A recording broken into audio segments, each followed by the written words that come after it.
Good morning. I'd like to open the meeting of the Metro North and the Long Island Railroad Committees for the month of February. Our first public speaker is Orrin Getz.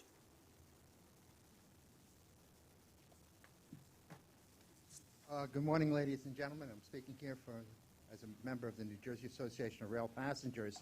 At the New Jersey Transit Board meeting on February 10th, the New Jersey Transit Resilience Program was definitely on the agenda. And one of the items was the New Jersey Transit Grid. And this is a microgrid to provide reliable power to keep their trains running and the light rail system running, so that service will be provided in and out of Penn Station and other places in New Jersey Transit, and without the reliance on commercial power should the commercial power fail. And this is really a great thing. What they're doing right now is hiring a consultant to do the preliminary design of the power plant that will be required for this system. And I did give you a handout, Chairman Powley, and I appreciate you looking into this, because this, I think, is a good system that could be implemented here on the MTA so that passengers can get home from Penn Station on the Long Island Railroad or get home from to Westchester and Putnam at a Grand Central should the commercial power fail. And I was in Grand Central in 2003 when there was havoc trying to get people home during that commercial power failure. It has happened. It happens more often than we want, and having a backup system, I think, is excellent. I'd also appreciate if copies could be provided about this transit grid to other board members, including Commissioner Metzger and Commissioner Wartendijk, because it is a very good idea, and I think the MTA could look into implementing it. Another item that was approved at the New Jersey Transit Board meeting was the approval to hire a consultant to provide the environmental documentation to move ahead with the environmental analysis that's required for the new Hudson River tunnels. And that's a key step in moving that project ahead. And I know I'm really preaching to the choir when I mention it to a lot of members here on the board, but this is a critical project that is desperately needed. And we need the MTA really to become on board on this and be an equal partner with both New Jersey Transit and with Amtrak to move this project ahead with top speed. I know there's tremendous pressure from the governors of both the state of New York and New Jersey on this project, and we really need the full cooperation of the MTA as an equal partner to move ahead with this project. Thank you. Thank you. Our next public speaker is Aditi Payar.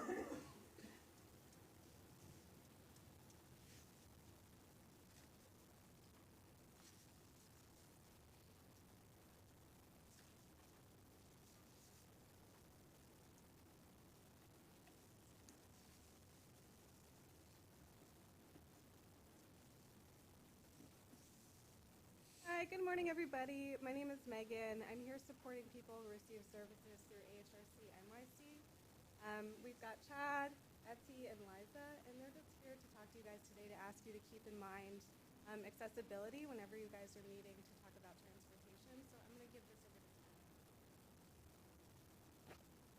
Chad. Hi, everybody. I'm talking about elevator accessibility for people who need help for wheelchairs and elevators to work every single day. If we need it every single day and morning to get through each day, I want you guys to figure out how your accessibility for elevators and wheelchair accessible for rents.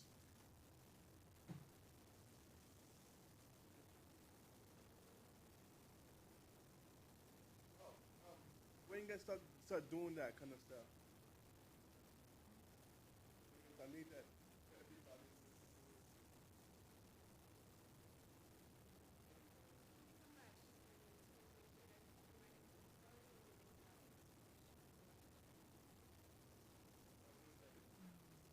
Thank you. Approval of minutes. I'm going to go to Kathy. Hi. There's a correction in this month's minutes that I'd like to call to your attention. On page 8 of the minutes, there was an error in calculating customer complaints. While the numbers still reflect a downward trend, the correct percentages are as follows. Complaints declined by 5% in November, 20% in December, and we're down 65% system-wide in 2015. That's the only correction that we have in the minutes. Okay, can I get a motion? So moved. Second? All in favor? Any opposed? I think Neil has a question. I am generally not bothered by my name, my first name being misspelled. My mother was just different in the 70s, so, but I do mind when my last name is spelled differently. Oh, And this may be heavens. for the Long Island Railroad. I think we're doing the minutes together. So my name is Zuckerman, not Ackerman. Oh, heavens. My best friend in business school is Charlie Ackerman. Sometimes our friends confuse us, but this body should not know about Charlie Ackerman. So Neil, N-E-A-L, Zuckerman. Thank you. Okay. Any opposed? Carried. Okay, work plans. Kath, Metro North, there's no changes to the Metro North work plan. okay. Pat? There's no changes to the work plan. Okay. Okay, Kathy, Metro North report. Metro North report. During the past few years, the Federal Transportation Security Administration has been recognizing transportation agencies that have implemented outstanding security programs. TSA has commended these agencies by earning their highest rating of a gold standard through its Baseline Assessment for Security Enhancement, or BASE program. The BASE program is a voluntary security assessment of national mass transit and passenger rail systems, and is performed by TSA's Transportation Security Inspectors. This assessment informs development of risk mitigation priorities and determines allocation of resources. TSA recognizes agencies that have strong security programs by giving their gold standard award. I'm pleased to report that at an upcoming board meeting, TSA will be here to honor both Metro North and New York City Transit for achieving the gold standard for 2015. Service reliability during the month of January was above our goal at 94.2%. Our goal is 93%. 142 trains, or 0.8%, were delayed greater than 15 minutes, 44 of which were delayed because of the storm on January 23rd to the 24th. Peak, off-peak, and weekend service continued to operate reliably during the month of January. In comparison to January of 2015, total delay minutes were reduced by 15%.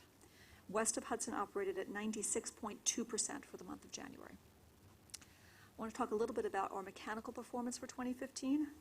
Last year, Metro North achieved the best mechanical performance in the history of our rail cars, which means that customers are experiencing more reliable trains and improved on-time performance. In 2015, Metro North equipment averaged a distance of 199,838, so almost 200,000 miles before breaking down and causing a delay. It's the highest mean distance between failures performance since Metro North first started tracking this metric in 1989, and it was 8% above our projected goal for the year. The reasons for our improving reliability are the use of enhanced car maintenance strategies and the improved performance of a renewed rail fleet. Joint investments made through the MTA capital program and CDOT have brought us the M8s on our busiest line, the New Haven line.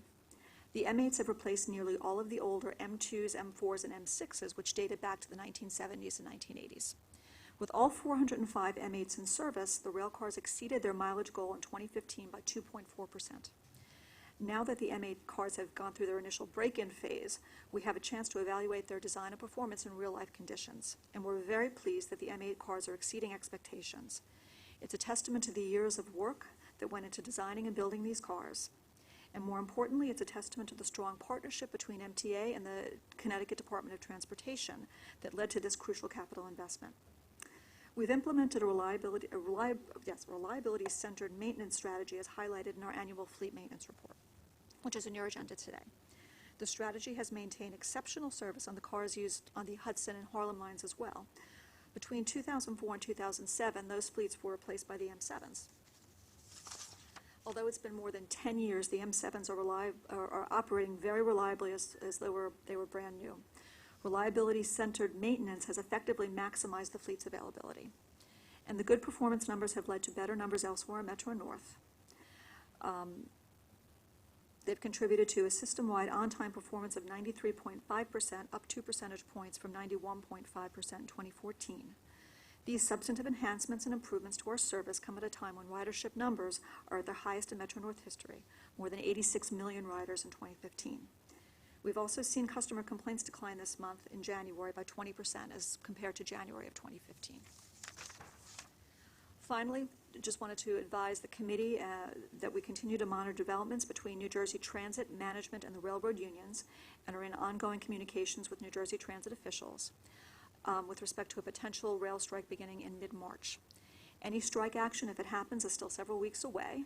If contingency plans are needed, we will work with our regional transportation partners and will communicate service options once they are finalized. Anybody have any questions? Any questions? Okay. Safety? Good morning. The safety report can be found on pages 33 through 35. In December, Metro North had 19 FRA reportable employee injuries.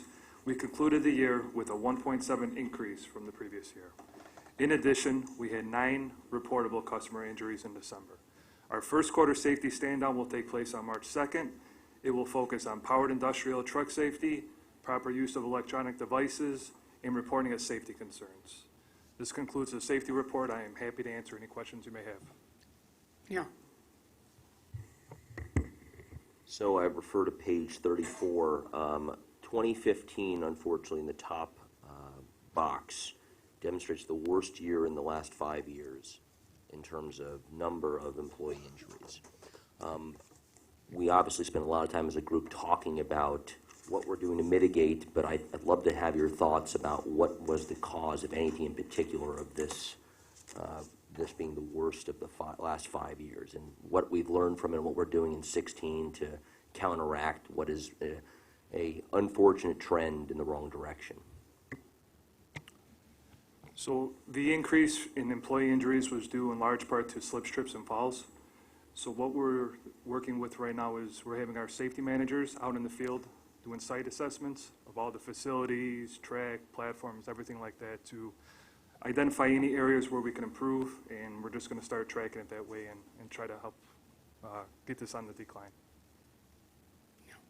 So just as a note then, if that's what your clear outcome was of 15, and you have a safety stand down coming up, which is focusing on something different, I would urge you to think about how to leverage your methods of communication to actually focus, and it will be music to my ears to know that part of the safety stand down was actually used to discuss this very issue, so we can help retard the numbers.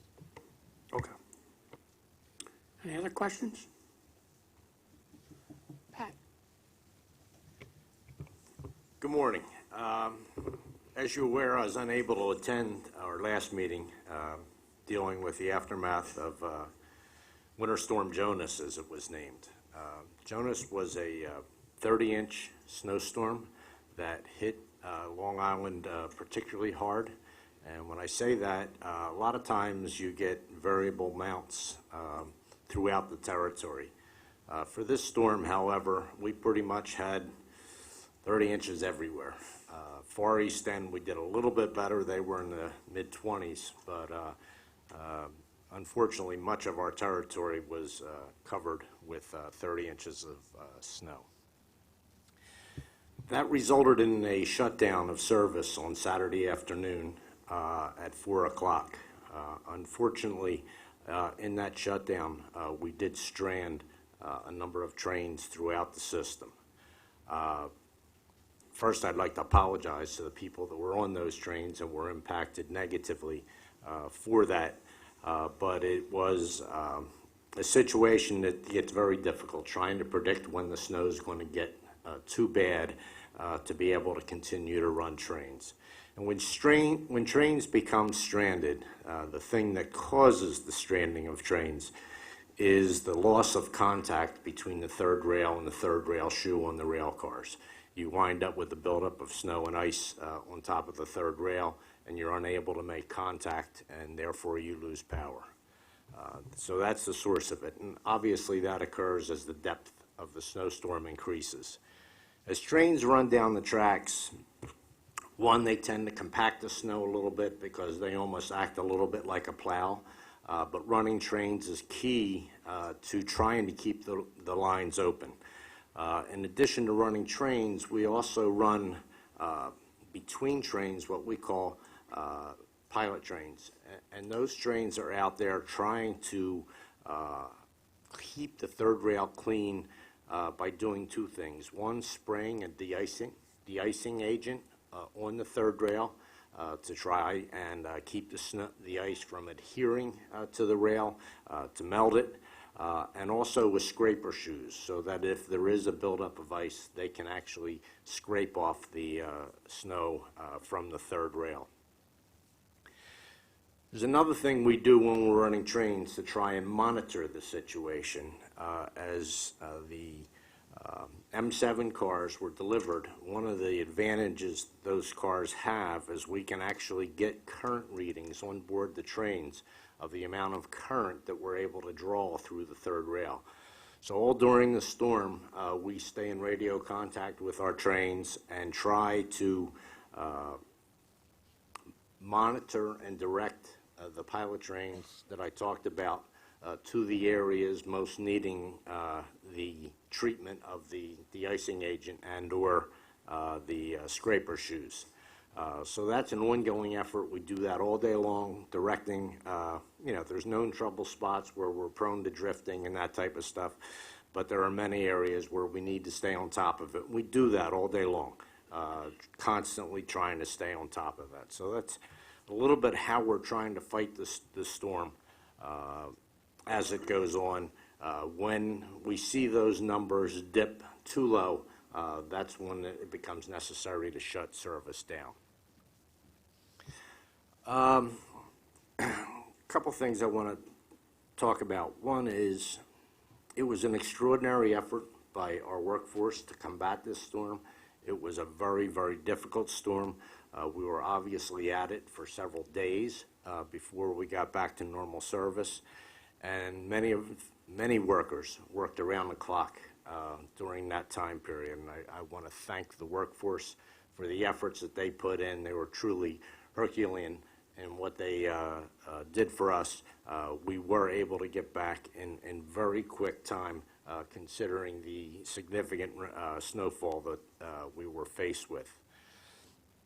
One of the things you always do after any kind of serious event, and this certainly falls in that category, is you conduct after-action meetings. And in after-action meetings, you bring all your team together and sort of talk a little bit about what went right, what went wrong, and what can we do better. And we have held after-action meetings after this meeting, very much focused on what can we do better when we encounter these types of situations. And we have come up with a number of things. Some of them will involve capital purchases in terms of what types of equipment helped us to recover. Do we need more of that type of equipment? And how do we utilize that equipment? I'll give you, for example, one of the things that we had to deploy during the snowstorm as the snow built up and got compacted. One, we had to go out there and break it up, and we ran the track equivalent, I'll call it, of a snowplow up and down the line to break up the compacted snow. But two, you need to plow it away from the third rail, and you need to blow the third rail clean. And we do that with jets, literally jet engines that were mounted to track equipment, and we run up and down the line. Now, we have over 350 miles of third rail territory out there. So in a snowstorm, third rail is particularly vulnerable to these problems. To give you, for example, we went through 35,000 gallons of fuel to run these jets and these track equipment up and down the line during the snowstorm. We have 2 fuel trucks to be able to do that. Fuel trucks is one of the things we're looking at as something we need to increase our allotment of because refueling these things takes a period of time. Obviously, you need to get the fuel to where the jet is on the system. Access is not always the easiest thing to do, and it results in downtime. So we need to do better in that regard. We're looking very closely at the what I call the tracked version of a snowplow. We call it snow fighting equipment as well, because that was very helpful to us in our recovery, and more of them would be better. The problem with all this equipment is you can't use this when you're running trains. So it's not like you can do this in the middle of the storm. You can't put this equipment out there when at the same time you're running passenger trains. It's stuff that you need to do after you've come to a shutdown. So, hopefully we don't ever get to a shutdown, but we very much need to have the capacity that if we do get there, that we've got the ability to restore service as quickly as possible. The other thing I'll mention there is the following that snowstorm, we were actually having a very good December in terms of, or January rather, in terms of one-time performance. And the snowstorm obviously threw us in the wrong direction. But we followed that, unfortunately, with a series of events from the snow period onward until as recently as the 16th of February, where we had a number of service interruptions that were significant, delayed large number of trains, and 3 of them were in the evening rush hour out of Penn Station. One was on February 2nd, another one was on February 4th, and another one was on February 16th. And they were significant impacts. The one on the 16th was the Friday night before a holiday weekend, President's Day weekend, so obviously you get a lot of people trying to get out of town for a long weekend. Those events were things we need to do better at, and they were caused not by the same issue, and that's what I want to try to reassure people. None of the causes were similar. One was a problem with train doors, a mechanical problem on our train. It could have been handled better in terms of how we dealt with it, but when you got a fully loaded train, you got passengers on board, and the crew tries to close the doors and they don't close, that's a problem. And therefore, you've got to unload it, you've got to get the people off, you've got people upstairs waiting to come down for the next train due off of that platform, you got to take the train back into the yard. Obviously, you try to troubleshoot it first, you try to resolve it on the platform, it could have been dealt with better, but it wasn't. On the 4th, we had a problem in C interlocking. C interlocking is an Amtrak interlocking outside of Penn Station. Turned out that it was a bad cable. Cable failed, and they lost signal indication. Obviously, it gets very difficult to run trains when your signals are not working properly. And on the 16th, we had a situation where we had an airbag on a train rupture. Now, airbags are used for the suspension system on a train. That's what keeps the train level, keeps the ride smooth. It's, equivalent to a shock absorber type of thing. I'll be honest with you, I've heard of deflated airbags. I have never before encountered a ruptured airbag, but this airbag ruptured. The crew heard an explosion as they were leaving Penn Station. A lot of times in third rail territory, when you hear an explosion, you think there's a problem with arcing with the third rail. It's the natural reaction that people would have. We were able to get that train back rather quickly and unloaded and into West Side Yard, and it wasn't until later that we figured out what the problem was, what the explosion was. Because you suspect it's third rail related, you need to send people into the tunnel tubes and make sure that whatever potentially would have caused that explosion is fixed before you send another train in there.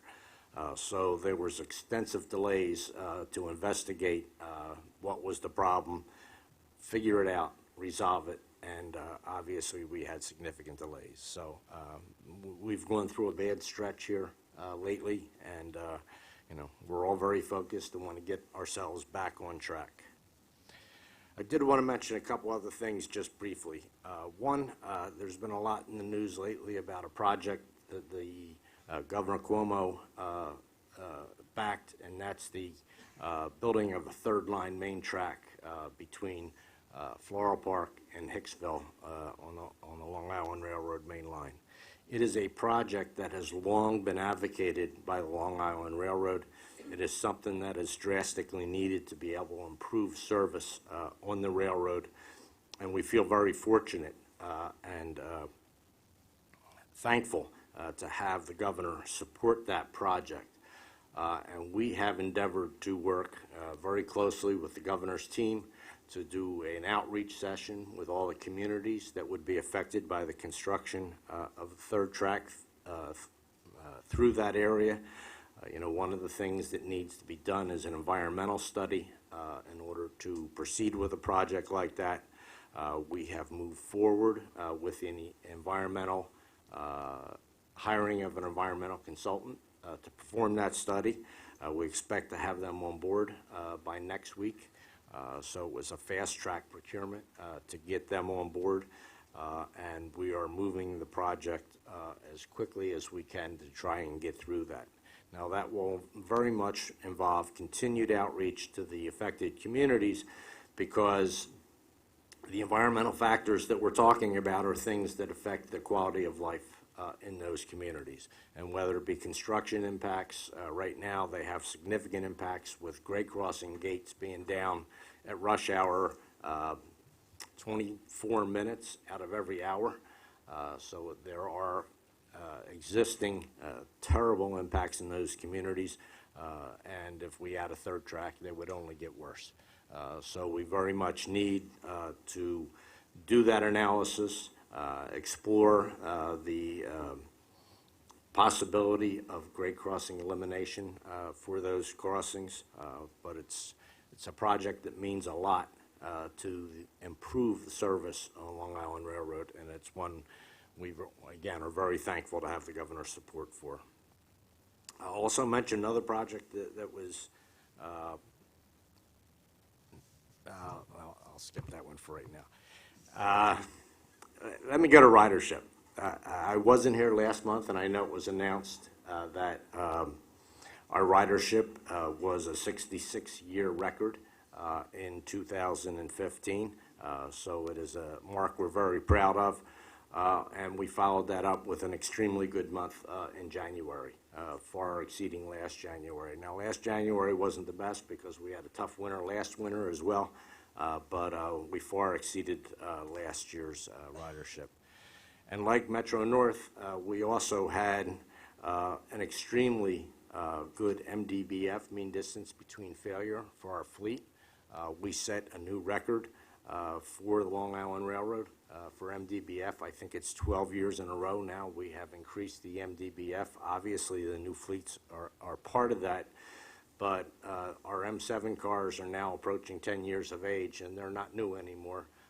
So we've done a good job with our programs, our inspection programs, our reliability-centered maintenance program to keep those cars in good operating condition.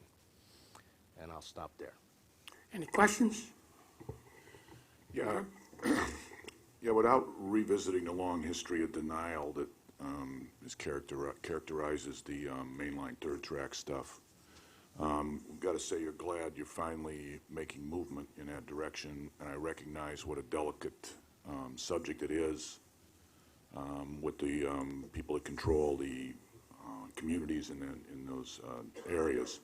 However, other than the statements of the governor, which we all applauded, and some of the stuff in the press, where's the evidence that something's actually being done on this? I heard you, what you articulated there about, you're making these public outreach things, but where's the money coming from? Where's it show up in the budget? Where are you pulling the money from this stuff? When do you plan on putting, it in the capital budget and other more concrete structures?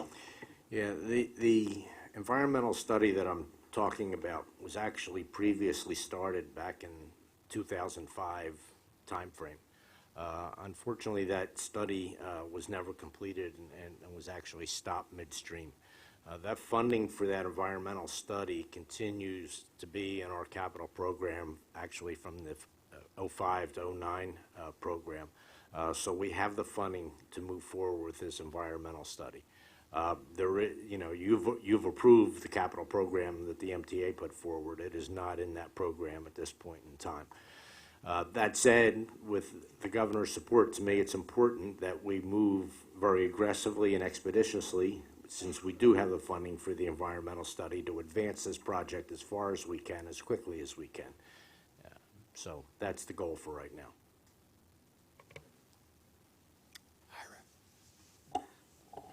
On the snowstorm, we don't want to belabor the point of stranding passengers. That's something we could discuss another time. Of the standards, I mean, there were standards set in place which are supposed to prevent that from happening. As we shut down the railroad in time to do it, there may be something about the storm, I suppose, that misled us, and we didn't shut down the railroad soon enough, or we weren't able to notify passengers.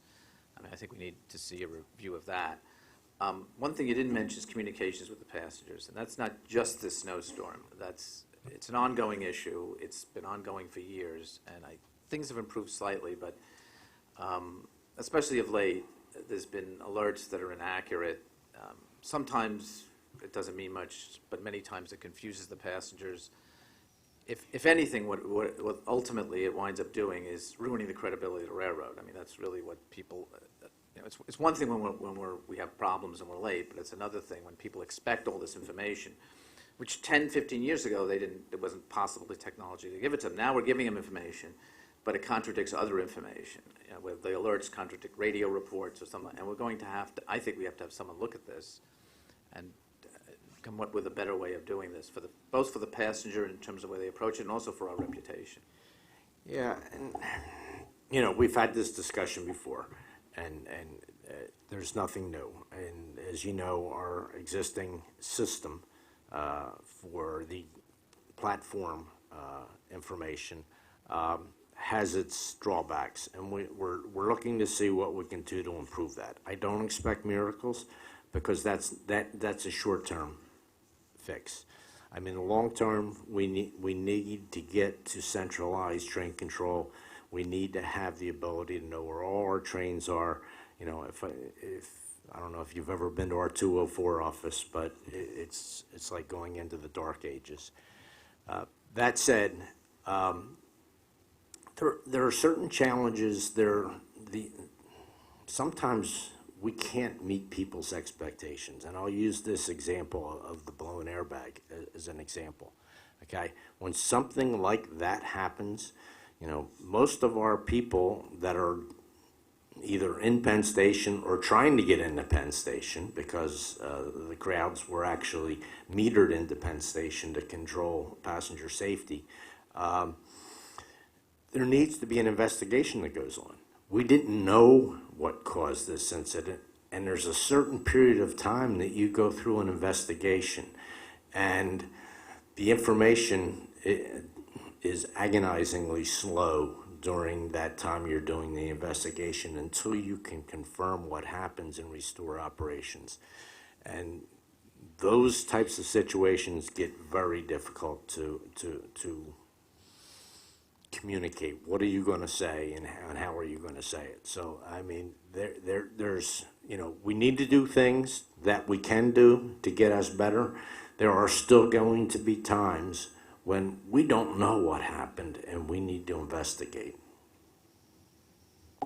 Excuse me, not to belabor the point, but I can't help but believe that other people are probably doing this a little bit better than we do. I don't see this as our chairman would say, core competency, and maybe we need to take a look at if there's someone else who can help us. I mean, I don't. It's not just the Long Island Railroad. I know that New York City Transit, to be honest, has the same type of problem. I mean, it's like an ongoing joke in the city about the alerts, that you get an alert, and for New York City Transit, and I could take it up there, but the same thing happens with the railroad to some extent, even lesser actually. You get an alert, oh, well, then the problem's probably cleared up by now. And, on Long Island Railroad, it's a different type of thing. Well, I get an alert, what is this? Well, I got an alert, after the fact, in other words, it says this train, the 325, whatever, the 722 is canceled. Meanwhile, it's 8:30. You know, that kind of thing does happen. That's a mistake, but it does happen. I just wonder what we could do to maybe have someone take a look at how we do our information. I know there's problems at Jamaica at our command center, but you know, it would be good if we could try to get a better handle on this. You know, I mentioned the incident with the train doors. That was a night we didn't do very well. But I can tell you, I was in Penn Station when the event occurred with the signal cable failure. And there were nonstop announcements the entire time of that thing. So, you know, we have and are addressing it. Sometimes the accuracy of the information, you know, I hate to keep coming back to this, but there are times that information changes. What you hear the first time is not what actually happened. You know, and the incident with the exploding airbag, there were actually 3 different events that happened that same night. PSCC had to be spinning. New Jersey Transit had a broken rail, or Amtrak had a broken rail in the North River tunnel tubes at the same time, so their service was messed up. And we had another train, a DMU train, that pulled into the station and lost power. So the natural reaction was to link the loss of power for the DMU train with the explosion that was heard. So it can be very difficult. We don't always know what's happening exactly when it happens. But that's not the issue. I understand that, and I think passengers understand. Well, maybe they don't, but anyway, I understand it, and I think if we let passengers know, they'll understand. But there are, well, I'll give an example. The snowstorm. After the snowstorm, people were first told that service was going to be, I believe it was 5 a.m. 5 a.m. Then they were told, well, we can't do that now. It's going to be 7 a.m. That was a broad announcement. Then people got upset because they found out trains were actually running at 6. So there was, you know, and the situation kept changing, I suppose, but it made people very, very, I mean, I guess there was no explanation after that saying that we were able to do this, and that it creates a credibility issue. Is what I'm saying. And it's been in the newspapers. I know it goes around my commuter council. So it's just, I'd say it's something we have to address. I don't know, I think maybe we do it in a broader context of our communications with the passengers. And as I say, it's not just the Long Island Railroad. I don't know about Metro North, but I know it's with New York City Transit as well. And I don't think we're fully aware, the board or even the whole MTA, what the passengers really think about us and about that. And I do think there's a way we could address it and also provide better information. But I think they have to know that things happen on the railroad. That doesn't mean that, and we don't want to sound like we don't know what we're doing or that we're out of control, but that when something happens, we don't exactly know what it is, and that's something we have to communicate to the passenger better. That's all. And I don't know if we really know if there's other people out there doing it better, and if there's a better way. And that's all I mean, obviously. I can't tell you. I think as I can't say, well, you should be doing this or you should be doing X or Y. I can't, but I that's all. Understood. Is it possible just to announce the train will be delayed and leave it at that without pinpointing it, to just give the basic information while you're figuring out what it's causing? Yeah, and again, I'll use the blown airbag because it was a real bad Friday night, and the message that we put out there right away, Friday night when that happened, was one, that all westbound service, that service headed towards Penn Station, would be terminated at Jamaica. Jamaica, we could put people on the subway and get people into the city on the subway. The reason we had to do that is when this event happened, we started backing trains up at Woodside. There had to be a dozen trains or more stacked up at Woodside trying to get into Penn Station. And the reason we did that is because we wanted to restore service on the one tunnel tube. We only really operate full-time on 2 tunnel tubes coming into and out of Penn Station. One coming in with trains going west, and then obviously the rush hour going east. We do use a couple other tubes for a few trains, but the majority of our service full-time is on those two tubes. So when we stopped the trains at Woodside, we were able to run trains east out of the one tube we had left. But in order to do that, we had to cut down service. In order to reduce service, what we put out were announcements that we would only run 4 lines out of Penn Station, and we directed everybody else, if you weren't on one of those 4 lines, to make your way to Brooklyn and Barclay Center, and we would run those lines out of Barclay Center in Brooklyn. So that announcement, I believe, was put out very clearly. We messaged that very clearly while this investigation was going on. Any other questions? Okay, Long Island Safety. Good morning. We're reporting on our safety performance through the end of December, and that can be found starting on page 257 in your book. Our total employee injuries were down almost 5% for the year. Our FRA reportable injuries were down over 10.5%. The FRA reportable injuries are those injuries that require more than first aid or where an employee loses time. And in the specific category of lost time, our injuries were down 4%. In the customer injury category, we saw a decrease of 12.5% over in 2015 over 2014. Most notable, we had a 24% decrease in slip, trips, and falls from 2014 to 2015. Our TRACS program, which is our partnership community education and outreach program with the MTA police, reached over 109,000 young people and adults. I'd be happy to take whatever questions you may have. Any questions? I would only indicate I am not surprised at the increase in intoxicated passengers. Something I have been concerned about for many, many years. I know we have recently expanded our no alcohol policy to weekends. It may be time we expand our no alcohol policy to all the time. It is something that is still, in my opinion, much too prevalent. It has an impact on our service, and nobody has to drink alcohol, especially since, as I've said, most of our people, when they get to the station, get in a car to get home. It's different than the subway, where most of our people are walking. When you're getting to a railroad station, whether it's Long Island or Metro North, almost everybody gets in a car.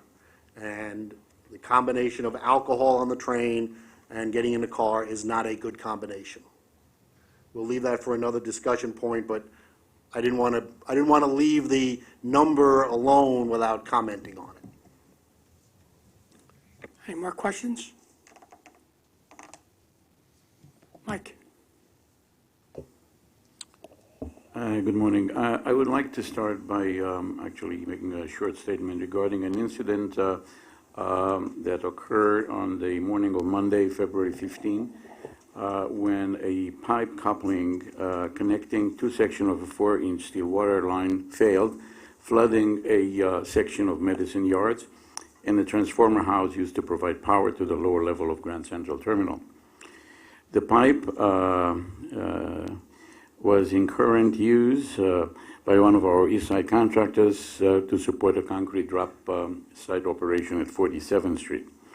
The contractor was not working at the time due to the fact that it was a holiday.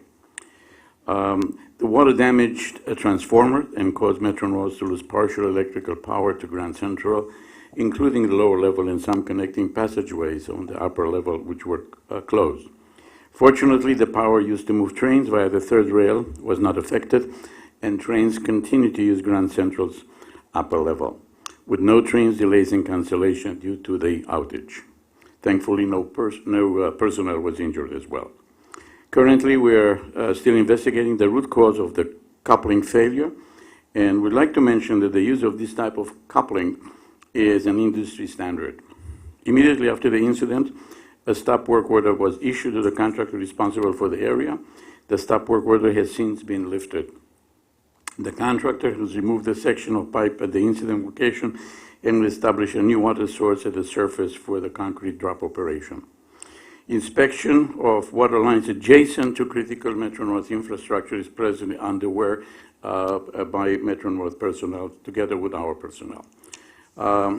East Side Access construction operation in the northern portion of Medicine Yards are on hold until power and lighting is restored, which is expected to occur this week. I would like to commend Metro North and East Side Access personnel on their rapid joint response to the incident and extend my sincere gratitude to the MTA Police Department for their support during the incident. With that, I will conclude this statement. Regarding MTA, the East Side Access construction, I'd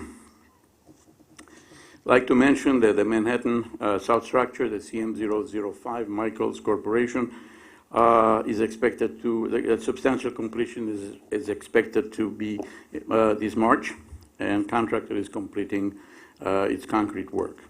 Regarding the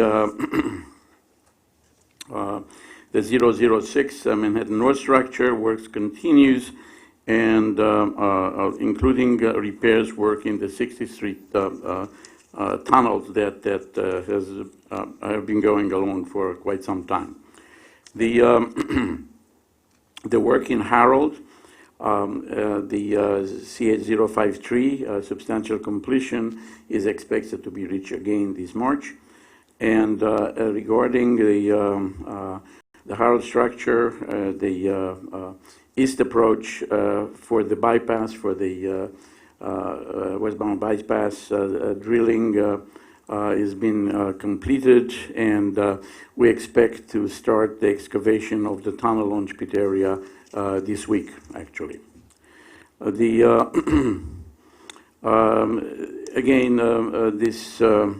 assistance package that we are actually working on continues to the installation of the various electrical conduits, and work is proceeding. That concludes my report for East Side Access. Any questions? Chief. Good morning.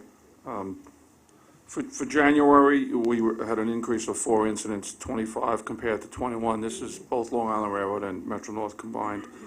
3 robberies compared to 1. One of those robberies was in Babylon. We had an arrest on the scene on an incident. One robbery was in Fordham. Individual and the victim knew each other.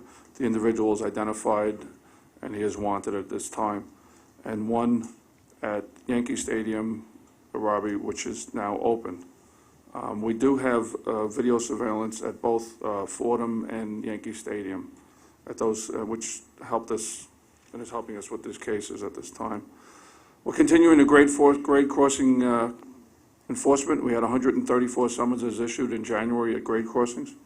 We did continue our homeless initiative as well. To date, the initiative, we've, along with our partners at the BRC, we've afforded shelter to 225 individuals, and that initiative is continuing. We have issued 9 panhandling summonses in the month of January. And as mentioned earlier, the New Jersey transit strike, we're continuing to monitor that situation as well. If there's any question? Chuck. The chief's report underscores something I heard from Pat a moment ago concerning grade crossings. I wonder if at some point in the not-too-distant future we could have a session to focus on 2 things. One, I know there's an enormity of them, but what is it that is necessary there? And number 2, what are the alternatives, if any? So that there can be a focus on what happens where you have to replace grade crossings. What happens? If we could focus on that at some future date, that would be helpful, to me at least. Okay. Any other questions for the chief?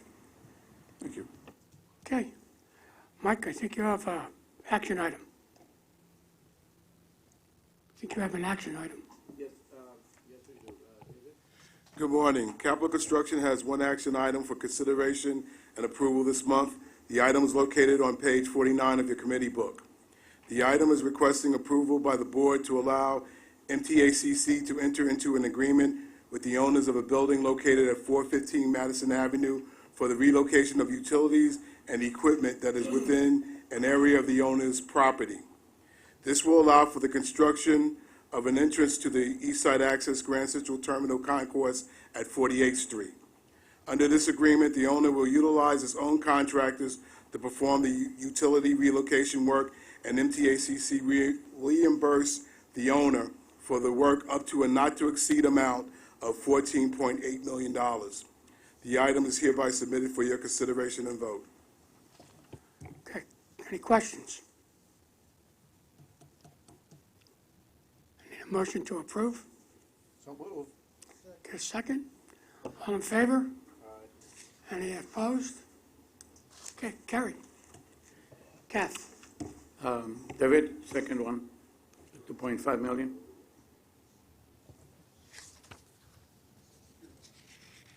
Okay, it's a procurement. Oh, I thought it's a procurement. I'm sorry. Kath, here. We have an additional action item that was distributed last week and is also a handout that you should have in front of you. It's the agreement between Metro North and the City of Newburgh with respect to the lease of parking and dock facilities in support of the Newburgh Beacon Ferry. The lease will be in effect through January 31st of 2017, during which time the City of Metro North will continue to speak to try to identify alternative locations for the parking and dock facilities, as well as other sources of funding. Any questions? So Kathy, Hearing you correctly, this allows the current status quo to continue Through January next year. while you, Metro North, and the city and the ferry try to find a long-term solution. Yeah, exactly. I think, you've heard before that there's been some issues with the sale of the property and, Right. and a new owner, and, so this basically continues things through January of next year. We're going to, again, use CMAQ funding to pay for Right. the expenses through this year. We'll have to identify an additional source for January of next year. And then we're hopeful we'll be able to speak, with the new owner, with the City of Newburgh, to be able to identify a different location and also a different source of funding. Okay.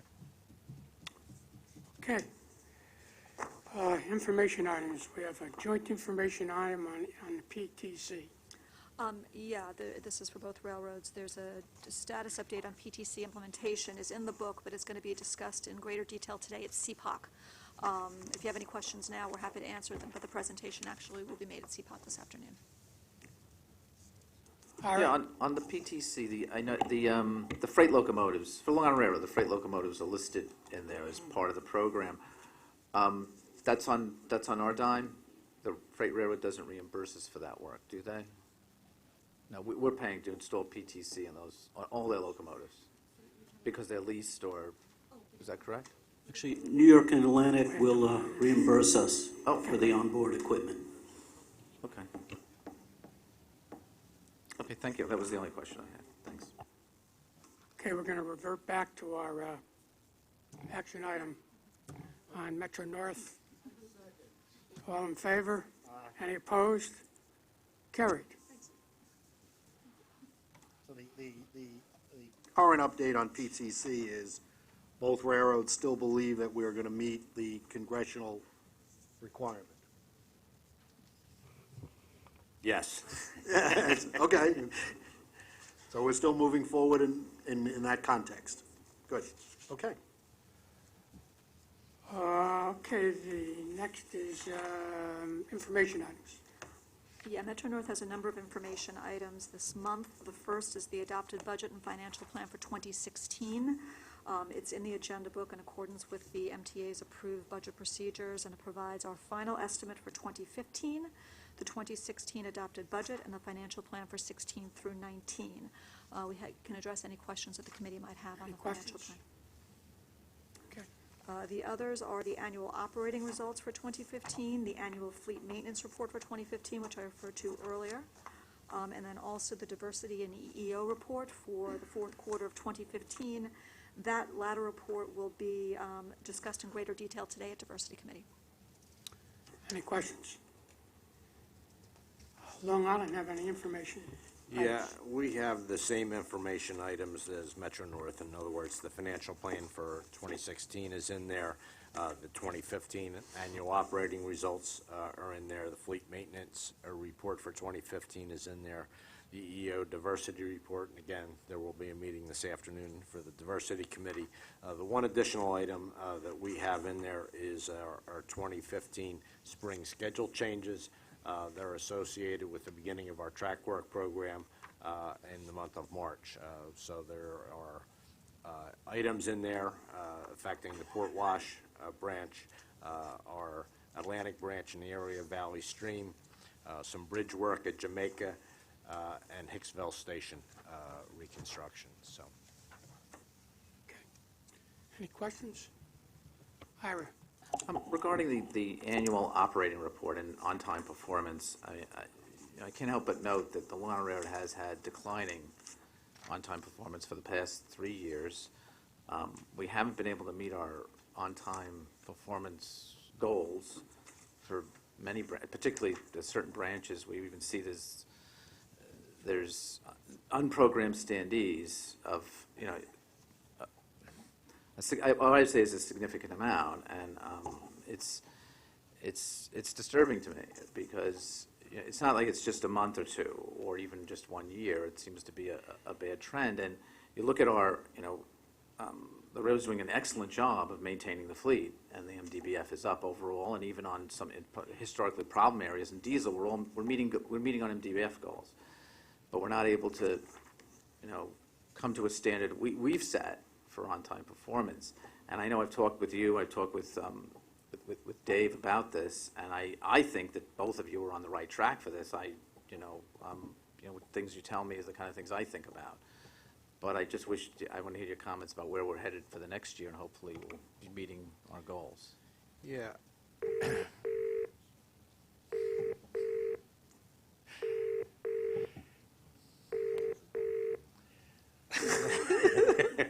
Somebody answer that. A couple things on on-time performance. If you remember last year, we took a look and we actually lowered the goal last year from 95 to 94. And we did that not only the overall number, but we did it on a branch-by-branch basis, considering what we thought were the operational frailties, if you want to call them that, of the individual line. In terms of all the things that affect MDBF, and I'll start off with weather being the first one. We were doing very well in January, as I said, till Jonas. In February, we've had a number of issues. And you point up MDBF. Well, that ruptured airbag will be a single incident in terms of MDBF, but it delayed or canceled trains up near 100. So it's depending where and when something happens, points to the vulnerabilities of the system that we operate out there. We do operate at capacity, so that when things go wrong out in the East End,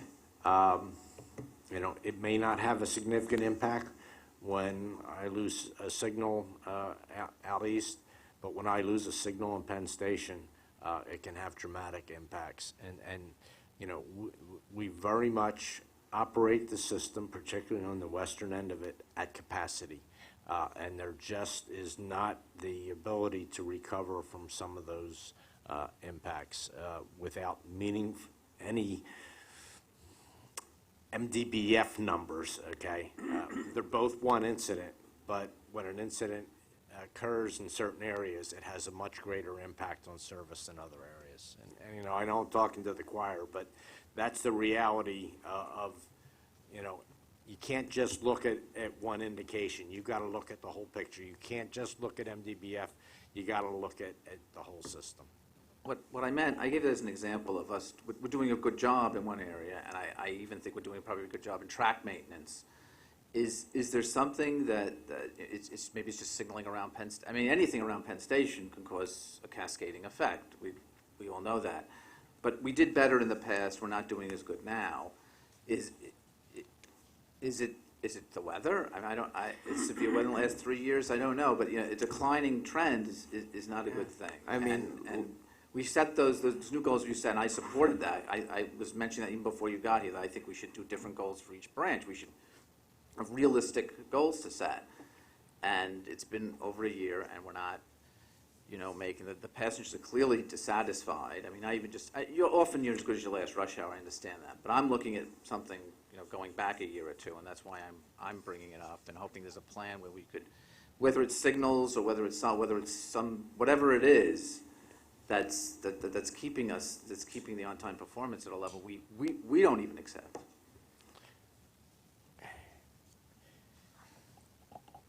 The MDBF number is one example of the things that you need to focus on that will impact positively the on-time performance. The condition of the track plant, the condition of the signal system, all those are things that we need to constantly stay focused on and particularly focus our efforts on if we have any areas that repeat. In other words, an airbag is something once. If it happens 3 times, I need to make sure the RCM program is focused on, fixing that problem. If the same signal fails 3 times, we need to find where the defective cable is, or maybe the defective cable we found wasn't the whole story.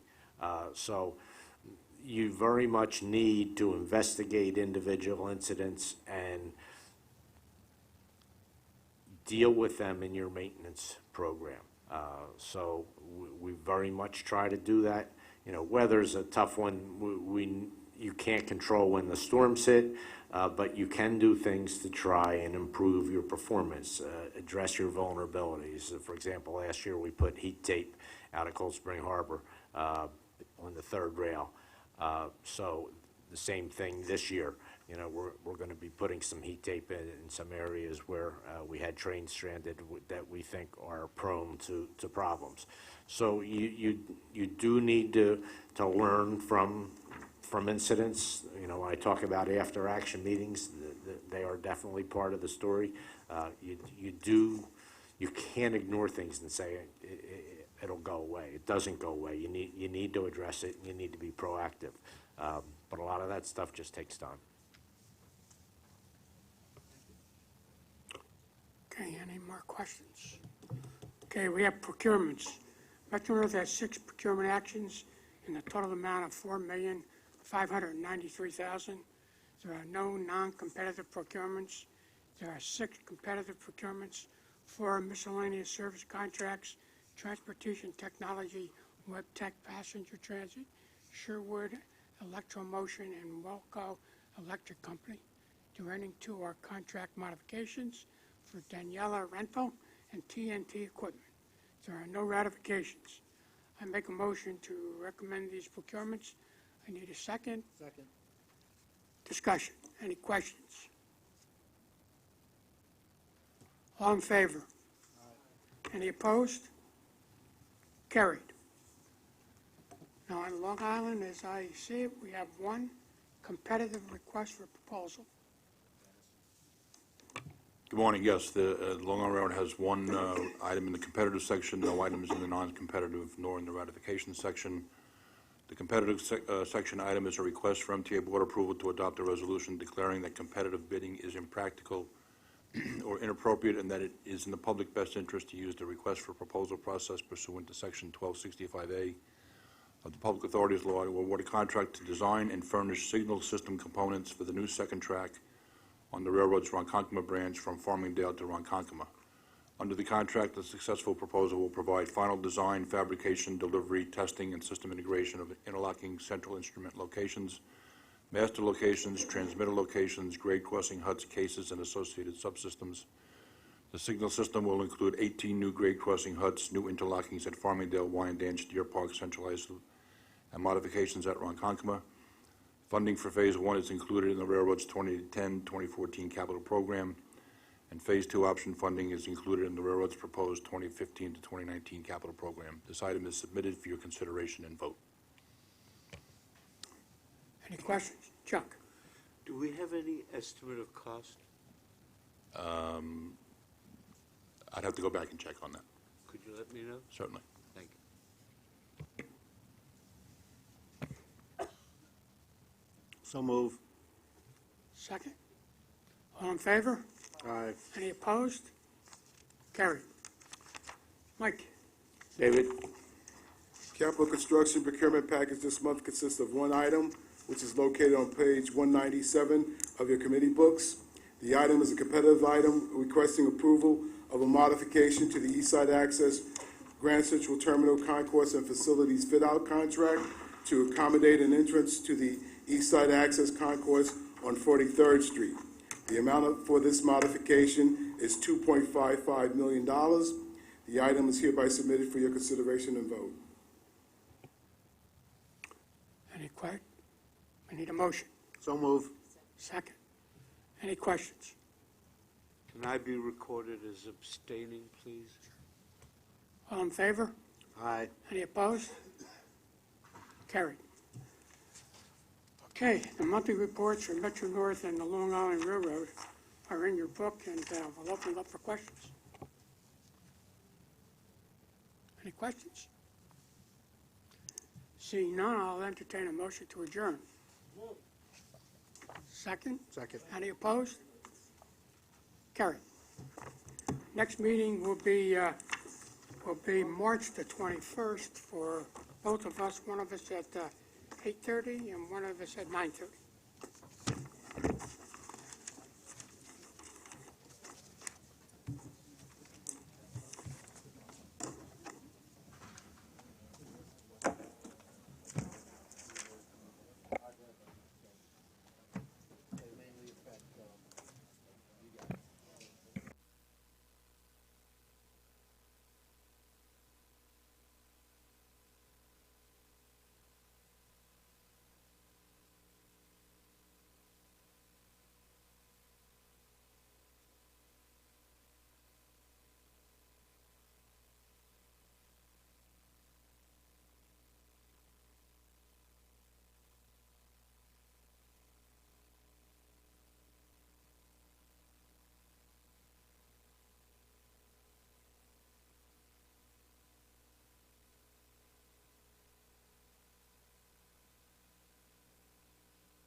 I'd like to call the meeting of New York City Transit and Bus Committee to order.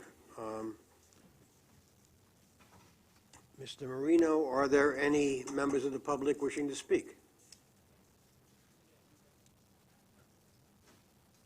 Doesn't have to be Mr. Marino who answers, but... They're getting the list.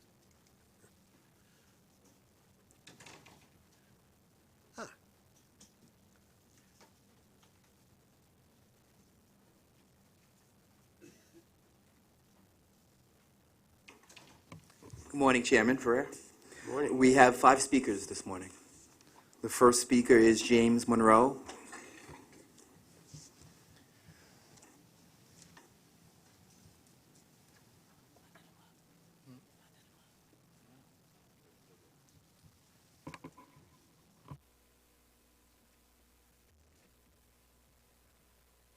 Good morning, everybody.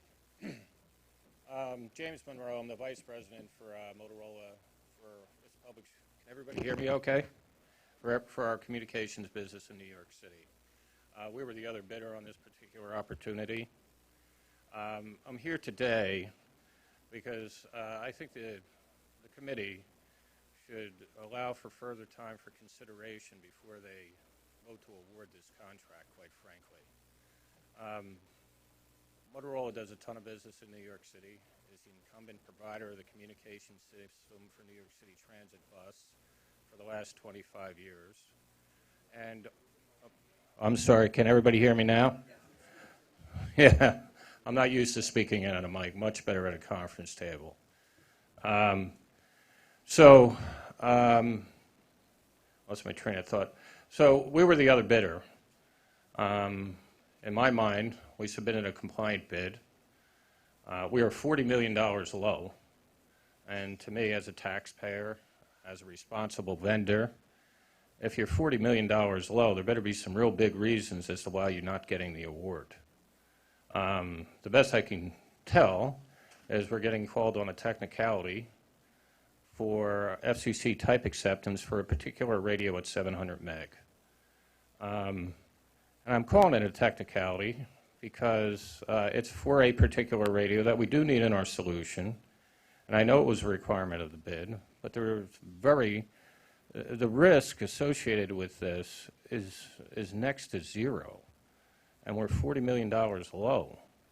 I don't understand how that can weigh the decision, compounded by the fact we have far more experience than who they're providing the award to. The radio company that's being considered is a Spanish subsidiary of a Spanish telecommunications company that's done very little here in the United States, done nothing in New York City, doesn't know the environment of New York City. And the only installation that I know of any merit is New Jersey Transit's installation, which, in my opinion, has had some real problems with it that are documented in public. So somehow Motorola is too risky. This is a very complex deal. They all are. It requires integration of CAD and radio. Parsons, who's the prime, I'm not sure what their experience is in CAD or in radio. I think it's next to nil. So somehow we're too risky and we're $40 million low. Doesn't seem to make sense to me. And the last thing I'll say before I close off is, I mean, there's been a lot of discussion about bringing Tetra to the United States, and people can look at the last report and order from the FCC on this issue. And I'll read just one sentence out of the report and order. It says, accordingly, we do not consider the 700 narrowband spectrum to be a candidate for Tetra operation. So here Motorola sits that we have a technicality on a type acceptance issue, and there seems to be so many other issues that should be considered, especially when you're talking about a price delta for $40 million. That's it. Thank you, everybody. I do have a letter I'd like to be able to submit. Can I submit that to the committee? Thank you. Thank you. The next speaker is Chad DeRoche.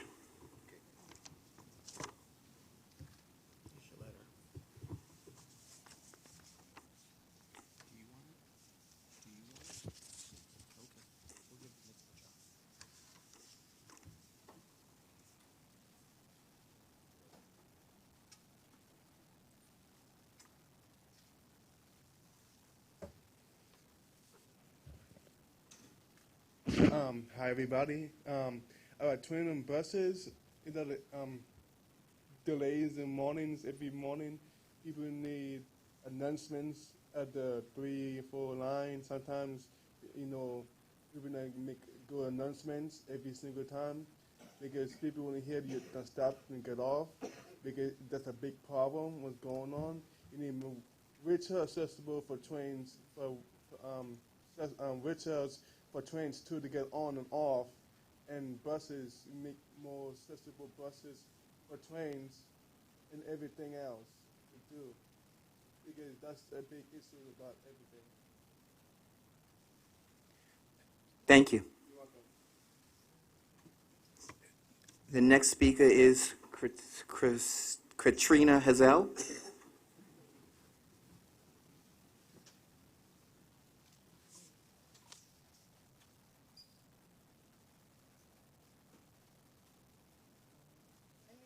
Trina, and I have a few concerns about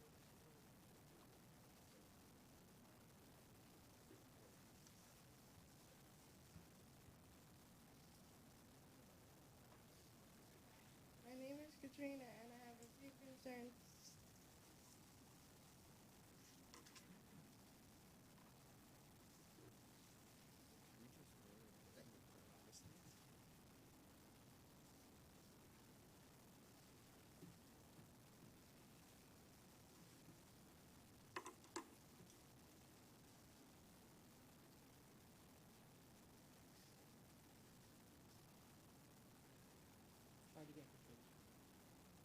My name is Katrina, and I have a few concerns about the subway stations and buses. I would like you guys to create an app system that will alert customers, especially wheelchair users, that will alert them when the elevator are in and out of service. And I would like you guys to reevaluate the wheelchair accessible passenger boarding platform service for people who use wheelchairs and canes. If you can make the elevators a little bigger for wider wheelchairs. And the train stations who have more than one stop should have an elevator. Thank you. Thank you. The next speaker is Orrin Getz.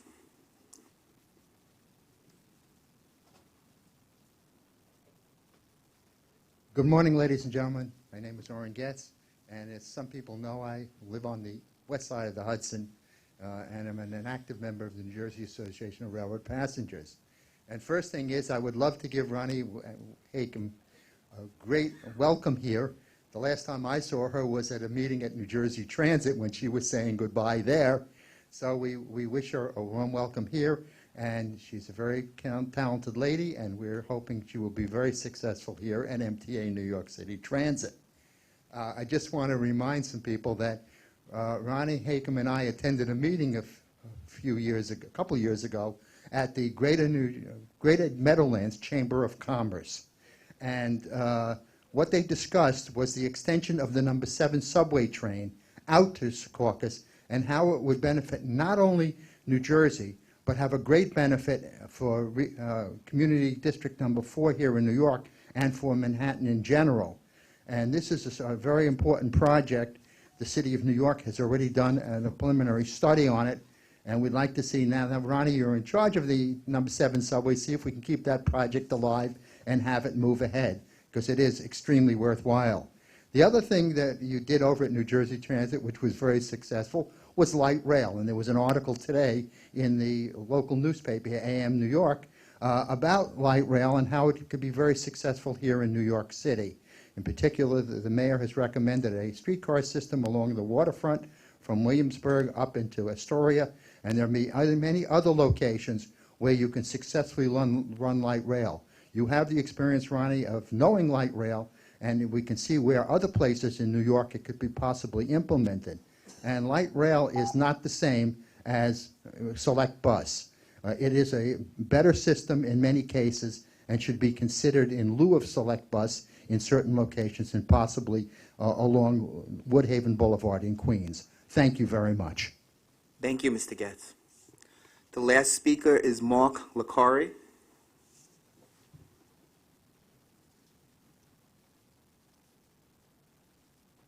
Hello, my name is Mark Licari. I am a 23-year-old. I'm 23 years old, and I'm up a senior right now at the College of Staten Island, and will be graduating in June. And I am also the head of an online social media group known as the Staten Island Railway Passenger Advocacy. Right now, Staten Island has the worst public transit system compared to the rest of the 5 boroughs of New York City. At least both college students like me who are graduating and those who are coming into school, and as well as commuters, majorly vulnerable. Staten Island currently has one of the longest commutes in the country, ranked in at #1, with an estimated time period of more than an hour and 45 minutes at maximum. That is both disgraceful and humiliating for a lot of us who pay as much as we can for the express bus service. And as that's happening, of course, with our time periods growing more and more, not only that, but our congestion, our population, and traffic are growing constantly with each passing year. Our Staten Island Railway especially has not seen an expansion since 1892 under the auspices of the then Baltimore and Ohio Railroad, and has continued into a state of decline. The state of our bus network is not good either, as it is unreliable, slow, and is a major inconvenience that forces many to ditch the system. If all this is not bad enough, it's about to get worse. With our projected population to hit over 500,000 people by as much as 2040, and major economic development projects coming to Staten Island soon, like the North Shore Wheel, the North Shore Outlets, and expanded Staten Island Mall, major development on the West Shore, both industrial and mixed commercial use, it will never be able to handle such growth if we do not get an influx in amount of public investment. That's why our solution to this growing crisis is a massive influx of capital funding towards specific goals. Our Staten Island Railway needs to be enhanced and be modernized. The first proposal we have is simple: to bring new subway cars like the R211s here to Staten Island. That way we could replace the old and outdated R44s. Mr. Licari, please summarize your remarks. My remark is we need to have a major amount of capital funding done for Staten Island, for both its rail system and its bus service, because right now it's becoming a very, very serious problem. I have a whole bunch of ideas I'm willing to present to the committee board if you are willing to, and I really do hope you could take these ideas that I come up with very seriously. Thank you. Thank you. That was the last speaker. Thank you. Minutes of the January meeting are in the committee book. May I have a motion to approve? Second. Are there any changes or comments? Hearing none, all in favor? The minutes are approved. Mr. Chewbacca, is there any changes to the work plan? No changes, thank you. Then I'd like to ask President Ronnie Hakem for an opening statement. I'm happy to tell you that New York City Transit, along with Metro North Railroad, has earned the Transportation Security Administration's Gold Standard Award for the year 2015. Over the past few years, the TSA has formally recognized transportation agencies that have demonstrated exceptional security programs. The Gold Standard is the highest rating offered by the TSA through its Baseline Assessment for Security Enhancement, or BASE program. This program is a voluntary security assessment of national mass transit and passenger rail systems and is performed by TSA's transportation security inspectors. The assessment informs development of risk mitigation priorities and determines TSA's allocation of resources. We are extremely honored to be recognized along with Metro North by the TSA, an agency whose mission it is to protect the nation's transportation systems so as to ensure the safe freedom of movement for people and commerce. We anticipate formally receiving the Gold Standard Award for 2015 from the TSA at an upcoming board meeting. I'd also like to salute all the men and women from New York City Transit who worked through the frigid President's Day weekend and kept us running, notwithstanding the below-zero temperatures in many of our areas. Thank you, sir.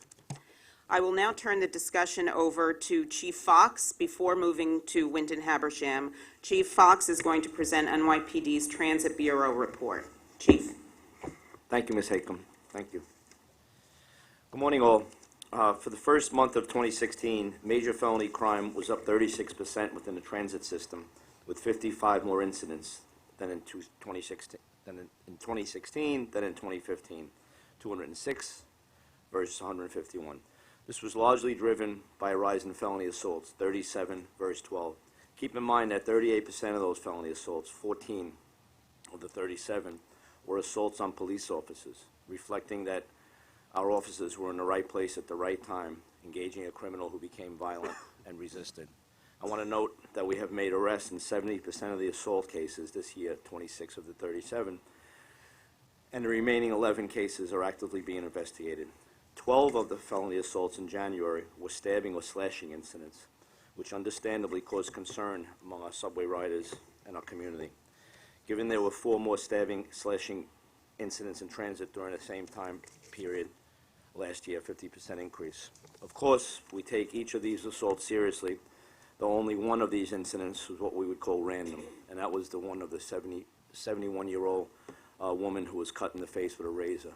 Now, the difference between random and the other assaults or stabbings is that random, what I mean with this woman, the 71-year-old victim, there was absolutely no contact with the perpetrator. He rode on the train with her, no looks, no words, and he just got up before he got off and sliced her across the face. All of the others had some prior contact. Several of them were robberies, but most were some type of a bump or push, a dispute, where one of the people became violent. So when we say random slashings, there's only one, and that's Miss Rivera, who's doing very well, by the way. We've been in constant touch with her. Scar's gonna expect it to heal well. She actually took the train to work the next day. For the first month of 2016, we averaged 6.65 major felonies per day. So as of this moment, as of yesterday, we're averaging 6.58 crimes in our system, compared with 4.8 last year. So we're going to see a substantial percentage increase these first couple of months, because January and February were our lowest crime rate. We had our lowest crime rate daily average in history, 4.8, 4.85 in January and 4.8 in February. Of the 206 major felonies for the first month of 2016, 43% were committed in Manhattan, 28% in Brooklyn, 31% in the Bronx, 15% in the Bronx, and 14% in Queens. Our enforcement efforts this first month remain strong with a proactive, targeted approach that's centered on the most current crime trends. In January, our officers made 4,300 arrests, a 21% increase compared to 2015. Arrests for evading the fare were up 27% compared to 2015, with 519 more fare evasion arrests this year. As I have previously mentioned, with strong fare evasion enforcement, we prevent individuals from committing other, often more serious crimes within our subways. I also want to point out that crime within the transit system represents about 2% of all major felonies in the city, yet we're making 14% of the arrests in the city. So that's reflective, again, of officers in the right place at the right time, deployed properly. I want to speak briefly about one of our 14 felony assaults on a police officer that occurred in January. It illustrates the danger our officers face every tour of duty. On January 20th, Officer Kelvin Gomez, a member of District 11's anti-crime team, was patrolling the 170th Street station on the 4 line in the Bronx in plain clothes when he recognized Justin Smith, a known swiper, who was sought by both the Transit Robbery Squad and the 4-4 Precinct Detective Squad for multiple robberies throughout the Bronx. As Kelvin and his partner attempted to arrest Smith, a violent struggle ensued. With the help of responding units, he was taken into custody. Although Officer Gomez suffered a broken arm as a result of the incident, I'm happy to report that surgery to repair his arm was a success, and he's expected to make a full recovery. Smith was charged for the assault of Officer Gomez, and in connection with 2 earlier robberies, he's currently incarcerated and awaiting trial. I would also like to take a moment to update you on our latest deployment plan. While recent highly publicized incidents may have caused public concern, I'd like to reassure our riders that we analyze crime reports and intelligence on a day-by-day basis, sometimes hour by hour. Our latest deployment plan includes saturating the transit system with uniformed officers, including officers from local precincts, riders You may have noticed our recent surge deployments of flooding of the subway system by more than 100 of our response team officers. Riders may also have encountered heavily armed officers of our counterterrorism division and patrol teams from the Strategic Response Group during their travels. These are just some of the more noticeable measures we have in place. Riders should also be aware that less visible assets, such as Officer Gomez and his team, and our many plainclothes teams, are always vigilantly patrolling our subway system. I also want to just give a heads up. There was a New York Times article today by Emma Fitzgibbons and covering our sex crimes in our subway system, and she did a great job with that article. And as I often say, few men know that these things happen, the grinding, the exposure, but far too many women do. And our campaign, I thank Ronnie and the team for your help in communicating that we take these crimes seriously. There are announcements, there's print ads in our subway system. We've taken a lot of steps. If you take a look at that article, a lot of steps, training female officers, dedicated teams, and we're happy that more women feel confident enough in us to make more reports, and everyone is taken seriously. Thank you all. Any questions or suggestions? Chief, Mr. Capelli, and then Mr. Albert.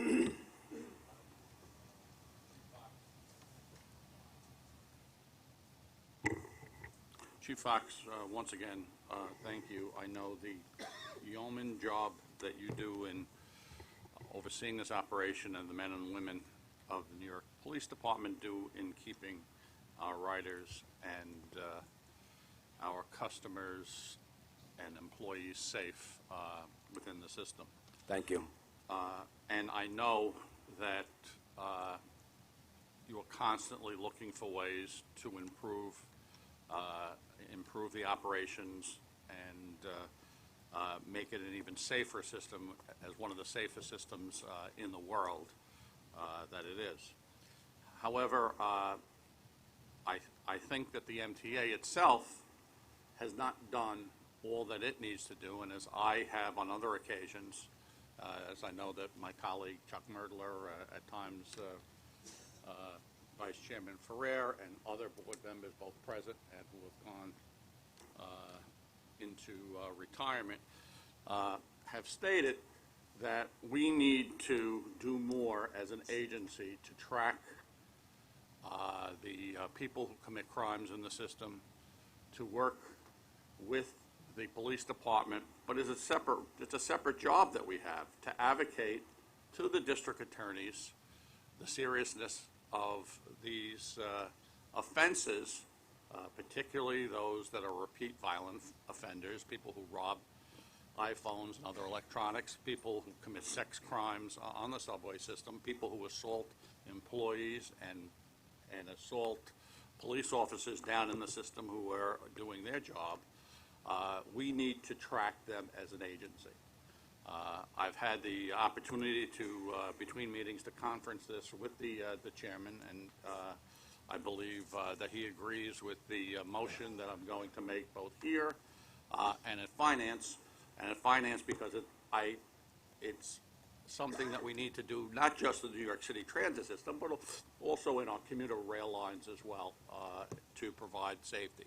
And that is to establish a unit at the direction of the chair that would have up to what the chair requires, but I would have estimated it would be the equivalent of 3 full-time employees who would work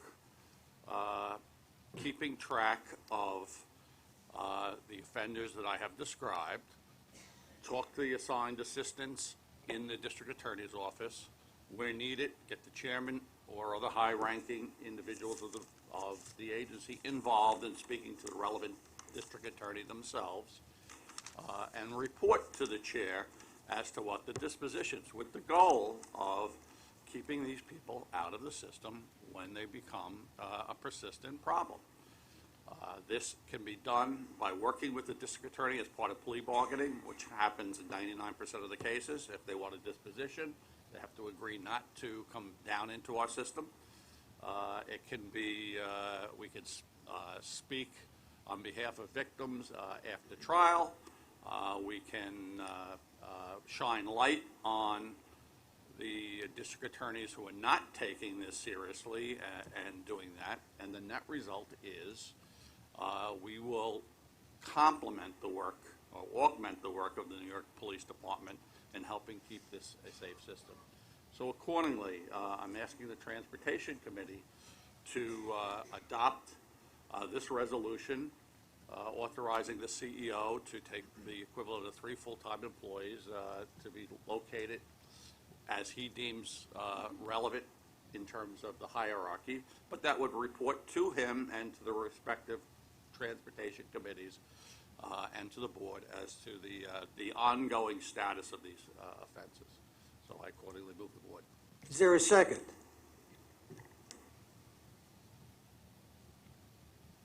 Is there a second? Discussion. Sir, if I may? President Hakem. Thank you. We obviously agree that aggressive prosecution and working with our criminal justice partners is important in order to address what we know are known recidivists in the transit system. And so speaking just for New York City Transit, we are prepared actually to dedicate some resources. I'm not sure if 3 is the right number, but we are prepared to dedicate the right number of resources to aggressively work through the district attorney's offices in order to raise the awareness and the attention and the need for our criminal justice partners to act aggressively here. Thank you. And my discussion with Tom, okay, we agreed that 3 might not be the right number, but that he would look at this very seriously and agreed that this is a problem that we need to get our arms around and that the agency was prepared to deal with. And I do think that there are instances on the commuter lines as well that we should be keeping track of, as well as not just the New York City Transit, but that it is something that needs to be dealt with on an agency-wide basis. Mr. Merdler and then Dr. Metzger. Thank you. You will recall, Mr. Vice Chairman, that several years ago, you and I, together with Al Capelli, recommended to the then chairman of this agency, Tom Prendergast, that we harness not Tom Prendergast, Joe Loda, that we harness the resources of pro bono programs at the various law schools and law firms to serve as monitors for these kind of cases, so that there would not be an expenditure on the part of the MTA, but that there would be the devotion of energy from law schools and from the law firms. At the time, I checked and found there was great enthusiasm among both the law schools and the law firms to do that. Nothing happened at the time, and the years have passed and the situation has not gotten any better. And my only point in all of this is that is something that we should do.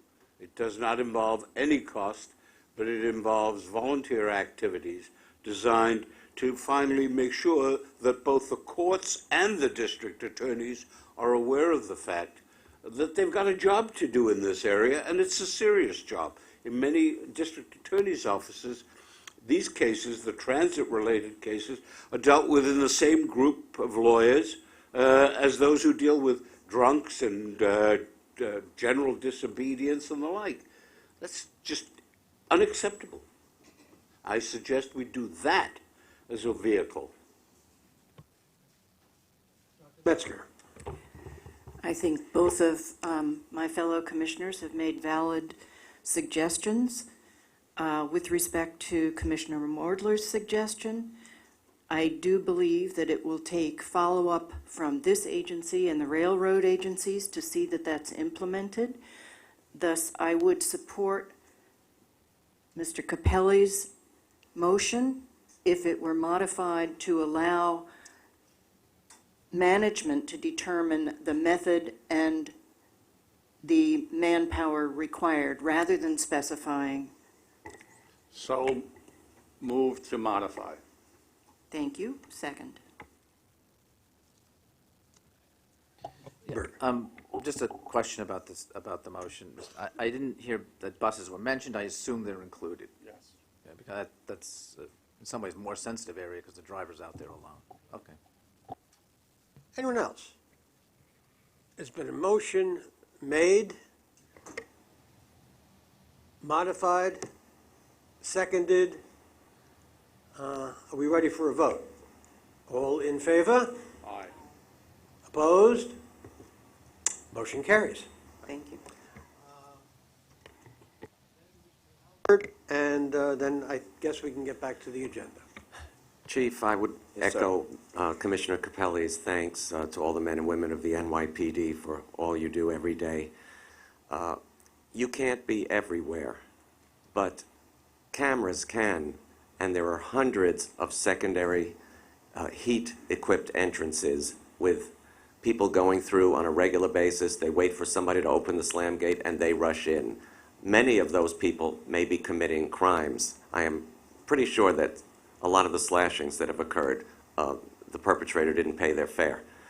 I really wish that you would use your good offices, as we will, to persuade management to put in more cameras, to possibly lock the to lock the slam gates unless there's an emergency, or there's a camera there so that management can see who wants to get out and that nobody else is rushing in. I just think this is a real missed opportunity and an important safety goal. Thank you, Mr. Albert. And the cameras we do have, you should know, are monitored in 3 different locations. One, Chief Monahan's MTA security, my office, and then the task force. And we've made significant arrests and, just as important, follow-up arrests based on follow-up investigations, reviewing those cameras that are recorded. In the case of monitoring those cameras, does somebody see somebody either jumping the turnstiles or going through an exit gate and then follow them in that direction of travel? Are they tracked in any way? Yes, yes. And one interesting arrest, it was a while back now, it was about 3 years ago.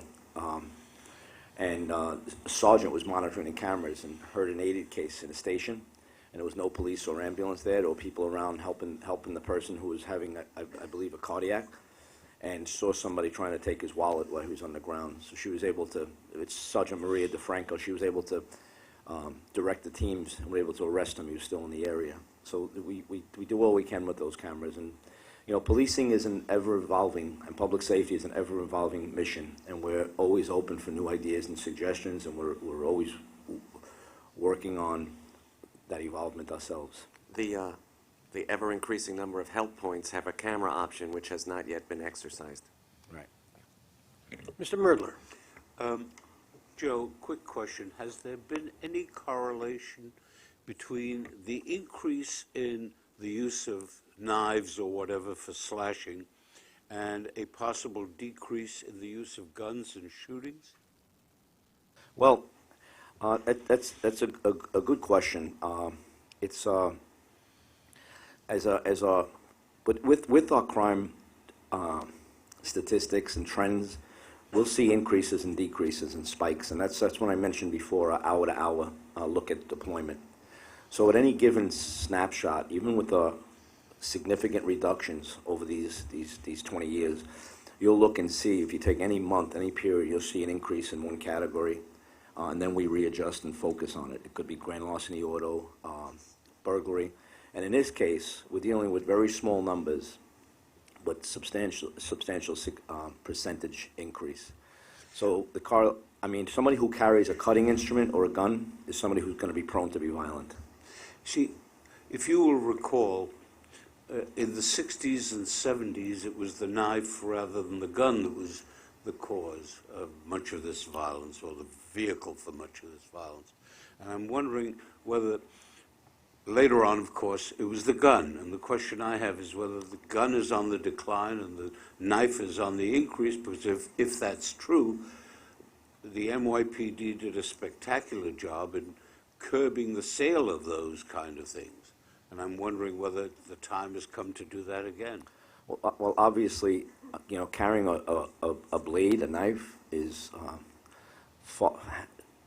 presents far less risk for would-be criminals. I wonder if it would pay to see if there is some corollary here. We'll take a look. Thanks. Thank you, Chuck. Thank you. Now we're ready to go to the operations report, I believe. I'm sorry, may I just, I'm sorry. President Hakem and Freddie, thank you for moving me up on the agenda, and my apologies to all, but I have a executive retreat with the police commissioner at Wave Hill, so I'm gonna leave now. If is there any other questions before I go? I hope to get some nice pictures, Chuck. Thank you. Thank you, Chief. Now we're ready to start the operations report, subway performance indicators, Winton Habersham. Good morning. The 12-month weight assessment ending in December of 2015 was 77.4%, and that is consistent with results in recent months. I'm pleased to report, though, today that monthly weight assessment for the system in December was 79.9%, and this is the highest monthly weight assessment achieved in more than a year. December's 12-month MDBF was 131,325 miles. The 12-month MDBF for the legacy fleet was 99,132 miles, and for the Millennium fleet, it was 167,193 miles. We are proactively targeting performance issues in specific fleets through scheduled maintenance cycles and strategic additional inspections and campaigns. These efforts are focused heavily on door performance, particularly amidst ridership increases that present additional challenges in that area. I would like to take this opportunity as the winter winds down, particularly given the historic blizzard of January 23rd, to stress the importance of our snow fighting fleets. In many ways, these trains are the unsung heroes of our storm recovery. A huge amount of work goes on behind the scenes to maintain and continue appropriate investment in this non-revenue fleet, including snow throwers, jet blowers, and de-icer trains. Many of our customers may never see one of these work trains, but our system is heavily dependent upon them, and they are a critical component of storm preparation and response. I want to commend our car maintenance and engineering teams for their tremendous work in ensuring that this fleet is ready and able to jump in and keep our system moving safely, as well as extend my appreciation to the teams who strategically develop and implement staging and deployment plans for these trains before, during, and after storms. We continue to focus on these strategies for maximum efficiency and effectiveness, and are currently working on enhancements to further improve their performance in future storms. This concludes our operations report. Mr. Albert. Are you considering legacy fleet R68 and older? Yes. So on the weekday terminal on-time performance, the 5 train is the absolute lowest of any of them. Have you identified a particular reason why that would be the case? Was it weather-related, work-related? 39% on time is pretty low. You're not referring to just the car issues? No, but I'm talking about the 5 OTP line. in general? Yeah, weekday terminal on-time performance. Yes, we have looked at that, Commissioner, and we find that it's more related to the characteristics of the line, with the 5 train, the 5 being one of the longest in the IRT. But we're also looking at it as not just so much a particular line, but a corridor. You know, the 5 goes, of course, runs down the Lexington corridor, goes from the Bronx through Manhattan and then out to Brooklyn. We're looking more so holistically and not just focusing on that one line, but looking at all 3 lines that go through the Lexington corridor, the 5, the 4, and the 6. And what the biggest difference we see over the last several years, obviously, is the increase in ridership. And that's something that we really are focusing on and trying to address, and we've implemented, as it's been presented to the committee and to the board. We've implemented several strategies that we feel are having a positive influence. And the fact that we're starting to level off with respect to the performance of the line, we think we're starting to move the needle. Thanks. Mr. Murdler. Ms. Hakim, I'd like to congratulate and thank you for taking the position that we discussed last month, which is instead of trying to jiggle these figures and paper them over, of confronting them, leaving them as is, instead of changing schedules and the like, and trying instead to deal with the fundamental problem of how do we get them on time. And in that regard, I have just two questions, if I may. The number 4, 5, and now the 6 line have weekday assessments that are perhaps somewhere on the order of 2/3 of the time they get there when they're supposed to, but 1/3 of the time they don't. And when you talk about the terminal, it's less than half the time on 4, 5, and 6. So that has some validity, because if the train isn't getting to the end of the line on time, it must have goofed somewhere along the line. At some point, when you've had a chance to really sink your teeth into a very, very difficult job, would it make sense to try and outline what it is you think that we can bring to bear to help you do that job and get it done? I mean, when you look at the statistic for the weekend terminal on-time performance, or even the weekday terminal on-time performance, they're getting there 43% of the time, 39% of the time, 46% of the time on time. And so if you could give us a clue as to what you need to do the job, that would be helpful. And I don't need it today, because I doubt very much that anybody could possibly do it today. The second part is a more parochial problem, and that is the stations. This is a theme that both the Vice Chair and I have uttered for years since we come from the Bronx, and that is we continue to be in last place in terms of KPI, and we really need to have something done. And I would urge and implore you, as I know the Borough President of the Bronx has done on many an occasion, to do what you can to see if we can do something about those stations. Great. Mr. Albert. One last thing. If you look at the MDBF of the R32s and the R42s, you see why a delay in the R179 is so important. Agreed. Is there anyone else? Then I guess we're ready to go to bus performance indicators, and Darrell Irick. Good morning. MDBF in the month of December was 6,004 miles, a 15% increase from December 2014, and another milestone for buses. The December 12-month rolling average was 4,844 miles, up 8.9% from 2014. Since last year, we received over 900 buses thanks to the support of this board. These buses have significantly reduced our fleet of overaged buses to its current level of 20%, down from a high of over 30% of the fleet last year.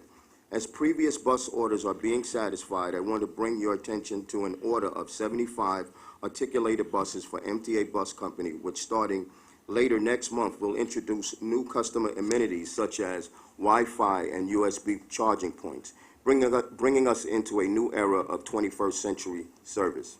And finally, I'd want to thank my team for all the hard work they did managing through record-breaking cold temperatures over the President's Day weekend.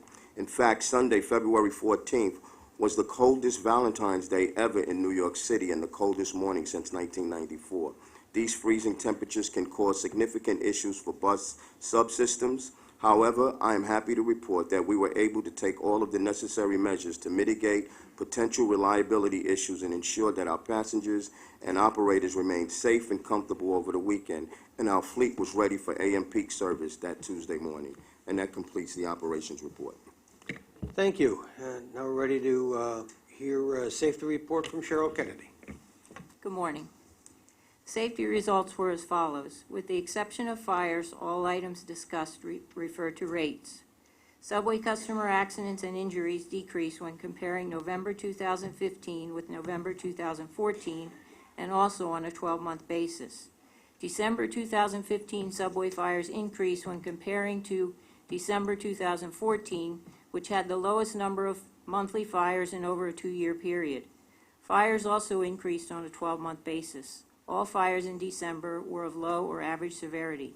Bus collisions were slightly up on a monthly basis and also up on a 12-month basis. Collision injuries were down on a monthly basis but slightly up on a 12-month basis. As previously reported to the board, significant ongoing efforts are being directed at reducing collisions, and December was the second consecutive month which showed a decrease compared to the prior month's collisions. The Department of Buses continues to see an increase in the percentage of accidents involving buses struck by other vehicles, including many occurring while the bus was standing. Bus customer accidents and injuries decreased on a monthly basis and increased on a 12-month basis. Employee lost time accidents were relatively flat on a monthly basis and increased on a 12-month basis, with slip, trip, and fall incidents remaining the highest category. That completes the safety report. Thank you. Are there any questions or comments? Hearing none, I'll ask Michael Chubak to present the finance report. Thank you. Preliminary 2015 New York City Transit farebox revenue was $4,358 million, which was $13.9 million or 0.3% above the final estimate for the year, due mostly to higher than estimated average fares. Preliminary 2015 operating expenses were below the estimate by $153.3 million or 2.1%, with labor expenses below estimate by $78.2 million and non-labor expenses below estimate by $75.1 million. These favorable results exclude 2 non-cash accrual adjustments made in November to liability reserves for workers' compensation and public liability claims, as was detailed at last month's committee meeting. With these 2 accounting accrual adjustments included, total operating expenses exceeded the estimate by $130 million, or 1.8%. Turning now to preliminary ridership for 2015, transit ridership totaled $2,422 million for the year, 0.1% below the estimate.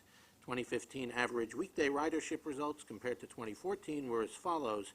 Subway ridership was 5.7 million, an increase of 0.9%, and ridership exceeded 6 million riders on 48 weekdays in 2015. New York City Transit local bus ridership was 2.0 million, a decrease of 2.5%. Express bus ridership was 41,000, a decrease of 3.9%, and paratransit ridership was 28,000, a decrease of 0.6%. Finally, we have an early look at preliminary results from January 2016. In January, farebox revenue was $334.8 million, which was below budget by $15.5 million or 4.4%, and that was due mainly to the blizzard on January 23rd and 24th. January 2016 preliminary operating expenses were below budget by $12.2 million or 2.1%. That concludes my remarks. Thank you. Thank you. Mr. Ryrick will present the bus finance report. MTA bus year-to-date December 2015 farebox revenues were $210 million, 0.2% below estimate. MTA bus December 2015 year-to-date non-reimbursable expenses were higher than estimate by $33.1 million or 5.2%. This overrun was driven by higher than estimated labor expenses, primarily due to higher payroll and other fringe benefit expenses resulting from retro wage adjustments and additional workers' compensation reserve requirements. On to ridership. Preliminary 2015 MTA bus ridership totaled 125.4 million, which is 0.2% below the estimate. In December 2015, average weekday bus ridership was down 0.3% compared to 2014, and average weekend bus ridership was up 0.4%. And this concludes the MTA bus finance and ridership report. Mr. Capelli. President Irick, how are you? One of the speakers talked before about what some of us referred to as the transportation desert of Staten Island. I thought perhaps you might want to bring up, somewhat in response, or to let people know who haven't seen the clips, about the study that you have initiated, that Transit has initiated with the community to relook at all of the bus routes, something that I've had conversations with your office going back to when Joe Smith was in charge, and that, can you bring us up to date on where you're at? Yeah, certainly. I'm going to really ask Peter Caffiero, who's leading that project. But yes, we are engaged in a comprehensive study and review and rationalization of the bus network on Staten Island. Peter? Thank you, Darrell. Yes, as you know, we are in the midst of a comprehensive relook at both the local and express bus networks on Staten Island, which to a large extent have a long historical evolution from a different Staten Island than what is out there today. So we're really starting and looking at everything within Staten Island, as well as Staten Island to Manhattan on the express bus network, and within Manhattan, where a lot of the express bus resources of Staten Island actually are running through Manhattan. We've started with both looking at a lot of the data sources we have, as well as outreach to the community. We've had, I think, 3 or 4 public meetings where we've gotten feedback throughout Staten Island, and we're in the process of compiling that, and we'll report the results of that this spring, and then continue to look at various options to make improvements.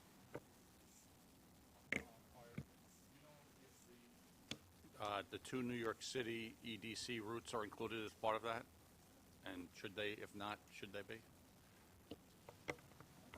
We, from a needs and where people are going perspective and data about them, we certainly are including all of the bus services in Staten Island, but we only have jurisdiction of the ones that we operate. I would really love it if you all would include those 2 routes. I don't know that the jurisdictional matter should be relevant here. We You really have the hadn't city's reached. leave to include them in this. We see Okay. jurisdiction for the purposes of the study, if that's what's Right. holding you up, Peter. No, I didn't mean to imply I was holding up. When we get to the point of looking for the longer-term solutions, we certainly, to the extent that would be part of it, we certainly will communicate with you and are working with you being the city and DOT. And we are, in fact, working on a number of fronts with city agencies in Staten Island, so we will, in fact, do that. In terms of the short, quick things that we can do, obviously, we directly control our routes, and so we'll be, as we find, for example, just routes that may require schedule adjustments, we're proceeding with that on our own routes right now. If you can continue to update the board on the progress of this very important project that you're undertaking for the city and for certainly a significant part of it. So whether I'm sitting here or not, I hope that you'll keep bringing this up. Thank you. We're ready for the capital program report. John O'Grady. Good morning. Looking at capital program results, commitments during December 2015 totaled $89 million. This included component repair at Manhattanville and East New York bus depots, and 3 projects addressing assets impacted by Superstorm Sandy, including repairs at Tower B, employee facilities at St. George Terminal in Staten Island, and 2 resiliency contracts that involved the purchase of 14 backup generators and mechanical closure devices for some of our vent bays, the vent bays in the sidewalk. Meanwhile, completions during the month of December totaled $433 million. This included communications-based train control, test track pilot on the Culver line, and Phase 3 of the Culver Viaduct rehabilitation. That concludes my report. Thank you. Any questions or comments? Then we're ready for procurements and Steve Plachocki. Good morning. The procurement package, which presents New York City Transit and MTA CC procurements, includes 10 actions totaling $232.2 million in expenditures. I would like to highlight two procurement actions included in this month's agenda. The first action is the award of a competitively negotiated FTA-funded contract to Parsons Transportation Group of New York to furnish and install a new digital bus radio system in the 700-800 megahertz band for New York City Transit and MTA bus at a cost of $202.1 million and a term of 58 months. The agreement also has options for up to 15 years of maintenance and training support services after installation, for which separate approval will be sought in the future. The Board previously approved an authorizing resolution permitting the use of a competitively negotiated request for proposal process in order to consider technical factors in addition to cost. To achieve this, evaluation criteria was developed which emphasized the proposer's capability to design, furnish, integrate, and install a system that met the coverage and capacity requirements, experience with integration of various subsystems, including radio systems, and FCC coordination and licensing. The current bus radio system is more than 25 years old, technologically obsolete, and in need of replacement. This new radio system is critical to the bus operations and is an essential public safety system for both bus operators and their customers as well. Upon completion of this project, the Department of Buses and MTA Bus Company will share a common radio network, base station sites, and a new unified bus command center located in East New York that is currently being built under a separate contract. Under the new bus radio system, all New York City Transit allocated channels in the 700 and 800 megahertz bands will be utilized in the system to communicate with personnel in buses, support vehicles, and on portable radios. The work includes retrofitting radios on 6,250 existing buses and support vehicles with mobile radios, providing 1,250 portable radios, outfitting the new bus command center with dispatch consoles, computer-aided dispatch equipment, network, telephone, video, and audio systems, and other furniture, and all hardware and software necessary for a functioning dispatch and command center. The system is based on Tetra technology, which is a global standard extensively used in Europe, and is an open architecture that will permit any manufacturer's product meeting this requirement to be used. While transit staff will continue to maintain equipment, we also leveraged our upfront initial acquisition by obtaining pricing and software and hardware for maintenance for up to 15 years after warranty. Following an extensive outreach, including issuance of a request for information, two proposals were received, one from Parsons and the other from Motorola Solutions Incorporated.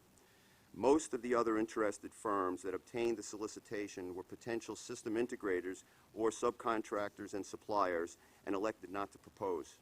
A multidisciplinary technical committee was utilized to thoroughly evaluate both proposers' technical submissions. After the technical review was completed, the technical committee ranked Parsons' technical proposal, utilizing PowerTrunk as its radio manufacturer, as very good, meeting all aspects and in some cases exceeding the technical requirements. While Motorola's technical proposal was ranked marginal, lacking essential information and having significant weaknesses. Negotiations were conducted with both firms and included discussions of commercial and contractual terms and conditions, technical requirements, and overall cost, and focused on ensuring that each technical solution complied with all the requirements contained in the scope of work and technical specifications. During negotiations, Motorola was made aware of that its technical solution did not meet the RFP requirements with respect to coverage, including signal strength requirements, and was reminded that it would need to obtain FCC certification for its 700 megahertz equipment in order to be eligible for award. Throughout the process, Transit advised both proposers of any technical deficiencies and subsequently received interim proposals in an effort to allow both proposers to improve their technical and price proposals. Best and final offers were received, and the selection committee evaluated them against the stated selection criteria. Again, with the emphasis on technical matters, Parsons was unanimously selected for award based on its superior technical proposal and its overall price providing best value. While Motorola's BAFO pricing of approximately $169 million for its base proposal was some $33 million less than Parsons' BAFO price of $202.1 million, The Selection Committee considered Motorola's failure to rectify its significant technical deficiencies regarding its lack of required FCC certification for the 700 megahertz equipment and shortfalls with respect to coverage and signal strength on the 700 megahertz system so compelling as to overcome the significant difference in price between the two proposals.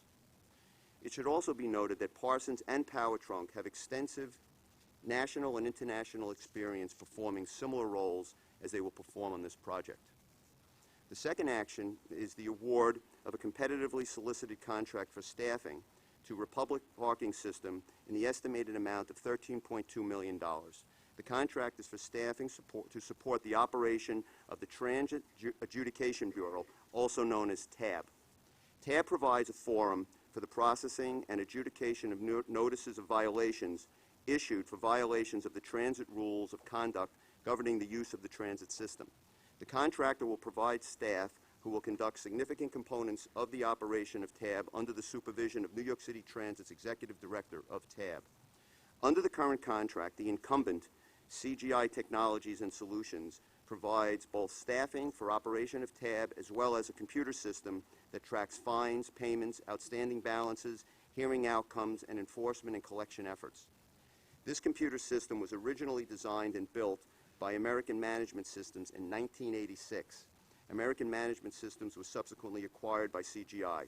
The computer system has reached the end of its useful life and is in need of replacement. In order to enhance competition for this RFP, a decision was made to develop a replacement computer system in-house.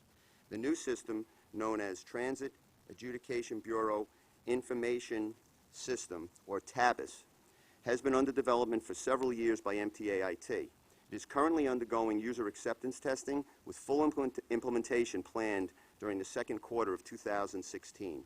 This procurement commenced in the third quarter of last year in anticipation of awarding a competitive contract for staffing to support TAB operations using the new system. Procurement conducted extensive outreach to the marketplace to ensure adequate competition for this contract. As a result of these outreach efforts, 4 proposals were received.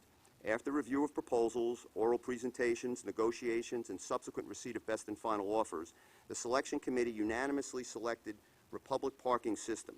Republic was the highest technically ranked proposer and submitted the lowest best and final offer.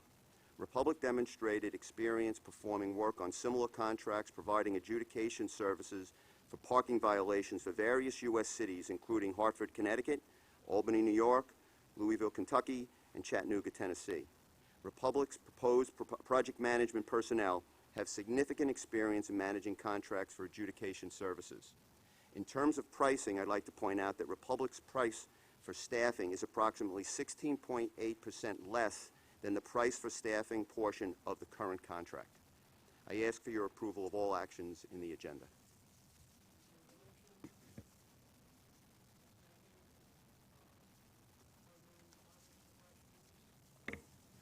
Mr. Capelli, then Mr. Merdler. Yes, I had an opportunity to have an extensive discussion with staff regarding the first item here, and although I understand that, we normally try to go with the lowest bidder where practicable, I agree with their recommendation. I believe the diligence that the people involved in the selection committee was of the highest quality of due diligence. And I'm especially concerned that we not have our employees, particularly our bus drivers who have who are near and dear to me, out in parts of the city without being able to be in effective communication, thus putting the safety of the driver and their passengers at risk. So accordingly, I support this and the other procurements. Mr. Merdler. Stephen, when last we looked at the Adjudication Bureau, they had a fair backlog in terms of the hearings. Has that been the subject of focus at all in the awarding of this contract? And does it indeed still exist? I'm going to probably have to move to Mr. Henley if he wants to Whenever address you can that. let me know, no rush. we can get back to Member Merdler on the hearing backlog. I believe the hearings are down for the fourth quarter. I think there's a report in the back of your committee book, and I think that has to do with a decline in the rate of summonsing earlier in the year. But we'll get back to you more specifically.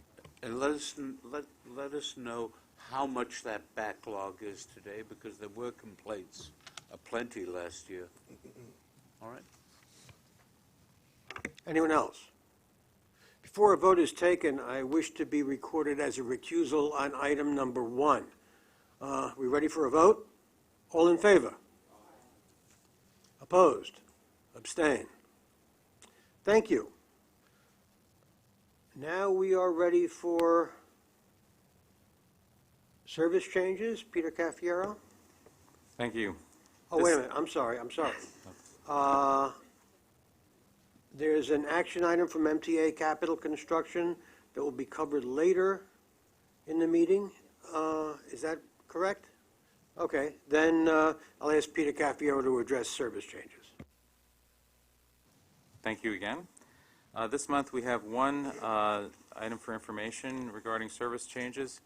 As you are aware, MTA Capital Construction expects to complete the construction of Phase 1 of the 2nd Avenue Subway in late 2016.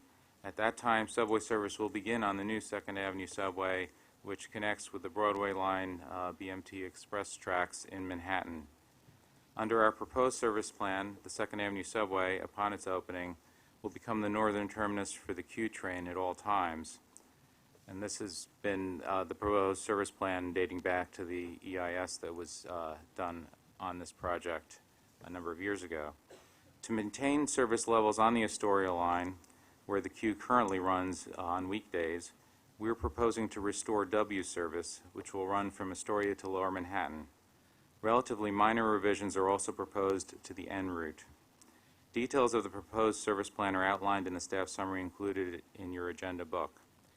Because the proposed changes to the Q route impact a significant fraction of the length of the route, our service change guidelines call for holding a public hearing to be held to consider the proposed service plan. We plan to hold this hearing this spring. After the hearing, we will bring the proposed service plan back to this committee and board for your approval. This concludes the service change discussion. Mr. Albert.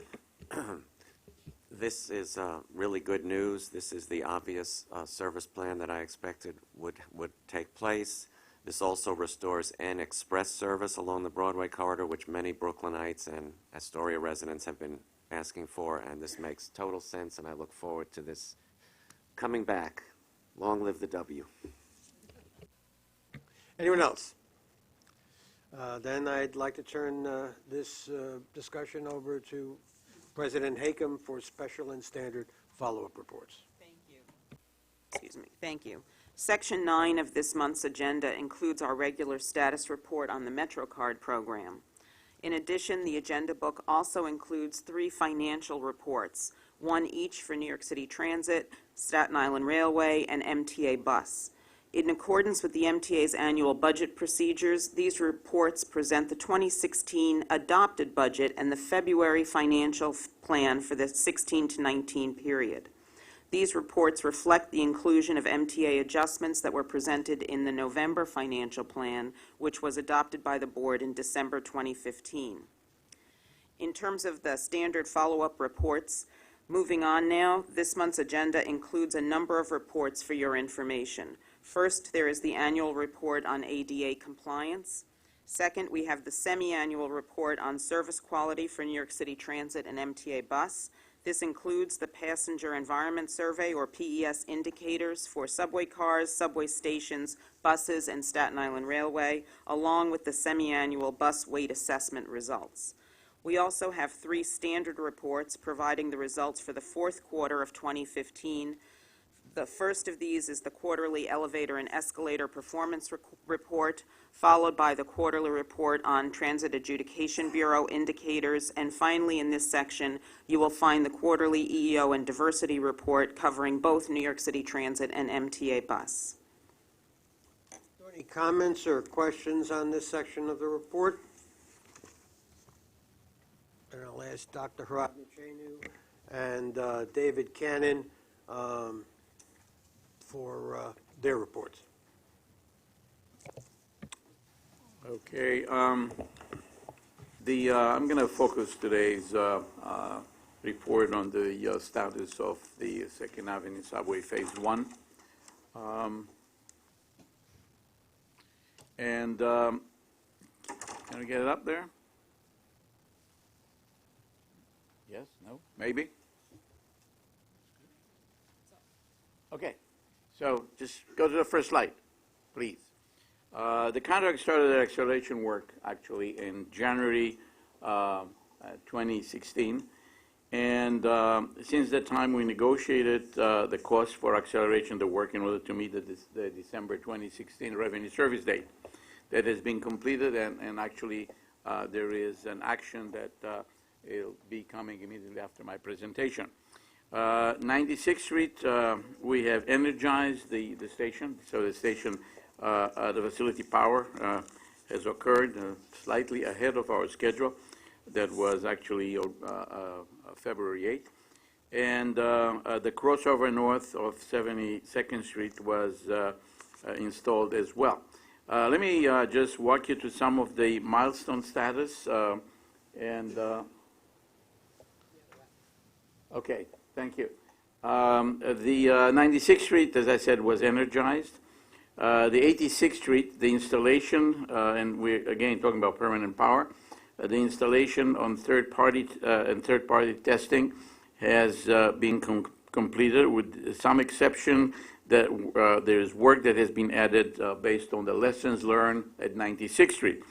At this point, Con Ed has started the inspection in order to maintain energization date of April 29th that we expect that to be on time. 72nd Street, again, the contractor completed installation of the third-party and third-party testing, except for work added based on the 96th Street lessons, and that is now being completed together with the Con Ed inspection in order to maintain the energization, and this is going to be about 2 weeks prior to the 86th Street, expected by April 15th. Going to the finishes contract, the 72nd Street finished at entrance 1, that this is a 301 East 69th Street. We have had a delay on the finishes at that particular location. We have kind of switched around some of the milestones in order to get it done, so there will be no impact to December 2016. And that at this point is expecting to be finished by April. The entrance number 2 is progressing well, and again, we expect to finish it June 30th. Regarding the systems contract, the track work in Zone 8, and this is a crossover north of 72nd Street, was completed, and the track work right now in the southbound tunnel between between 72nd and 86th Street, as well as the area within this 86th Street, is being completed right now as we speak, and we expect it to be on time. The integrated acceleration schedule, again, for the systems, all contractors, all 4 contractors accepted the acceleration, and at this time also the additional testing and inspection personnel from New York City Transit has occupied the facility along Second Avenue, and they're working together with our people to support the testing and commissioning work. With that, I would like to complete that and hand it over to David for the action. David? Good morning. Capital Construction has one action item for your consideration and approval this month. The staff summary is located on page 130 of your committee book. MTA CC is requesting approval to enter into acceleration agreements with the Second Avenue subway contractors constructing the stations at 72nd Street, 86th Street, and 96th Street, and with the systems contractor. The acceleration agreements will accelerate the completion of critical activities necessary to commence pre-revenue testing and training by September 1st, 2016, and revenue service in December 2016. Each of the acceleration agreements establishes new milestones to support these dates and payments due to the contractors for accelerating their work will be apportioned among the new milestones. The agreements will require the contractors to complete the work for each milestone within 30 days of the date established for the milestone to be eligible to receive payment. The agreements will also allow the contractors a second chance to earn milestone payment for certain milestones if the contractor is able to catch up in time to meet the date required for pre-revenue training and testing. However, if the contractor misses a milestone date plus 30 days and misses the pre-revenue service testing and training date plus 30 days, the contractor will not be entitled to the milestone payment for that particular milestone. The total amount payable under the 4 acceleration agreements, if all milestones are met, is $66 million. I ask for your approval of this action. Is there a motion? Second? Any questions or comments? Mr. Albert? Once this is in place, approximately how much contingency is left? About 50 million at this point. 50? Yeah. You have no problem with that? That's sufficient? It appears that it is sufficient, yes. Anyone else? All in favor? Opposed? Abstain? Motion carries. There is one other thing, I'm not sure, Steve, did you address the ratifications yet, or you did, right? The ratification on, yeah, you did, okay. Okay, fine. The final,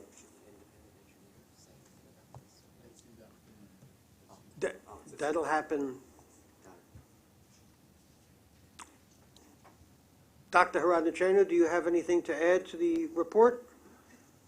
No, that completes the report. Then if there are no other questions or comments, you'll be in CPOC, or do you want to say it now? I mean, I see you have your mic open. Good morning, Mr. Vice Chairman. Yes, I did want to give the IEC review as we did last month. We find the project team has generally maintained its schedule for progressing the installation of permanent power and station equipment in January. They expect to update their integrated project schedule by incorporating the accelerating testing and commissioning activities in early March. However, we'd have note that the start of certain major test groups has been rescheduled by this activity.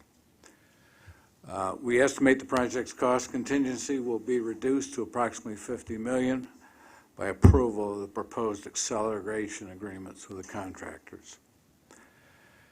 Although the acceleration certainly improves the outlook for completion in December, the project remains with a moderate risk to that completion date. The top schedule risk, the continuing design and scope changes during construction has not been mitigated. It's on the IEC report. Questions or comments on the entirety of the agenda? If there are none, a motion to adjourn. Second, all in favor? This meeting is adjourned. Thank you.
Okay.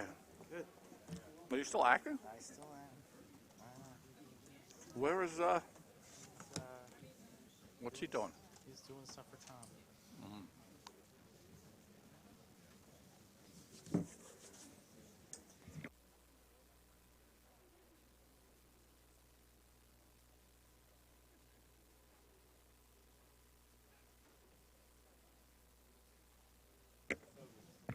If the bridges and tunnels folks would get settled, we're going to get a little early start, as our rules permit. Do we have any public speakers? No. Wow.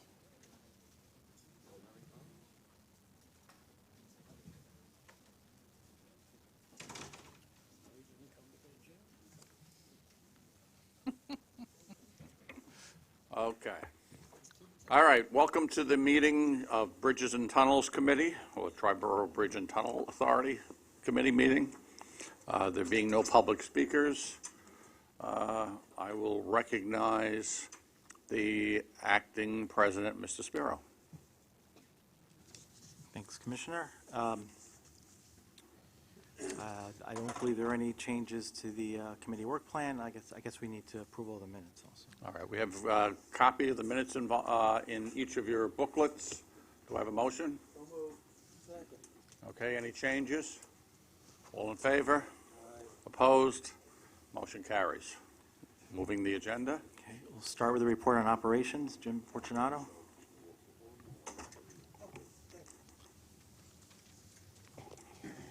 Good morning. The report on operations begins on page 18. Traffic was higher in December with 25.4 million crossings as compared with 24.2 million crossings in December of 2014.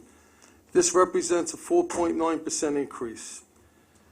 In 2015, total annual traffic was 297.9 million vehicles, 11.5 million or 4% above 2014 annual traffic.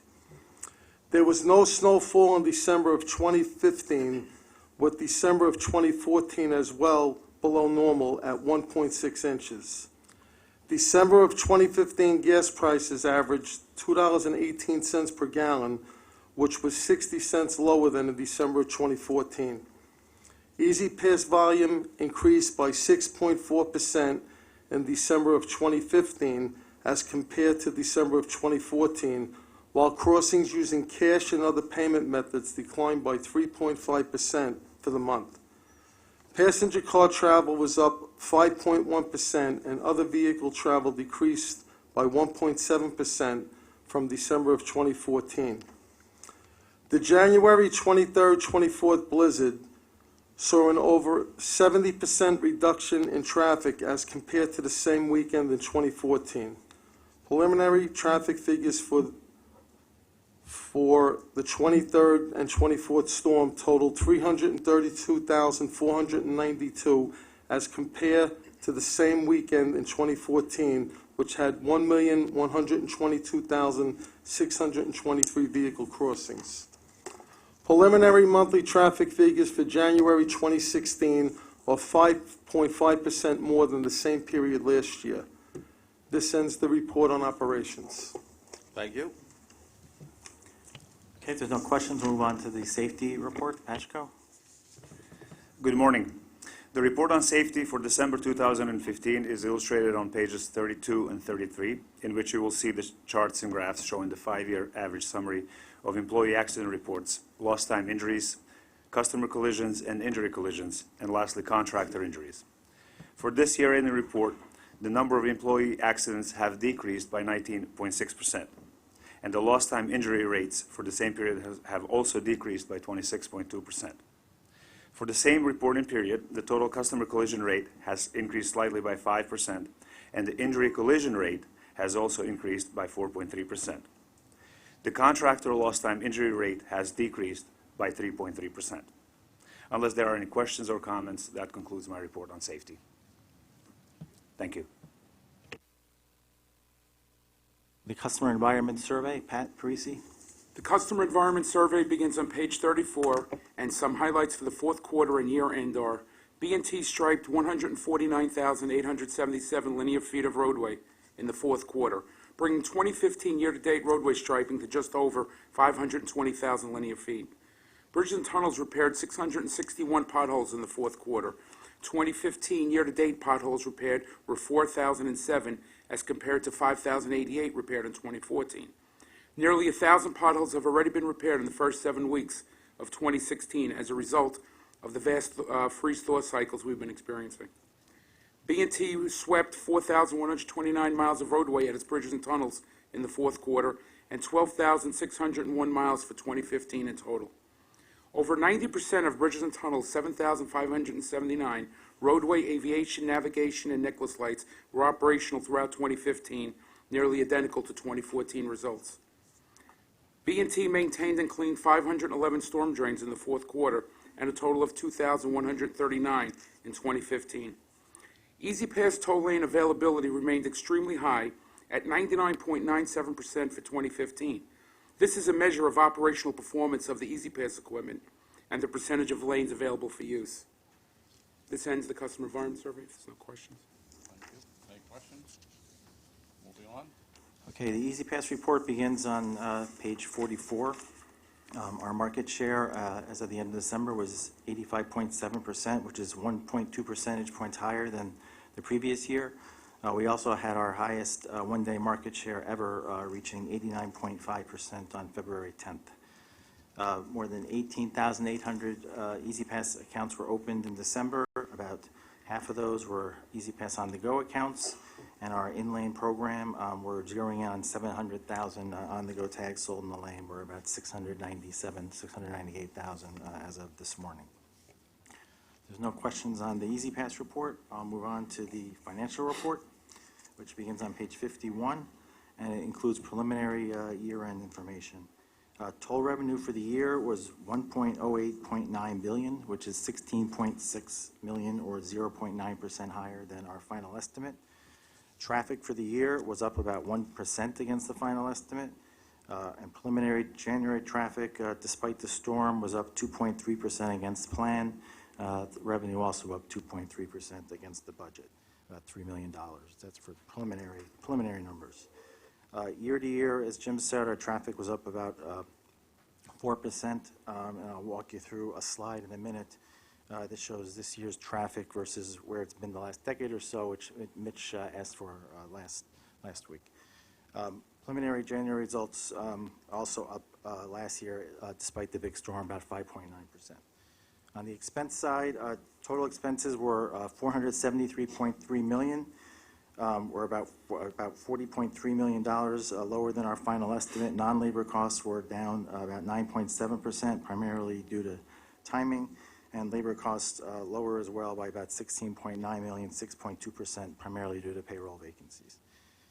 Overtime was down about 18.2% against the plan, about $5 million. Support to mass transit, more than $1.124.9 billion, which is almost $87.6 million, 8.4% better than planned. And if there's no questions on the basic financial stuff, let me just quickly walk you through this traffic slide. It begins on page 62. Sure.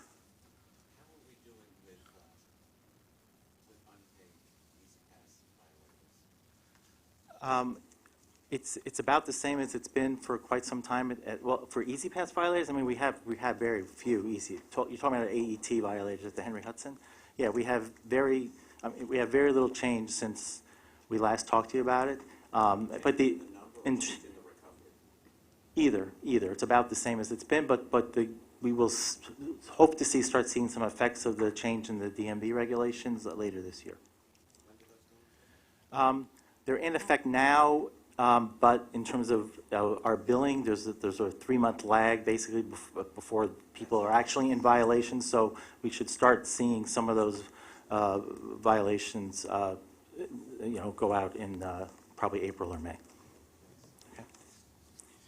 Okay, let me just walk you through this traffic slide. It's in the book, but I don't know. Sometimes it's hard to get it the right direction. So if you want a hard copy, I have that too. 62.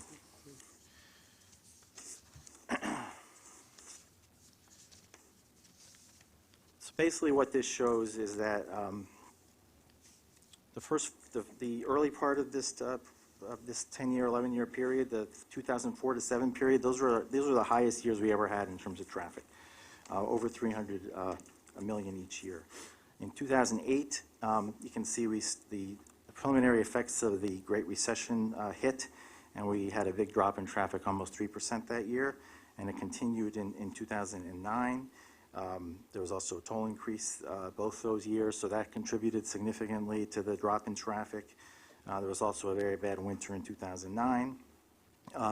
We started to flatten out in 2010, but then 2011, there was a huge spike in gas prices, hit $4 for just the second time, and gas prices stayed very high for some time, starting in 2011.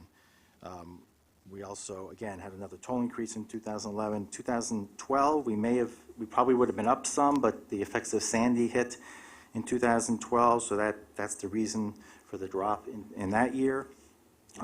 2013, we went up slightly despite the toll increase, but that's really because the Sandy hit the previous year. Otherwise, we would have been down a little bit in 2013.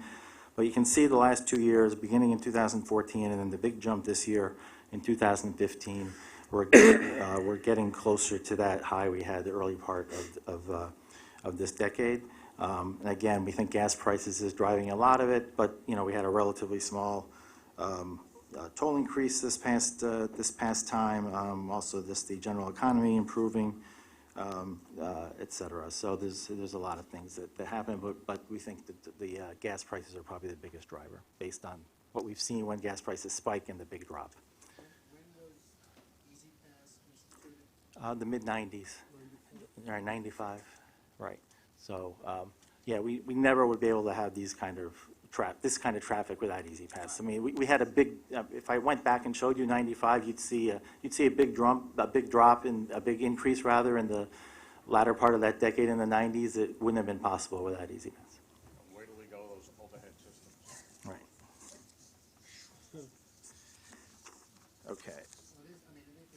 I appreciate you guys doing it. It's a very interesting chart. It is. It says a lot about the region, right? The economy, gas prices, Easy Pass. Yes. The work TBTA has done with modernizing a lot of the facilities. Right. All of those things provide a reason for people to get in their car and go over a bridge or a tunnel, as the case may be. So while the numbers are the numbers, they say a lot about the region and the work that's been done in that regard, and that's been very helpful. Yeah. Thanks, Mitch. Thank you. I have no doubt, sooner or later, we're going to get to 2007. If gas prices stay the same, maybe not in 16, but in 17, I we'll think get to 2007 I think that's a big indicator of gas prices if that stays the same. Yeah. I think the other thing that helped, and you just said the total increase, but the signs we put up showing the differential between Easy Pass and non-Easy Pass, I think has done a lot to tell people, the toll went up, but it didn't go up that much if you're on Easy Pass. You're right, and what we've seen an increase in Easy Pass traffic. Cash traffic is still going down, actually. Right. Despite these numbers, cash traffic is actually going down with Easy Pass. Right, because people are realizing to get the number one, they may not want to be in the cash lane with the amount of time it takes, but number two, they also want the most discount they can get, and that is you got to have an Easy Pass. You're right. Yep. Thank you. You're welcome. Okay, so I have an action item for the operating surplus. So if you don't mind, I will read this into the record. The item begins on page 65. Included in the attachments to the staff summary are 8 resolutions associated with transferring the 2015 TBTA operating surplus. These actions can be summarized as follows. Resolutions to certify and transfer $750,716,715 in 2015 operating surplus to the MTA and New York City Transit pursuant to Section 1219A-2B of the Public Authorities Law of the State of New York. Resolutions to transfer the 2015 investment income of $182,604 to the MTA pursuant to the Section 569C of the Public Authorities Law of the State of New York. resolutions to deduct from the fiscal 2016 operating surplus of TBTA the amount of $26,880,799 to be deposited into a necessary reconstruction reserve, which was adopted by board resolution on March 29, 1968. Money credited to the reserve will be applied to the payment of the cost and expense of current and anticipated necessary construction of TBTA facilities. And finally, resolutions pursuant to the Public Authorities Law to advance monthly the fiscal year 2016 TBTA surplus to the MTA and New York City Transit in an aggregate amount not to exceed 90% of the estimate of the sum of that month's operations, if available, with the first $1.8 million going to New York City Transit and the remaining sum split 50% to New York City Transit, less applicable bond service, and 50% to the MTA, less applicable bond service. Your approval is requested. So moved. Second. Okay, thanks. Any questions? All in favor? Aye. Okay, thank you very much. We also have the adopted budget and financial plan in the book as an information item. It's essentially the same as what was adopted by the board in December. Includes schedules detailing the monthly allocation for purposes of reporting. If there's no questions on that, we'll move on to the capital program status report. Joe Keane. So, morning. The report on the capital program can be found on page 97 of the committee report. The report presents an overview of our planned 2016 commitments and completions, as well as progress achieved through the end of January. For 2016, we plan to commit $105.5 million in commitments through 76 separate tasks. In 2016, we plan to complete 10 projects with a cumulative value of $146.4 million. In January, there were 12 commitments made with a total value of $4.2 million. There were no planned or completed projects in January. 4 task-level closeouts with a total value of $33.4 million were made in January. Unless there are any questions, that completes my report. Move on to the procurement report. Good morning. The procurement report starts on page 110. There are 4 procurements in all. There's 1 non-competitive procurement, which is an agreement between Bridges and Tunnels and New York City Department of Transportation to allow preliminary foundation and realignment work and associated services to be performed by DOT's in-place contractor for a future direct connector ramp between the RFK Bridge Manhattan ramp and the Harlem River Drive. At significant cost savings and reduced traffic and construction impact to the community. This agreement is in the amount of $22.9 million. There are 3 competitive procurements. 1 personal service contract for commercial driver's license training for both bridge and tunnel maintenance employees and certain New York City Transit employees in the negotiated amount of $1,338,025. 1 is a discretionary procurement for a miscellaneous service to provide expert assistance in preparing and developing civil service exams, which are administered by DCAST for various levels of bridge and tunnel maintainers in the negotiated amount of $56,400. There's also a procurement modification in the negotiated amount of $3,332,876, which develops and implements an all-electronic tolling pilot program at the Cross Bay and the Marine Parkway bridges, and updates the software of the existing toll registry system at all facilities. The value of these procurements total $27,627,000. Unless there are any questions. So moved. The connector from the RFK to the northbound Harlem River Drive makes perfect sense. Is a southbound connector from Harlem River Drive to the RFK Bridge envisioned at some point? There's already there's an existing connector. I looked at the diagram and it didn't appear. There is an existing? Yes, there is. Yeah, but not on that part. Yeah. How long has that been? Since the bridge was built. It's been there, originally. It's original. Original. Any other questions? All right, all in favor? Aye. Opposed? Procurement's carried. Okay, diversity report. Sean Moore. The MTA Bridges and Tunnel Diversity Report is on pages 122 through 129. It represents the year-end report. MTA Bridges and Tunnel workforce composition. included 51 new hires. 25% represented females and 59% represented minorities. MTA Bridges and Tunnel continues to address underutilization for females in the officials and administrative category, as well as Hispanics in the administrative support and service maintenance. We did experience an increase in the hiring of females in the professional category, technicians, as well as protective services. The EEO and Title VI complaints is on 127 through 129. We had a caseload of 15 EEO complaints, 11 internal, 4 external, and we closed out 5 EEO complaints this year. We have no reported Title VI complaints. On the diversity outreach, we held a diversity outreach event January 28th for as-needed contracts, specifically to target MWBE design, engineer, inspection, and engineer support services. It was a smaller outreach event. We were trying to target a specific group. We had 80 participants, 11 primes, and 34 firms were represented. We also had the wonderful opportunity to start up our Diversity Council this year. We held a diversity event for African American History Month on February 9th, where we honored the rich diversity of TBTA. Through our history and our research, we discovered we had a design engineer, Joseph Lincoln Parker, who was on board starting with New York City Tunnel Authority back in the 1920s and the 1930s, and then thereafter at TBTA.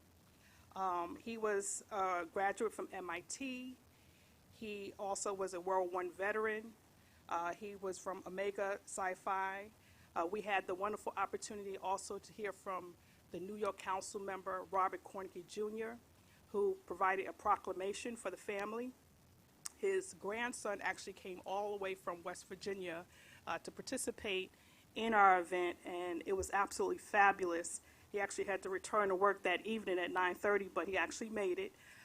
We also had his family from Delaware on Skype, and thank you to the technology here at HQ. They sent their thanks. They had their 92-year-old mother, his daughter-in-law was online, was able to watch from Skype as well. So they just sent their thank yous, and they so much appreciate it. I also want to take the opportunity to thank all the senior staff here, our acting president for speaking on our behalf. Without your support, it would not have been a success. We filled up the room, and we had a great time. Thank you. Thanks. Sean gets the thanks. She pulled it all together. But I think that concludes our agenda if there's no further questions. Okay, any other questions? I have a motion.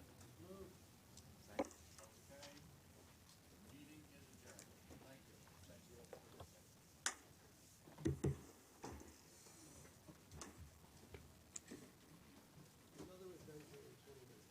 Yep. Just think how quick you're going to be able to get to Yankee Stadium now with the connection. That's right. I'll be here for finance also. MC.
Good morning, everyone. I'd like to call the meeting of the Finance Committee to order, please. Doug, are there any public speakers? No, sir, no public speakers. Next, may we have the approval of the January 25th minutes, and may I have a motion? Second. Any comments or questions? All in favor? Aye. Doug, can you take us through the work plan, please? We have no changes to the work plan. Next item is Budget Watch. Budget Watch, okay. This month's Budget Watch, too fast. We're focusing on January operating results and subsidy results through February. We're comparing results against the 2016 budget, which is included in the February financial plan, which I'll describe later. Starting with the revenue, for the month, passenger revenues were unfavorable by $16.5 million or 3.5%, mainly due to the impact of Winter Storm Jonas, which is on January 23rd and 24th. New York City Transit and MTA bus were primarily impacted. They were each over 4% unfavorable for the month. The commuter rails were essentially on budget. Despite the winter storm, toll revenues were 2.3% favorable for the month. And as Don Sparrow said earlier, that was mostly due to higher than anticipated traffic levels, largely resulting from low gasoline prices. Moving to expenses, for January, overall, they were lower by $31.1 million or 3.4%, due mainly to the lower energy prices that we've all read about and some timing delays in various services categories. Debt service for January of $210 million was $25 million or 10.6 favorable to budget.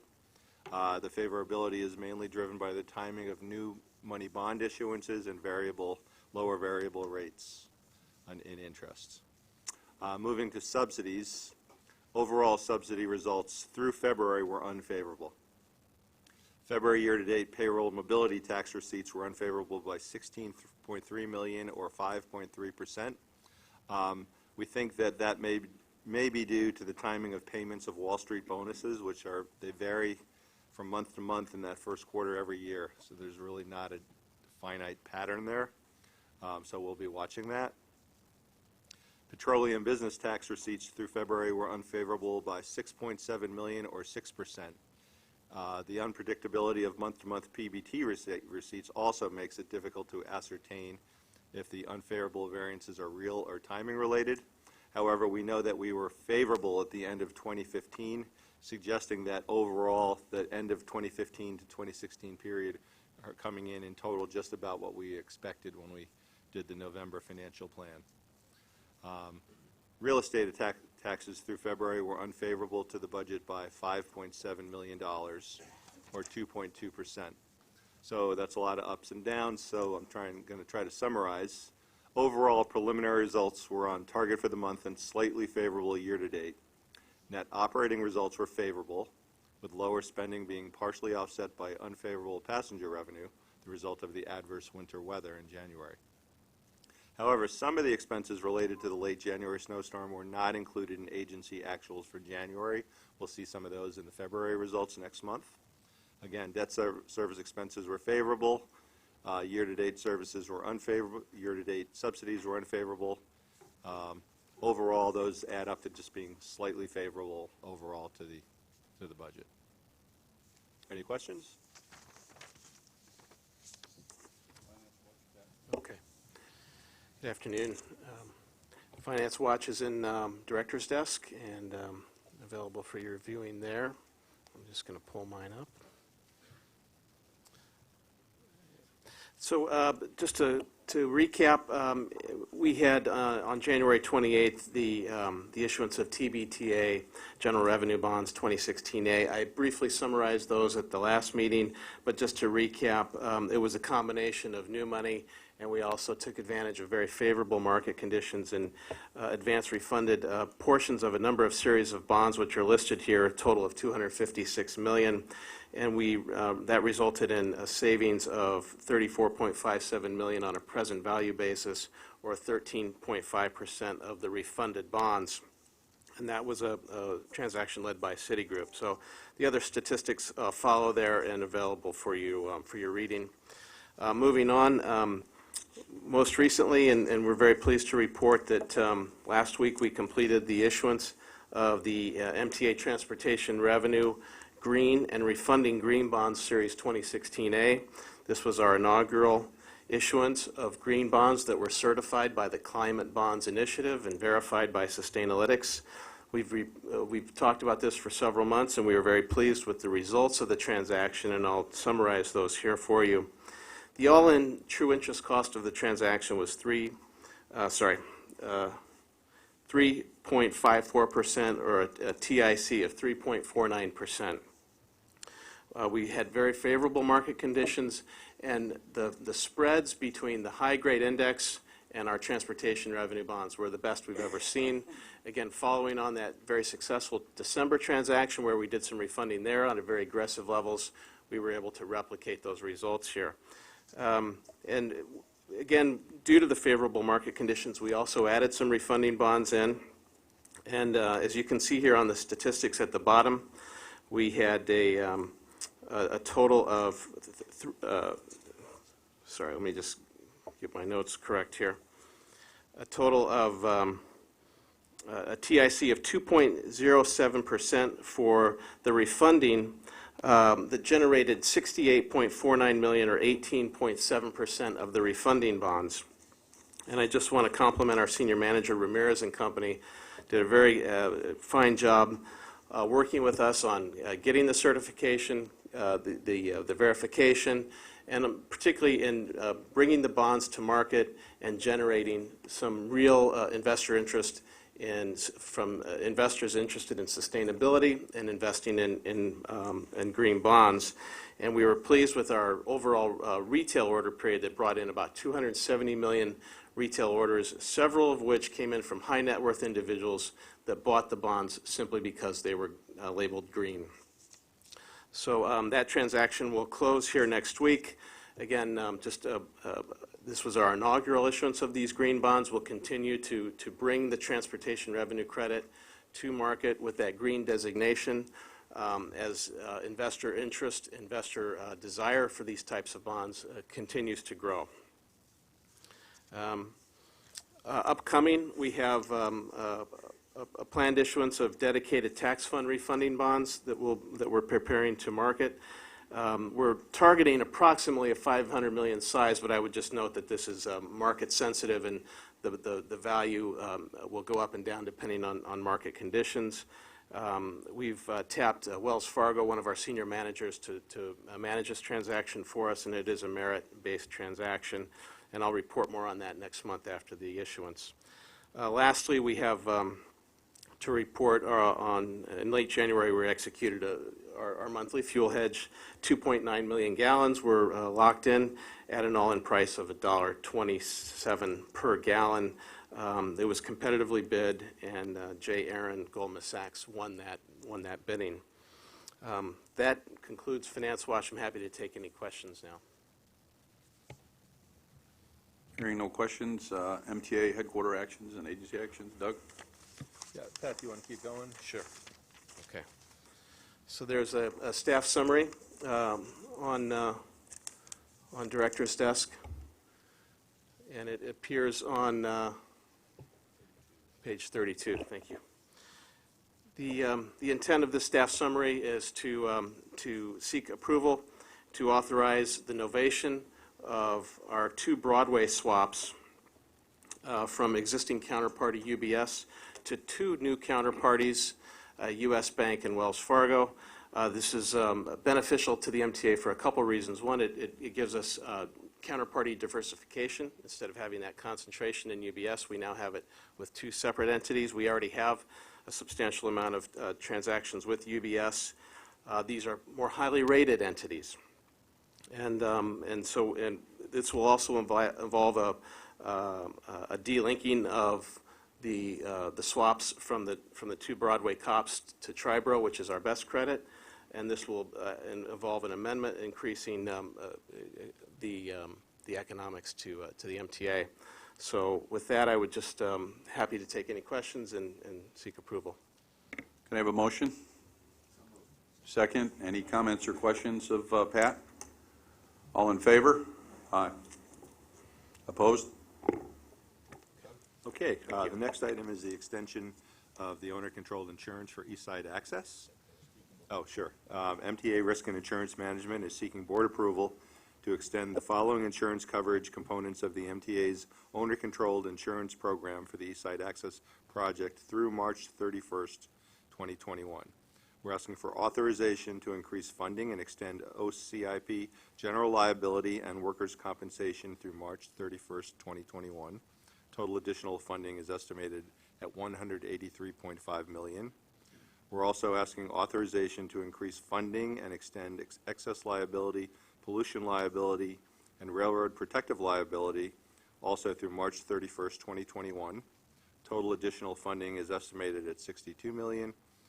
Finally, we're asking authorization to increase the maximum fee under the broker services contract with Willis of New York for OCIP services through December 1st, 2022 by $2,541,000. Sure. We have representatives here if you have specific questions. Is this insurance anywhere it may occur within the confines of the East Side Access Project, or are there geographic limits to this? Phyllis? Is Phyllis here?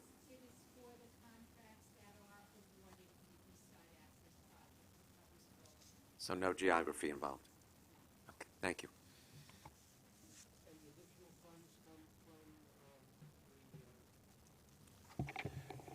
Thank you.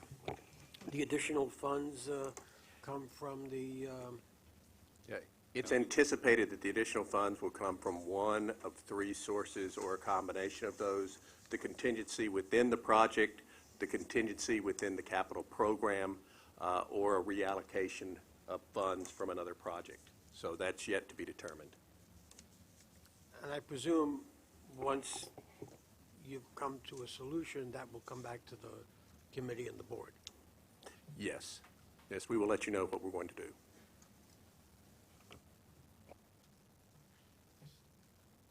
Motion? Second? Any more further comments and questions? All in favor?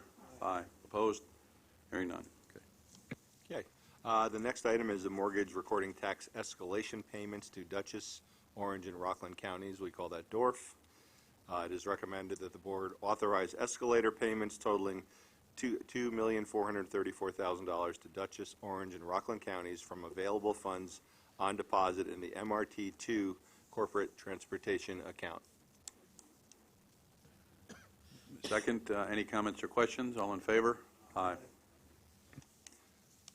Okay, the next item is the 2015 TBT operating surplus, which seeks approval of resolutions which will certify and transfer $750,716,000 of its operating surplus to the MTA and New York City Transit. It'll transfer $182,604, representing 2015 investment income to the MTA. We're asking that it'll deduct from operating revenues for fiscal year ending 2031-2016 the amount of $26,880,000, which amount shall be paid into the necessary reconstruction reserve. And finally, we're asking to advance the 2016 TBTA surplus. May I have a motion? Second? Any comments or questions? All in favor? Aye. Okay. We have an information item being the February financial plan, which you all should have received a copy of. So what we do with February, in order to highlight certain important items that are included within the consolidated November financial plan, the MTA captures certain of these items below the baseline as MTA plan adjustments. In addition, some adjustments to expenditure forecasts in the November plan were derived after agency baseline forecasts were locked. With board approval secured, these items, also referred to as MTA plan adjustments, can be appropriately allocated to the agencies and captured within the February plan. The February plan also gives the MTA and its agencies the opportunity to make technical adjustments to their budgets and forecasts, which will result in improved reporting. It establishes a 12-month allocation of the adopted budget for financials, utilizations, and positions, which will be compared with actual results each month and reported within Operating and the Finance Committee. Unlike the July and November plans, the February plan does not include any new proposals or programs. Detailed explanation of those programs and assumptions supporting this plan that were also included in November can be found in the November 2015 financial plan, which is posted on the MTA website. I'm going to talk about some changes to the November plan. Starting with technical adjustments, we had for enterprise asset management, the November plan included centralized EAM contingency funds that could be used by the agencies as plans became more developed. Consistent with this premise, a small portion of those contingency funds have been allocated to certain agencies for newly identified EAM needs. This results in no change to the MTA's overall bottom line. Investment pension earnings, which had previously been captured below the line in the November financial plan and earlier plans, are now captured within the LARR's baseline, also with no net change to the MTA's overall bottom line. We had a change that actually had some bottom line impact, that being commuter rail overhead rates. The Long Island Railroad and Metro North have updated the calculation of their 2016 overhead rates to take into consideration the impact of the retroactive wage adjustments that went into effect in 2014. This adjustment reduced the level of credit assumed in reimbursable overhead and thereby increased the non-reimbursable budget by $35 million in 2016 and $12 million per year thereafter. I'll talk about how that impacts the plan a little bit later. With regard to the Second Avenue subway, we had made some provisions to include the necessary funding to finish that work in 2016. However, it wasn't included within the transit numbers. It was included topside, MTA-wide, so transit now has those numbers embedded into their specific baseline plan. The plan includes important policy actions and reestimates that were highlighted below the line in the November plan. With board approval, these items are now incorporated within the MTA baseline. If you remember, we committed to capital $125 million in additional recurring funding beginning in 2015, and a one-time $75 million contribution that was based on some favorable real estate tax receipts last year. We called that a one-time additional pay-go investment. And if you also recall, there was a $300 million acceleration of the planned 2018 committed to capital contribution into 2015 with corresponding debt service savings from that acceleration. Also, those have been captured in the MTA baseline. Remaining below the baseline are a few items, two of which are the 4% fare and toll increases for 2017 and 2019. Those will require board action. Those still remain below the line at this time. MTA efficiencies not yet implemented. Unidentified savings targets remaining in the November plan total $73 million in 2016, $65 million in 2017, $90 million in 2018, and $82 million in 2019. The MTA is committed to continuing its program of identifying efficiencies that result in overall recurring savings for the organization. It is our expectation that the $73 million target for 2016 will be identified and captured in the July plan. We're working on that right now. We also we identified additional efficiency targets in November, those being $50 million in 2017, $75 million in 2018, and annualizing to $100 million in 2019 and beyond. Also, those remain below the line. The MMTOA subsidy changed from what we had anticipated. We were led to believe by the state that they were earmarking $104 million of the MMTOA subsidy for capital, but instead it's earmarked for operating. So we're kind of just switching that back. So we're offsetting this reduction to the capital program with a corresponding increase in the contribution to capital from the operating budget. The total MMTOA appropriation in the 2016 to 2017 executive budget is unchanged from last year. However, it's $36 million lower than the forecast that we had made in the fall. So if you remember, I talked about the fact that overhead recovery is going to cost the operating budget about $35 million. The MMTOA is coming in about $36 million lower. So we're going to offset that with changes in the way we handle the general reserve. So when the board approved the financial plan in December, it gave the chief executive officer and the chief financial officer the discretion to apply any unexpended 2015 general reserve funds towards unfunded needs or to reduce long-term liabilities. The November plan assumed that those funds would be used to reduce the LIRR unfunded pension liability, which is our lowest funded pensions plan. In December, the MTA released the unexpended 2015 general reserve balance of $140 million. However, those funds have yet to be invested. In the February plan, we're assuming that $70 million of that balance will be invested, with the remaining $70 being used to advance to fund that $35 million on the overhead and the $36 reduction in MMTOA. At this time, however, without an approved capital plan, the MTA will be holding off on investing any of the unused 2015 general reserve funds. So now to get to the closing cash balances, the balances are slightly lower than what they were in November. However, no programs are being impacted at all. The balances are slightly lower in each year, and because of the way balances carry over, it doesn't really have a bottom line impact to the MTA till 2019, when our projected deficit is increasing from $182 million to $257 million, which is a $75 million worsening. That's in 2019, and we haven't even evaluated 2015 results yet, so it's a work in progress. There's not any real major news story here. It's slight worsening in our overall bottom line. And that's the February plan. Any comments or questions? Ellen?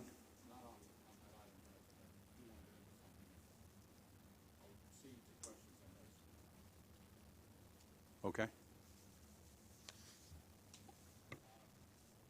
At the Transit Committee, we had a discussion that followed up on a conversation that you and I had the other day regarding dedicating some staff to the issue of monitoring repeat offenders, sex offenders, and violent offenders down in our system. We had a motion on that that passed without a negative vote, which was to authorize the CEO to assign, which would be you, to assign the number of people that as you deem necessary to, in fact, monitor, interact with the district attorney's office, bring things to your attention, bring things to the respective committee's attention. I envision it would impact at least on all of the railroad and transit operations that we have within our empire, with the purpose of working with the district attorney's offices to ensure that people who are in the business of committing crimes within our system against our customers, against our employees, against the people who protect our systems are tracked and precluded from, where possible, from being able to continue to do that. So because it involves more than transit, I said I would raise it also at finance, and so I make that in the form of a motion. Do we need action on this? It will affect the budget, so. Well, I've had a conversation with one president, and that's Ronnie Hakam from New York City Transit.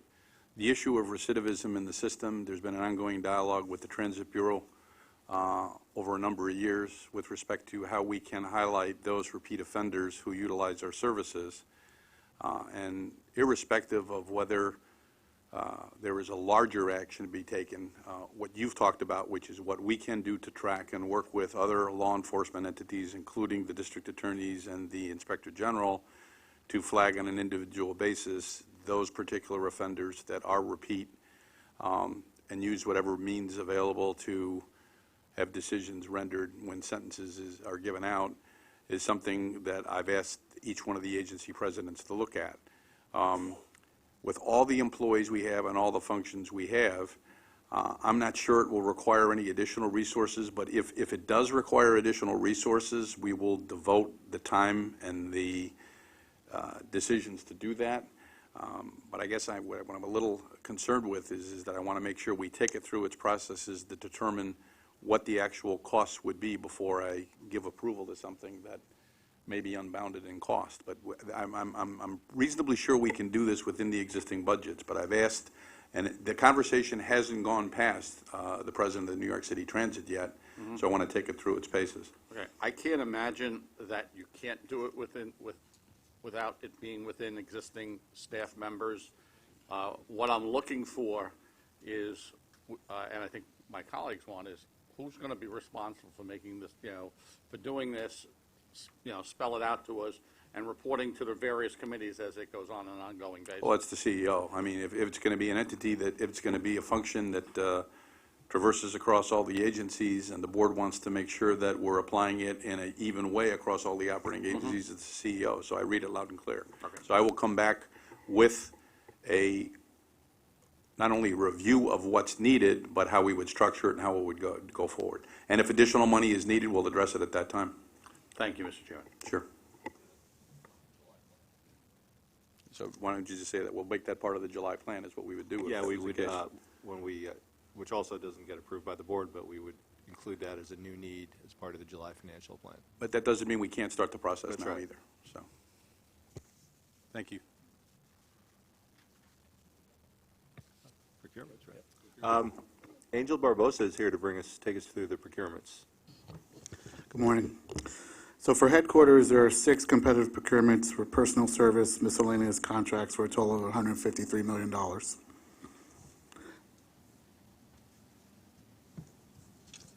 We need a motion.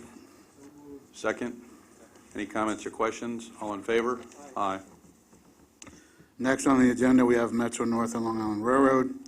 For Metro North, there is 1 competitive procurement for a modification for additional funding to provide continuous rental of heavy equipment and vehicles used by Metro North's various operating division for a total of $3 million.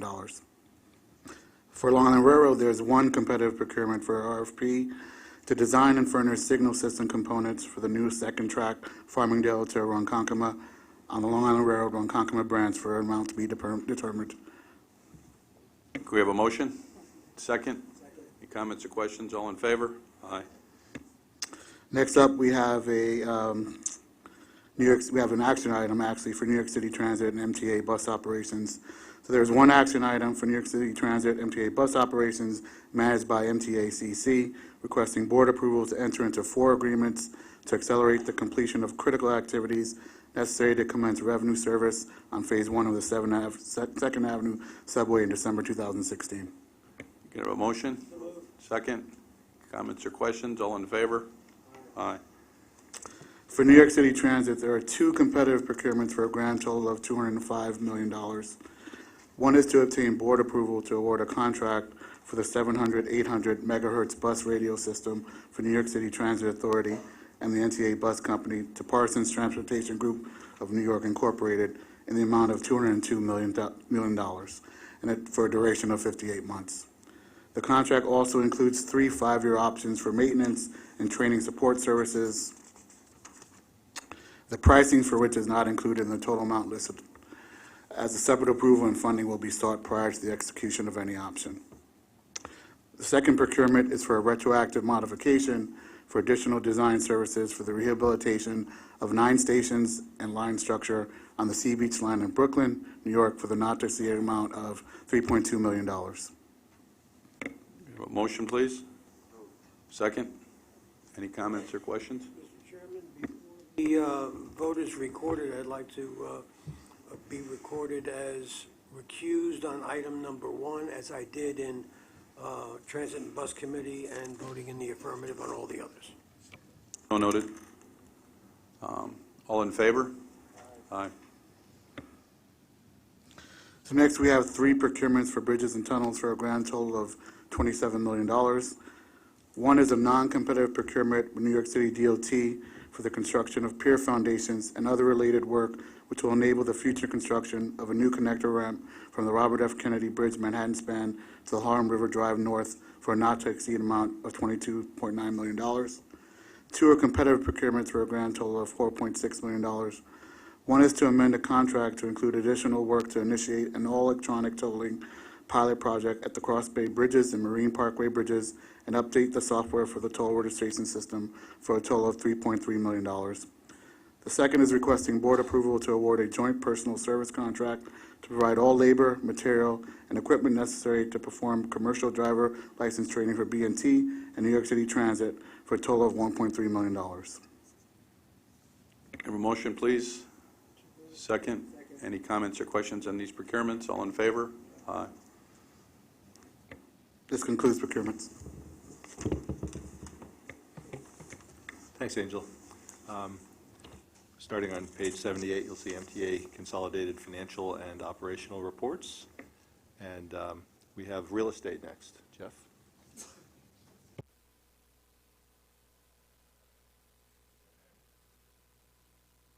Thought he did, sorry. Is it on now? Yeah, okay. We have 4 action items this month. Most notably, we're seeking authorization to conditionally designate Boston Properties as the prospective developer of our property on Madison Avenue between 44th Street and 45th Street.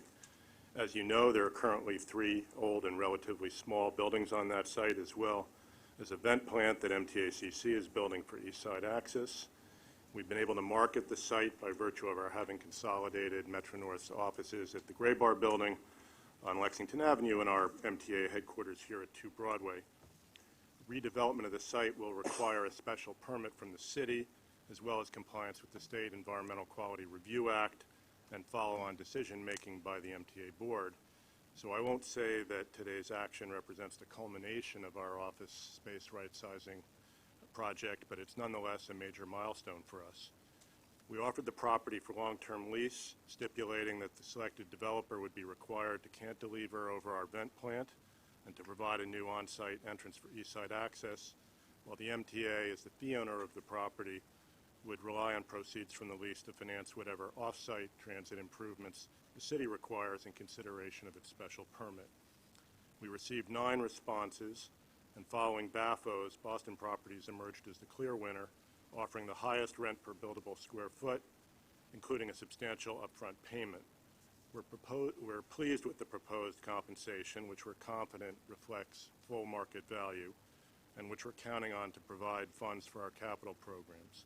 And we're pleased that Boston Properties is proposing to build an all-commercial building of the kind that the city has particularly sought to encourage through its recent Vanderbilt corridor rezoning. However, it does remain to be seen just how big a building the city will authorize and what off-site transit improvements the special permit will require. In the months to come, those determinations will be made through the city's uniform land use review process with plenty of opportunity for public input, and then in due course we'll be back to the board to ask for approval of the overall project. But we do hope in the meanwhile that you'll authorize us to take this important interim step. I'll be happy to answer any questions you may have about any of the 4 items. Andrew? ULURP taking as long as it normally does, and the elected officials whose district this falls in taking as long as they do. When do you think we'll know whether it's 24 FAR or up to 30 FAR? Well, we have a pre-certification process to go through with city planning and EISs to be prepared. There's a lot of preliminary work that was done in connection with the rezoning itself and the special permit for 1 Vanderbilt. So we're confident we can do that quickly. We're aiming to kick off ULURP, this summer, and then, as you know, it's a 7-month process. So, on our schedule, we're in good shape to move this forward. Importantly, in this development cycle, and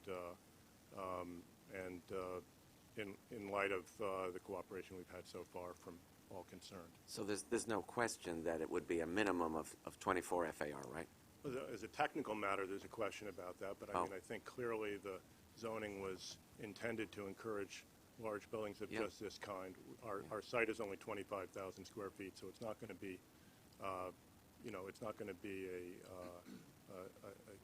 a hugely sort of large presence on the avenues, and we think 24 is is very likely to be the minimum consensus. And Boston Properties is in regardless of where this comes in. We've structured our transaction as providing termination rights for either party if we don't get 24. Thank you. Any further comments or questions? Want to vote on this one? Second? All in favor? Aye. And the other three too, or? Yeah. We already did all four, or? No. Well, I'm glad to take questions about the other items. I think they're relatively straightforward as described in the staff summary.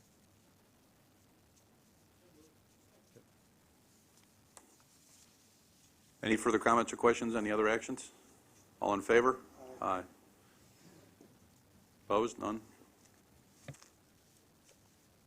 Concludes the meeting, doesn't it? Yeah. So we have a motion to adjourn? Second? All in favor? Aye. We will start CPAC at 12:45. No, and I could have waited, but I just wanted to make sure it was clear we were voting just on that. Yeah. So. Yeah, I think it's so significant, it deserves getting. And then was the other item one of the leases? It wasn't on because there was a protest. Okay, got it, So got it. now it'll be on next month. Got it.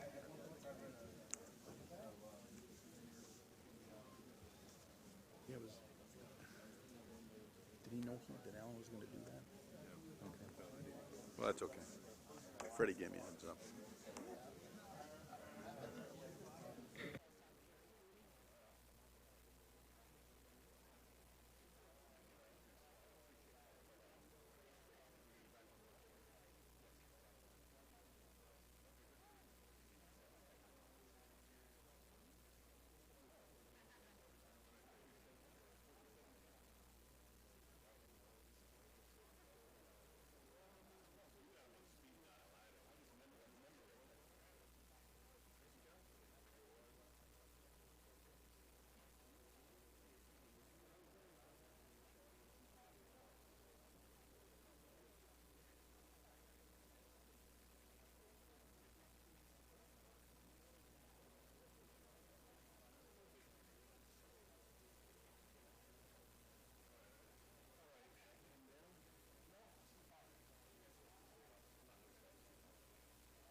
system runs 24 hours a day, 7 days a week, 365 days a year, making asset management and maintenance all the more challenging.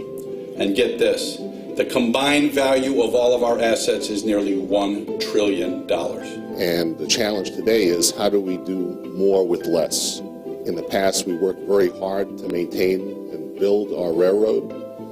Today, we need to work smarter, not harder. The MTA is committed to bringing our asset maintenance, management, and investment practices into the 21st century by introducing world-class practices and new digital technology.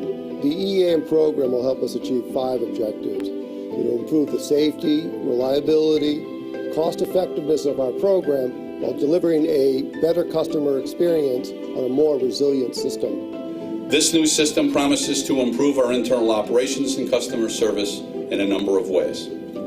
First, and most important, safety. And the concept is simple. If we take better care of our assets, they won't break down as much. They'll last longer and be safer for our customers. Now they see, as we talk about bringing handheld devices to the work site, being able to bring up safety data right there on the site. What kind of PPE will they need at the site? Bringing up diagrams, schematics. It's certainly going to provide operational efficiency as well as having our employees operate in a safe manner. Also, by allowing us to track an asset through its life cycle and quantify its performance, both individually and against the whole, new asset management standards and information systems will help us replace assets closer to the exact right time. EAM provides a certain degree of transparency to the public.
If everybody would take their seats, we'll get started in a couple minutes.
Okay, we're going to get started.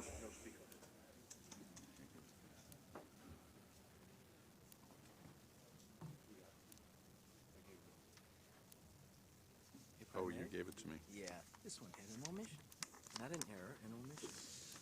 That's correct.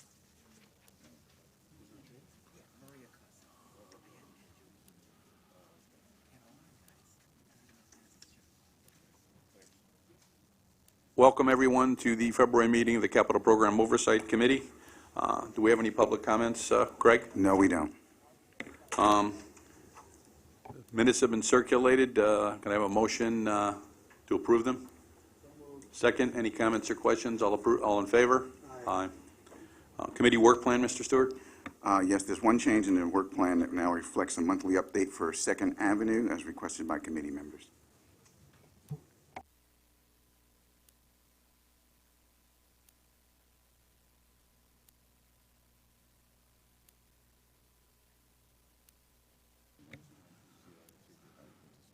I don't see Joe Keane here, so we will do Second Avenue because we have Mr. Rodnachano and Anil Parikh here. So we'll go down to the monthly update on Second Avenue.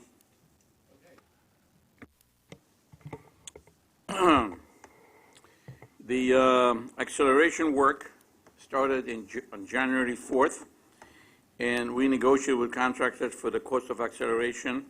We actually, this morning, came to the committee to approve the acceleration program and what the cost is with the various contractors. The facility power was energized at 96th Street on February 2nd. And I would like to go over, and also no one is here from my shop, to talk about the various milestones. Are you in the presentation? Yeah, I mean,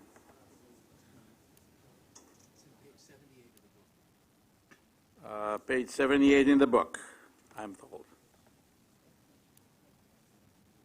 Okay, so the milestone of energization, we have actually, I'm sorry I said February 2nd, was February 3rd, it was a Monday, was being completed, and at 96th Street.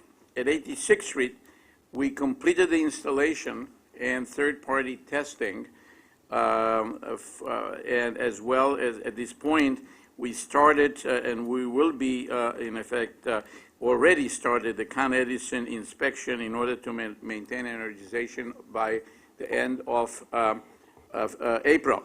So there are some additional improvements that are being made by our contractor based on lessons learned at 96th Street.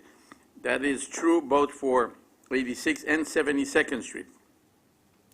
Again, at 72nd Street, the work has been completed as well by last Friday, and Con Ed has started the inspection as well in order to maintain energization date, and this one at 72nd Street is April of 15th of 2016. In terms of finishes work, at the entrance 1, and this is at 301 East 69th Street, and the cavern finishes, and this is an inclined escalator, 3 of them actually. There is a delay in the cavern finishes, and the reason for the delay had to do with some mechanical system that were needed to be put in place before the finishes are going to be completed. We expect the forecast date for the finishes on entrance 1 is April 30th, 2016. The progress of construction at entrance number 2, again, there is at this point no change, and the contractor continued installation of 3 escalators at entrance 2. This is the northwest corner of 72nd Street and 2nd Avenue. The status of the integrated acceleration schedule, we completed and the contractor accepted the schedules, and we actually right now are completing the mini milestone that are necessary for them to get paid through the acceleration. The additional testing and inspection personnel that New York City Transit is providing for us has moved already into the facility that we provided, and at this point They're providing continued support to our work. That completes my presentation for Second Avenue.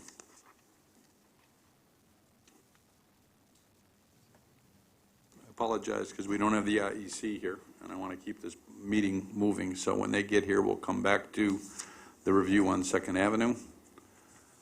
We don't have the IEC here yet either for positive train control.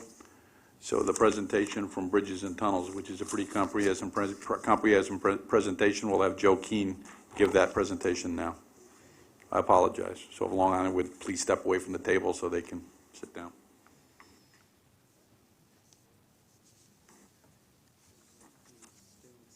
I don't know. There we go. Okay.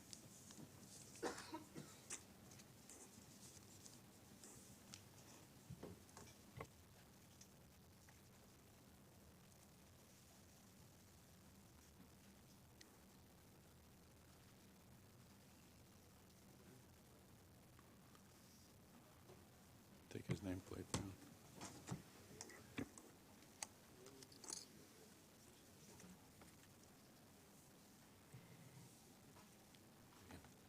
When you're ready, Joe, you can begin.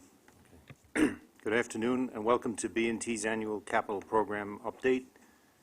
Shown on the slide is an overview of what we intend to cover in this presentation today. This slide shows our progress with the various programs, the 1014, 1519 Core Capital Program, and Sandy programs. As you can see, we've made substantial progress on the Sandy programs and the 1014 Core Capital Program, now almost fully committed. The majority of the uncommitted funds in these programs consist of program reserves and good bid savings. We're in the early stages of the recently approved 1519 plan and have committed about 5% of that plan to date. This slide provides two graphs. The slide shows a histogram of our construction awards each year. The majority of our construction projects are multi-year projects.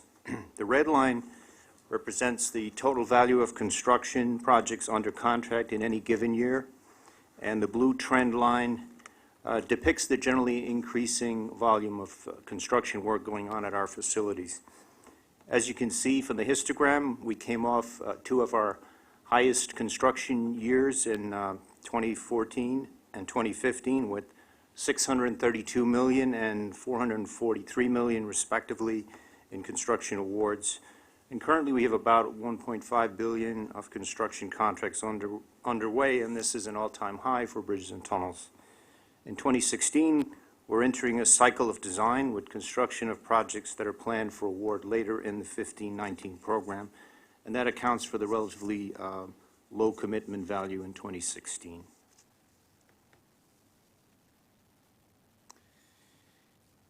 In terms of how we did in 2015, we planned to commit $573 million.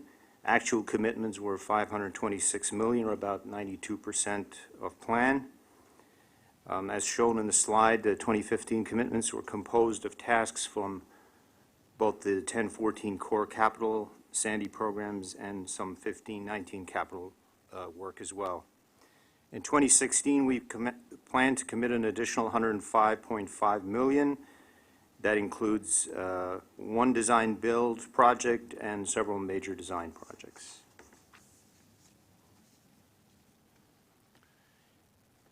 Approximately, in terms of completions, approximately 25% of the 1014 program is now complete. In 2015, we achieved 10 completions with a value of $209 million.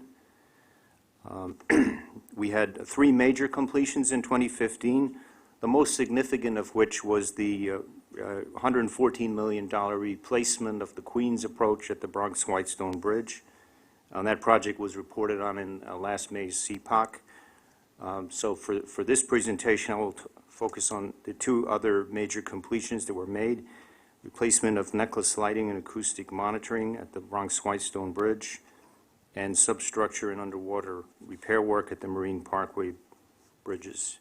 In 2016, we plan to complete an additional $146 million.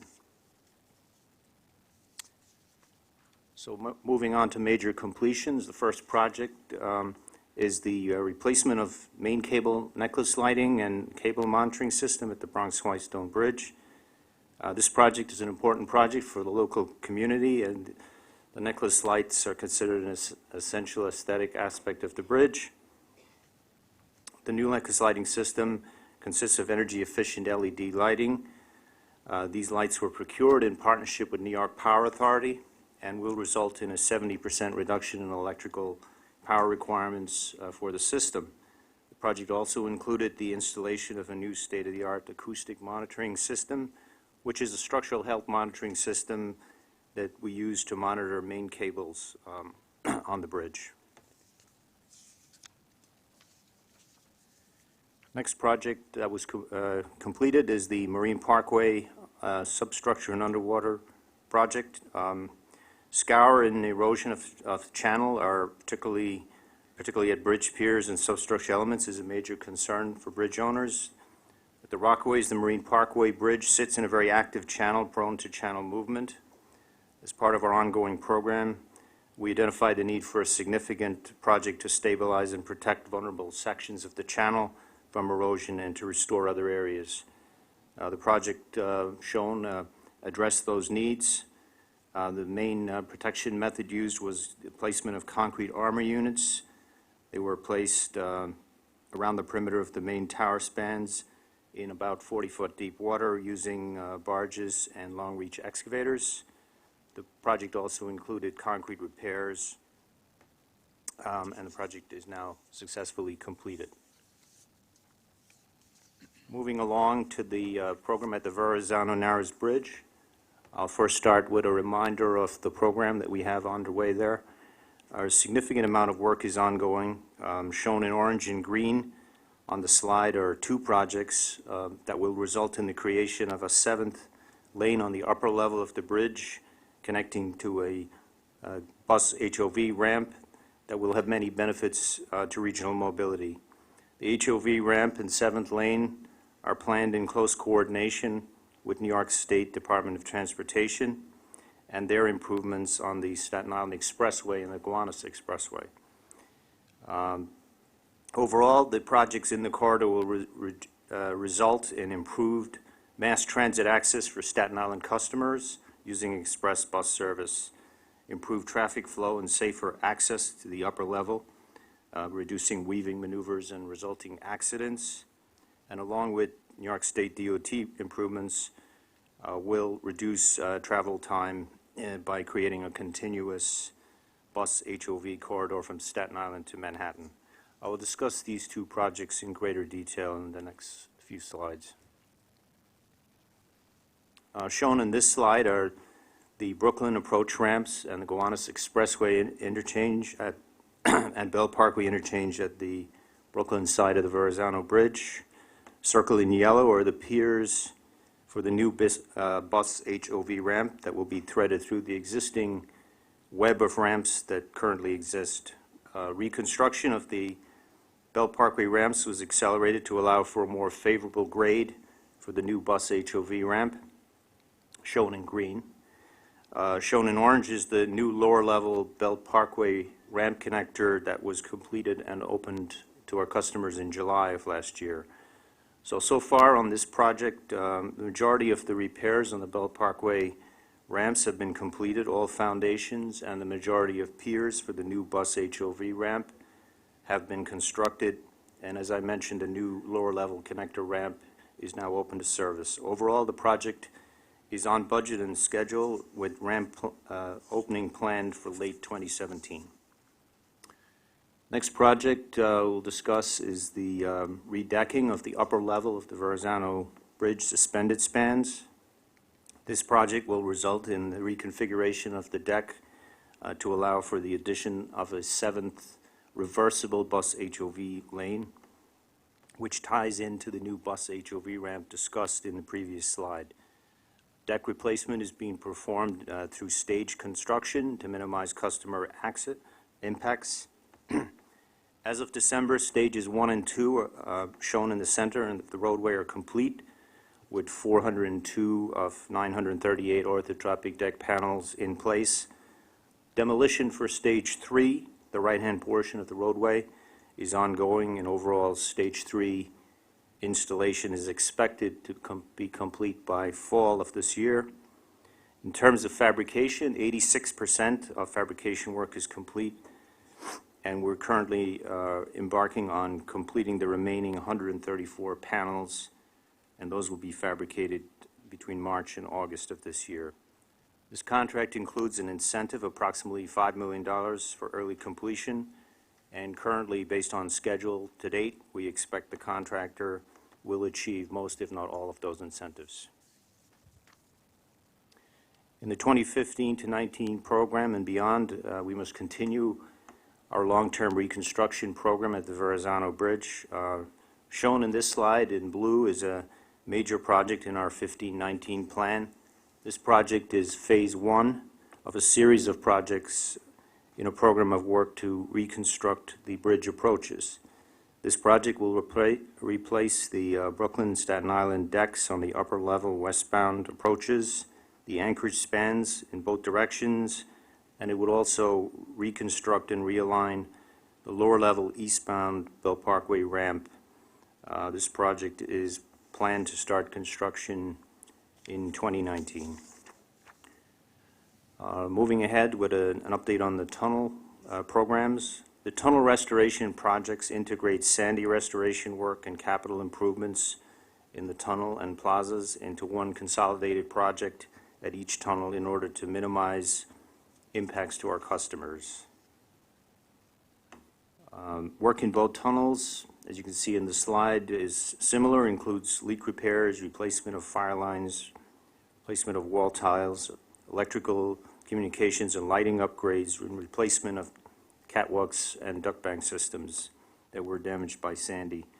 For both tunnels, work hours are limited to nighttime and weekend closures to minimize customer impacts.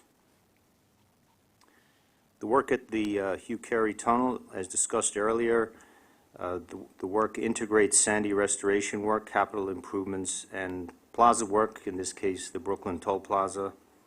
Both tunnel projects are partially funded under FEMA's Public Assistance Alternative Procedures Pilot Program, whereby B&T received a capped grant of approximately $400 million. This program differs from a traditional FEMA conventional public assistance program, which pays for only in-kind replacement of damaged elements. Ultimately, this pilot program, under this pilot program, B&T decides how best to address funds in addressing tunnel needs, and it greatly streamlines tracking and closeout processes. Currently, the project is on budget and on schedule, and it also includes substantial incentives to encourage early completion. Similar work is underway at the Queens Midtown Tunnel. This project was awarded about 5 months later than the work at the Hugh Carey Tunnel, and accordingly, progress is not as far along. This project is on budget and on schedule also, and includes substantial incentives for early completion. Moving along to the R.F. Kennedy Bridge. Since 1992, the RFK Bridge has been undergoing significant capital reconstruction with over $1 billion invested to date. However, there are still significant portions of the facility requiring reconstruction. Shown in blue and green on the slide are two of the remaining portions of the facility currently under construction. Shown in orange on the slide is a new Harlem River Drive connector ramp, which will be constructed later in the program. I will discuss these projects in more detail in subsequent slides. First project is the reconstruction of the Bronx Plaza. The RFK program is driven by structural needs of the bridge. Unlike most toll plazas, the plazas at the RFK Bridge sit on elevated bridge structures. The Bronx Plaza structure and adjoining Queens Manhattan to Manhattan ramp are in need of reconstruction, and they mainly date from the 1930s. replacement of toll plaza infrastructure, which is nearing the end of its useful life, facilitates replacement of the deck on which the plaza sits. This project includes replacement of plaza deck, ramps, along with significant upgrade to superstructure steel. Plaza roadway work is being done in staged construction to maintain the required number of toll lane capacity to minimize customer impact. The new toll plaza has been designed to be accommodating of both current toll collection methods and to anticipate possible future methods. Work to date includes installation of temporary platforms, demolition of sections of the Queens to Manhattan ramp, support, on-grade site and utility work. Overall, the project's on budget and on schedule. This project includes about $3.3 million in incentives to encourage early completion of the project. Another ongoing project at the RFK Bridge is reconstruction of the Manhattan approach ramps. Give you an orientation. This is an aerial view showing the onbound and offbound ramps being reconstructed in green, and shown in yellow is a temporary bridge, which I will discuss in the following slide, which is facilitating speedier construction.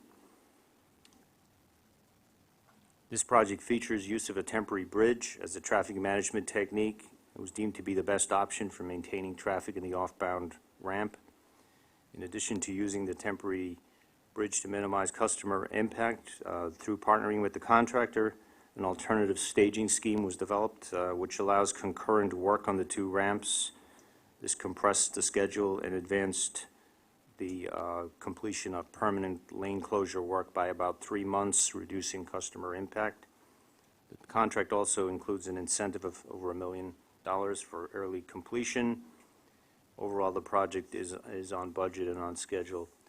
Next, we'll show a short video clip showing some of the construction on that project.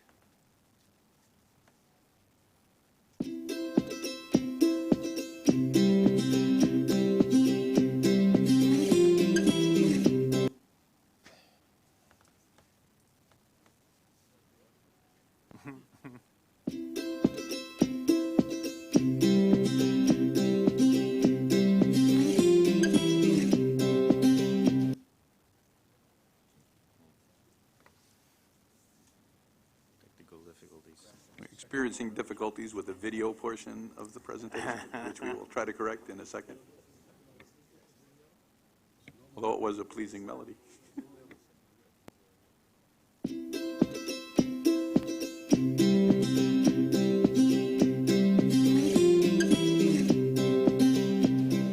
Hello, my name is Ahmed Ibrahim, Assistant Project Engineer for RK23A. This $69 million contract includes the reconstruction and rehabilitation of the Manhattan approach ramps at the RFK Bridge. There are two ramps that will be reconstructed, the offbound and onbound ramps.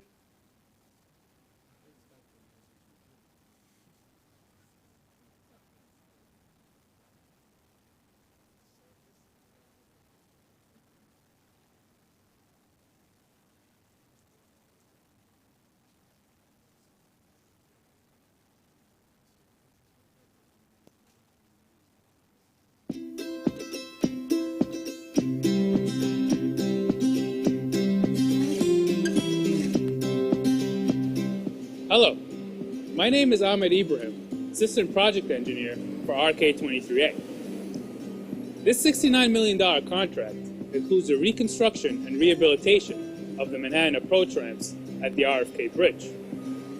There are two ramps that will be reconstructed, the offbound and onbound ramps leading to and from 125th Street. To facilitate the reconstruction of the offbound ramp, a temporary ramp must be built adjacent to the existing ramp.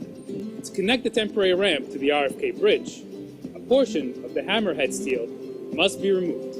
The hammerhead steel will be reinstalled at the end of the project to maintain the historical appearance of the RFK Bridge. Once the temporary piers were erected, the prefabricated deck sections were installed. The In order to install the temporary bridge over First Avenue, a full night closure of First Avenue was necessary. 600-ton crane was used during this operation to support and guide the section as it was pushed over First Avenue. This installation was accomplished during one overnight closure, with traffic reopened on First Avenue on time the following morning. Manhattan-bound traffic was shifted to the temporary ramp on November 14, 2015, allowing demolition of the existing ramp to begin. Shielding was installed beneath the existing structure over the active roadways and sidewalks to protect the traveling public and pedestrians from any falling debris.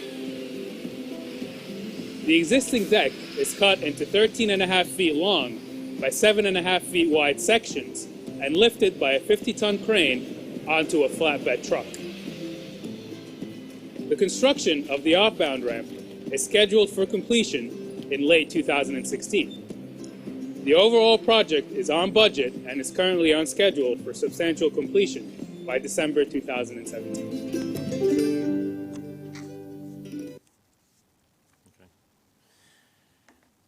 So moving along on the Manhattan Approach ramps, this slide depicts upcoming work and ongoing work at the Manhattan Approaches.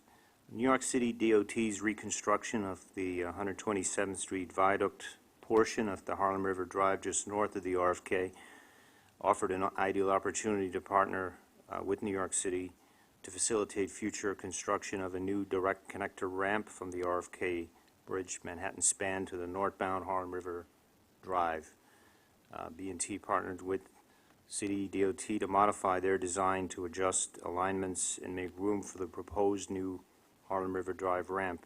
In addition, the construction of several footings shown in blue for the new ramp was added to the current New York City, will be added to the current New York City DOT construction contract to minimize impacts, future impacts to traffic in the corridor when the Harlem River Drive ramp is constructed.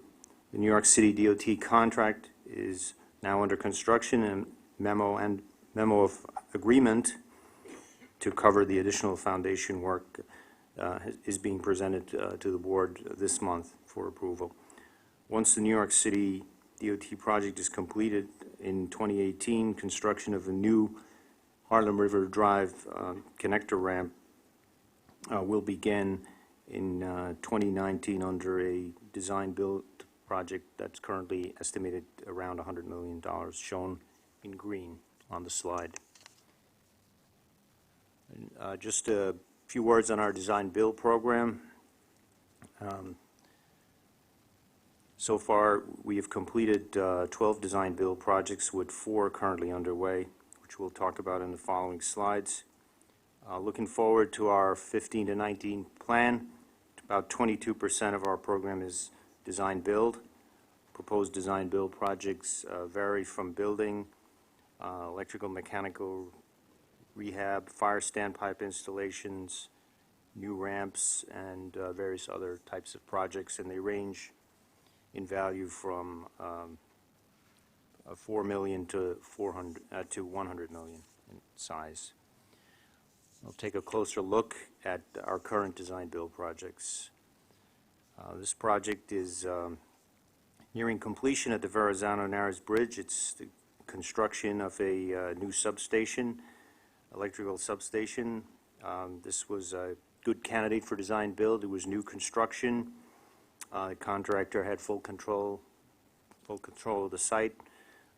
The work includes installation of a new 5 kV substation, primary power feed for the Verrazano Bridge, a 1500 kW standby generator with a 750 kW load bank with new Con Edison feeders connecting to the substation.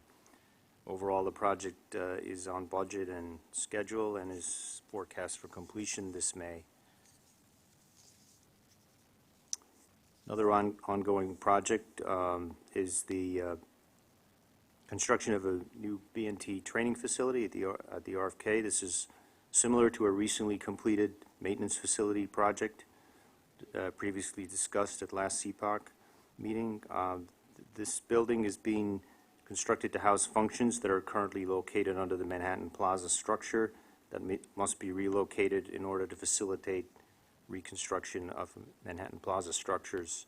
Overall, the project is on budget and scheduled for completion this spring.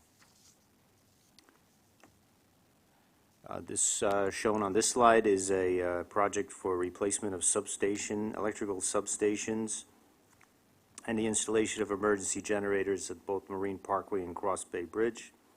This project includes work that was mainly driven by damage caused by Superstorm Sandy, damage done to the Rockaway facilities, in addition to some capital work. Similar to previously discussed project, the tunnel projects, this is an integrated program of Sandy and capital work. The project was recently awarded, and we're in the early stages of starting up the design-build process. Shown in this slide is the replacement of the deck on the Rockaway Point Boulevard overpass on the south side of the Marine Parkway Bridge. Use of design-build delivery on this project encouraged contractor innovation in the form of use of a temporary bridge to maintain traffic. Similar to what you saw on the video clip, use of the temporary bridge allowed full closure of the existing structure and thereby facilitating fast-track construction of the overpass. Shown on the slide to the left is a picture of the old overpass. The bottom right shows new overpass steel being installed, and the top shows the completed overpass, which was open to traffic by Thanksgiving of 2015, which meeting that milestone was very significant to the local community. Overall, project is on budget and on schedule. And that completes my presentation. Thank you. Independent engineer Mohammed Mohammedina is going to review, I think, 3 projects. Did one? Verrazano? Okay. And Calvin will do the other 2, I'm sorry. So, Mohammed first. Good afternoon. The Verrazano Narrows Bridge Upper Deck Replacement Project. The project is on budget, and expenditures to date reflect the percentage of project completion. As far as schedule review, based on the approved updated schedule, the project is on schedule for substantial completion in November 2017. The quantity of steel orthotropic panels delivered and installed meet the critical path requirements of the project schedule. All of these panels have met B&T's quality requirements. The manufacturing of the remaining panels is proceeding on schedule. As far as observations, the following project's risks have been encountered and appropriately mitigated by the agency. Additional retrofit or repairs necessary during installation. B&T continues to investigate field conditions to determine the extent of retrofit needed and execute required retrofit and repairs with minimal schedule interruptions. Orthotropic panel fabrication and shipment delays. 2 shipments of orthotropic deck panels remain. B&T continues to closely manage production to ensure delays will not occur. In the opinion of the IEC, the project is well managed and appropriate steps are taken to mitigate costs and schedule risks. Unless there are any questions, this concludes the IEC's review of the Verrazano Upper Deck Replacement Project. Calvin, if you could go now, please. Good afternoon, Mr. Chairman, members of the board. As indicated earlier, I'll be reviewing 3 projects, that is Bronx Toll Plaza Rehabilitation and the 2 tunnels, Hugh Carey and Queens Midtown Tunnel. We're looking at a review of the Bronx Toll Plaza. It's regarding budget. The project is currently within budget and sufficient contingency remains in the budget. As regarding schedule, we concur that the project is on schedule. Moving to the Hugh Carey Tunnel restoration, as far as budget, the project is within budget and sufficient contingency remains in the budget. As regarding the schedule review, the project is currently on schedule and there's sufficient project schedule contingency. Moving on to Queens Midtown Tunnel. The project is also within budget, and there's no issues with the project's budget's contingency. As far as the schedule, the project is on schedule, and the latest contractor's schedule submission is under review, and we'll be monitoring that for any inconsistencies.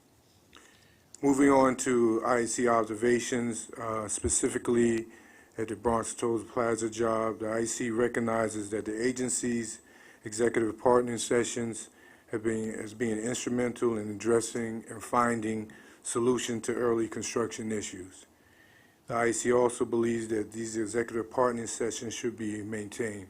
We'd like to commend the agency for really taking a forward look at issues and at executive level handling them appropriately. If there are any more questions, that concludes my review of the three projects. Joe, it's an excellent presentation. A lot of it's experience. We can watch this work going on because we use your facilities, and I think you do an outstanding job, and the whole agency does, at delivering these in a very difficult environment because it is a fishbowl. Any further comments or questions from any of the board members? Thank you. You now go back to the independent engineers review, Ken Haggis, the Second Avenue, because we got started. If we're just going to remind all of our participants from management side here, including independent engineer, we can go, I think, up to a half hour early, so we need to be ready because the board members have been here all day. So, thank you.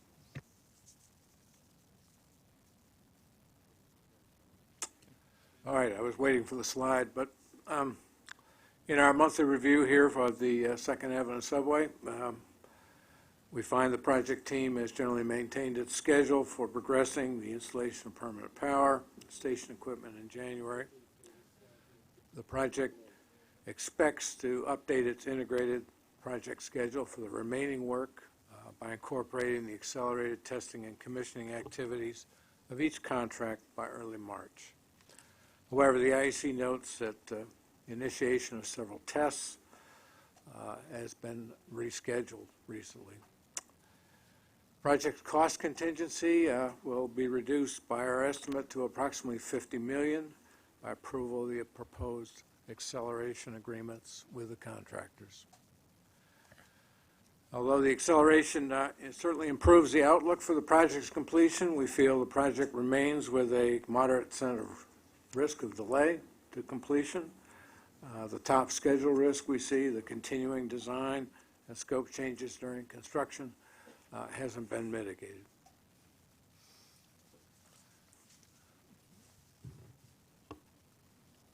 Report, Kent?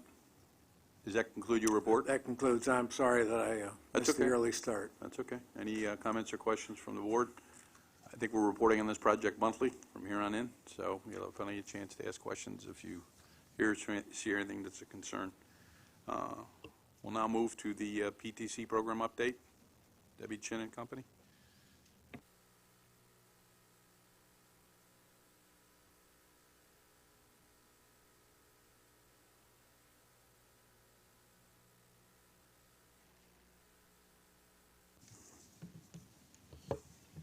If everybody could introduce yourselves so the board knows who you are.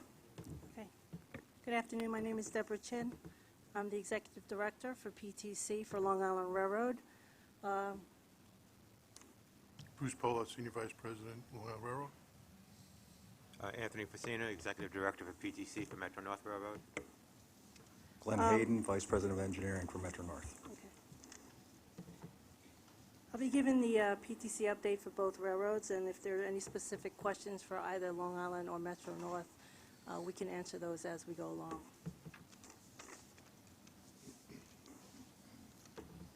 Since our last report in September, there's been no change to the budget.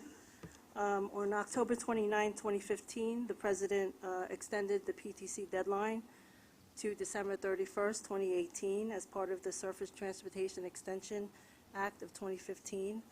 The railroads will meet this deadline. As we had reported last September, we continue to install wayside and onboard subsystems on the pilot locations in advance of final design completion, and that's going to allow us to start pilot testing the second quarter of this year. I don't know where the...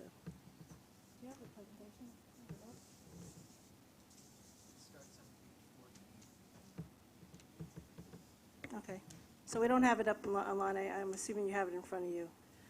Since our last update in September, we submitted our revised PTC implementation plan to the FRA to meet the January 27th due date.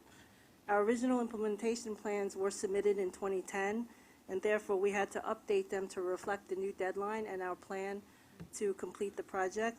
It was also updated to account for signalization of several dark territory segments that are being implemented concurrently with PTC. These track segments will be implemented later on in the program as opposed to earlier, since they fell on the implementation risk table.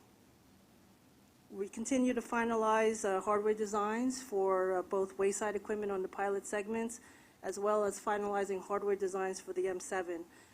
This will put the railroads in a good position to start testing on each of the railroads on one of their pilot segments. So each railroad has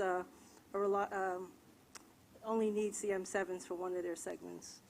We continue to install wayside and onboard equipment for the pilot segments, including the ground-based communication network, and I'll talk a little bit more about those tables later on in the presentation. We're progressing the office subsystem development, including finalizing fiber, power, and ventilation needs for the infrastructure that's going to support that system. Where's the clicker? Next. I don't have the clicker. Can we have next slide, please?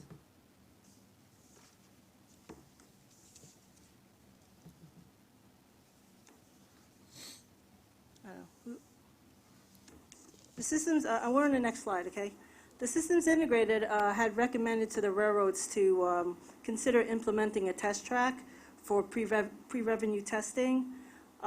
Potential test tracks have been identified and surveyed, and we feel that the test track will help advance the testing of an integrated PTC system and allow us to conduct low-speed dynamic testing prior to bringing the trains onto the revenue tracks. These tests should not affect the daily train schedules.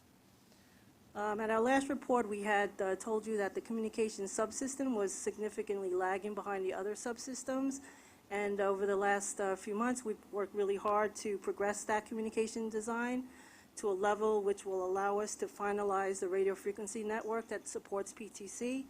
And with this information, we started to prepare the applications to the FCC for construction permits. And based on our experience, this could take up to 90 days.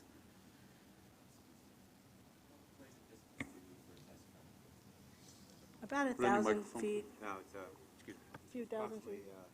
About 3,000 feet to optimum be 1 mile. About, and the speed is, I think, roughly 30 miles an hour. That's the maximum. Metro North's conducted civil speed transponder testing on the New Haven line. And on a positive note, we were just informed on February 17th that the FCC granted an MTA request for spectrum modification.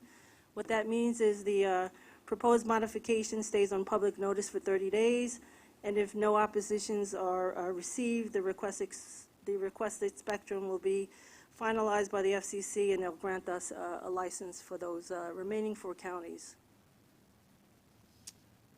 The railroads continue to have some concerns with the contractor meeting the project milestone dates, as completion of final design and equipment deliveries are continually slipping.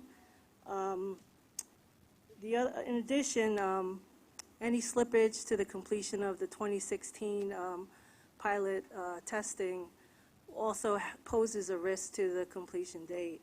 So as a result of these schedule slippage over the last few months, we requested the systems integrator to make some project management changes, which they implemented in November.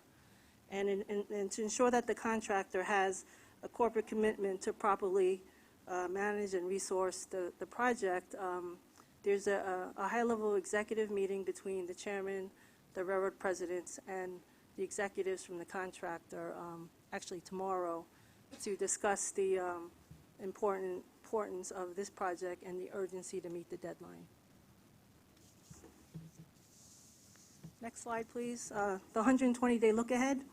So looking forward, our focus for the next 120 days will be on the pilot activities. We'll continue to, we'll start operational pilot testing, as I had said, on the second quarter. Initially, we'll be able to ensure proper communications between the wayside and the onboard elements of the system. That's even prior to getting the office software. We'll, you know, the challenge will be, as far as pilot testing, we'll need to coordinate that work between other conflicting capital and maintenance work efforts. We'll complete hardware designs, first article inspections, and final design reviews for the rest of the subsystems. And we'll continue to install wayside and onboard components for not only the pilots, but also for the non-pilot territories. So we really need to advance this installation work for us to keep the schedule. And one of the things that we'll do also is to submit applications to the FCC for the non-pilot areas, as well as start to get deliveries for the M7 kits, which is a bulk of the fleet that we have on both railroads. Lastly, Metro North will, place their civil speed transponders on the New Haven line into revenue service, and this will support not only their fleet, but also Amtrak and freight railroads. Mr. Albert? I'm going to ask for the section of the New Haven line from Shell to New Haven, and I guess from Harold West and the Hudson line, does Amtrak already have any PTC in effect? I don't believe the access system is operational there, is it? Is? Yeah. Why don't you answer? I'm sorry, Anthony. Amtrak does have PTC access capability for the Northeast Corridor from New Haven up to Boston, and we'll be able to support revenue service right now. Hopefully, we're going to put it into service sometime in March between 261 Milford and 274 New Haven, which is the division post. And west of... What exists between Shell and New Haven? That was the question that Andrew asked.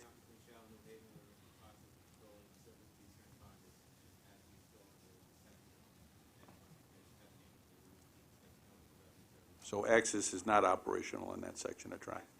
Access that was his question. Yeah, okay, access is not operational in that section at the present time. And when it is, will the same transponders be in use on Amtrak equipment as M8s, for instance, or it's going to be their own transponders?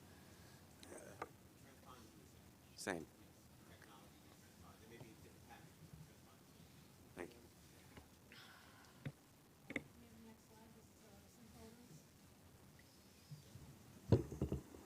Okay, so there's some Long Island Railroad PTC photos. There's a picture of the transponders, a typical wood tie installation. We have to the right, M7 undercar scanner antenna, a rooftop antenna, and also the wayside interface units. Next slide, please. This picture of transponders installed between the rails on the New Haven line. This is part of their civil speed testing, and the right side is aspect display units for two of their car classes. Okay, so these are the slides that we will be talking more closely in detail in future presentations. Since our last report, we revised the charts to try to show installation progress in a new format. This is pretty consistent with the information we're providing to the FRA on a monthly basis, and which is also included in our PTC implementation plan. There'll be two slides for each railroad. One will be the one in front of you, which is the wayside equipment installation tracking sheet. The top two sections show the progress for each of the pilot segments, and both railroads plan to have the installation for at least one of their pilot segments completed within the next few months. The bottom section shows the targeted quantities for the entire network. However, these quantities are subject to change based on the final system design, which is not anticipated until later this year. As we start to roll out track segments beyond the pilots, we'll expand the charts to show the specific details of these segments. Next slide, please. This chart is typical of the onboard installation tracking sheet that we'll provide for both railroads. It shows the planned number of cars for the total system in order for the railroads to be PTC compliant. It also has a column reflecting planned and actuals for each pilot segment. And as we progress our onboard installations, you'll see actuals reflected in these tables. Next slide. This is the slide for Long Island Railroad. As you can see, the Port Washington line is our most advanced line, and we're working closely to try to get that line up and running with 4 M7 trains. Next slide, please. This is Long Island Railroad's tracking sheet. Long Island Railroad is progressing with onboard installations by installing individual kits. Part of that is to try to get experience in installing, but at some point we expect to get the full complement of the 4 kits when we bring a train in to be outfitted. As you can see in this table, at this time there's no completed trains at this time. And that concludes my report. Any questions? Independent Engineer Joe DeVito. Thank you, Mr. Chairman. Our project status review, budget right now, there is no cost issues affecting the estimate since we've last reported in September 2015. On the schedule, the first software release is about 4 months late and is now scheduled for second quarter of 2016. Based on the metrics available and the testing to be done, the IEC sees some risk in the release date of second quarter 2016. On project observations, the PTC equipment onboard installation is delayed about 1 year. The original plan should be updated and aligned with the available resources and material deliveries considering the lost time. The IEC sees risk in the ramp-up required to achieve the production rate needed to meet the project end date. Other observations. The IEC concurs with the contractor's move to go forward with a test track. This move has the advantage of conducting equipment demonstrations and tests in advance of actual installations. Finalizing all system requirements and mapping to contract specifications to be a priority for the project. And finally, the railroads are encouraged, as David said, to make a concerted effort to hold the pilot test end date of December 2016. This validates the final design and frees up the project resources for follow-on work. That concludes the observations. Thank you. As Debbie said earlier, I mean, the project staff is paying close attention to this, but so is the executive staff and the part of the 2 railroad presidents and myself, because although we had a 3-year extension, that time's going to go by relatively quickly, so we've got to stay on top of this, and there's a lot of work yet to be done. Next presentation is Michael Salvato, Enterprise Asset Management Update.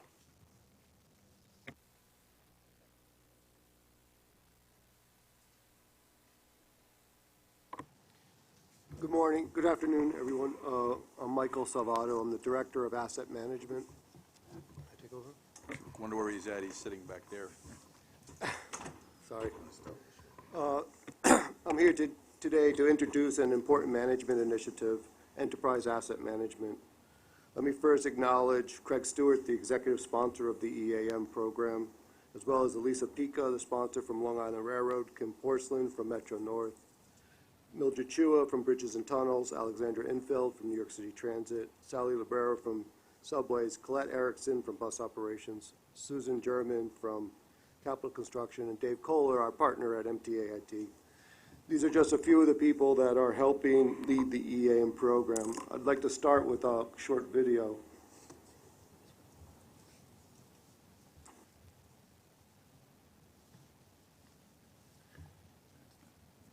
Go up one. There you go. Can you run that? Perhaps.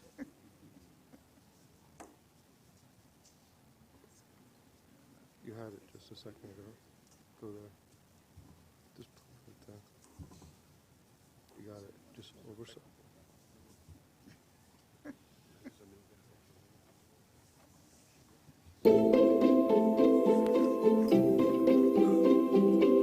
Our system runs 24 hours a day, 7 days a week, 365 days a year, making asset management and maintenance all the more challenging. And get this, the combined value of all of our assets is nearly $1 trillion. And the challenge today is how do we do more with less? In the past, we worked very hard to maintain and build our railroad. Today, we need to work smarter, not harder. The MTA is committed to bringing our asset maintenance, management, and investment practices into the 21st century by introducing world-class practices and new digital technology. The EAM program will help us achieve 5 objectives. It will improve the safety, reliability, cost-effectiveness of our program while delivering a better customer experience on a more resilient system. This new system promises to improve our internal operations and customer service in a number of ways. First, and most important, safety. And the concept is simple. If we take better care of our assets, they won't break down as much. They'll last longer and be safer for our customers. Now they see, as we talked about, bringing handheld devices to the work site, being able to bring up safety data right there on the site. What kind of PPE will they need at the site? Bringing up diagrams, schematics. It's certainly going to provide operational efficiency as well as having our employees operate in a safe manner. Also, by allowing us to track an asset through its life cycle and quantify its performance, both individually and against the whole, new asset management standards and information systems will help us replace assets closer to the exact right time. EAM provides a certain degree of transparency to the public, to the people in charge of funding allocations for our assets, and just generates a lot more confidence in the forecasts and the budgets that we're preparing. We realized that a lot of the decisions made in our department weren't based on data. They were based on anecdote, on conjecture, on supposition, on feelings, and what we thought was going on. So we spent a lot of time when we created our business barometer because we wanted it to be a tool for our entire workforce, supervisors, managers, for everyone to know exactly what's going on. A really good asset management program, asset management model, puts a lot of decision-making into the hands of the end user, of the maintainer. There's no questions, there's no uncertainty about what the goals and the objectives of the organization are. There is a clear line of sight straight through the organization from the top down to the bottom, and from the bottom, more importantly, up through the organization. We can create a great system, we can create great theories, we can have a lot of procedures on paper, but if it's not useful to the person whose job it is in the field to inspect that asset, to maintain that asset, it's not going to reach its highest potential. Our employees are exploring new ways of doing inspection, maintenance planning, reliability, and whole life investment. And these efforts have demonstrated the value of asset management. It gives us the tools and the evidence to prove we're making the best decisions within our limited funding envelope. We need to do everything we can to reduce our costs, everything we can to demonstrate that we're using our subsidies responsibly and delivering results. And that's exactly what enterprise asset management will help us to do. As you can see, there is strong support for asset management, which is important because it will require disruptive changes in the way we currently do business. As a professional discipline, asset management is relatively young, emerging only over the past 20 years from industries like oil and gas.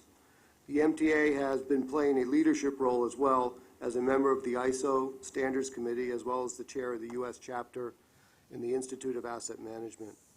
Asset management is a systematic approach to realizing value from assets, and as a management system, it is better able to balance service, cost, and risk decisions than a more siloed approach. EAM is introducing a single management system to the entire MTA, replacing the various systems that currently exist. This is not a trivial ambition, and it will take time. An asset management system is relatively straightforward. It considers all stakeholders' needs and constraints, and then using an integrated planning framework to make an optimum decision over the entire asset life cycle and employs a continuous feedback loop. Globalization and new technologies are changing our stakeholders' expectation, while climate change is redefining the requirements for a resilient system. Our federal funding partners are also requiring a more rigorous approach to safety and asset management and tying this as a funding requirement. This includes performance standards, strategies, plans, and reports. And the MTA faces other challenges as well.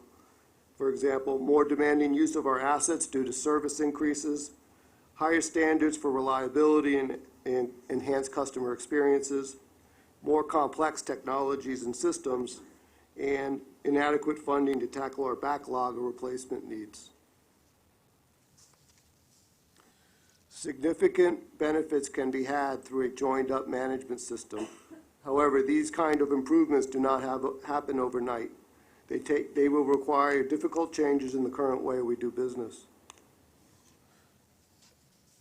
The chairman and the executive agency heads have developed 4 goals for the EAM program: improving safety and service, capital efficiency across the entire life of an asset, optimized decision-making, and delivering a more resilient transportation system. Funding has been set aside at each agency and MTA IT to meet the new federal requirements and international standards, and to overhaul our diverse and sometimes conflicting management systems. The MTA started its EAM journey several years ago. The program was launched in 2013 by the chairman, and today we are introducing fundamental changes and trying to lay a solid foundation for a world-class management system. In 2015, the MTA issued an overall asset management improvement strategy, and each agency completed a gap assessment, measuring themselves against federal requirements and international best practices. Each agency then developed a plan to close that gap. Over 200 improvement opportunities were identified. These initiatives will help the MTA deliver greater value through clear strategic direction, capital efficiency through fact-based decision-making, improve performance through enhanced delivery, empower our workforce with better information, and demonstrate industry leadership through an asset management culture. While it will take many years to change the underlying management system, the EAM program is designed to deliver short, medium, and long-term benefits. Right now, teams are working with frontline employees to introduce new approaches to maintenance planning, defect elimination, and reliability, while other teams are working to re-engineer our core business processes. In the long run, EAM expects to improve overall performance, lower maintenance and capital costs, and reduce risks. Resources are being put into place to support these changes. This morning, a retainer contract for consulting services was introduced to Finance Committee, and we will also bring an IT contract to the board later this year to empower our workforce with better information and new tools, as well as rationalize a number of IT systems into one enterprise-wide system.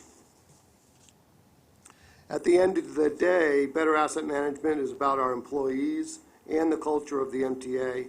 We've already begun training in asset management, maintenance, and reliability, not just for the staff and managers, but for executives as well.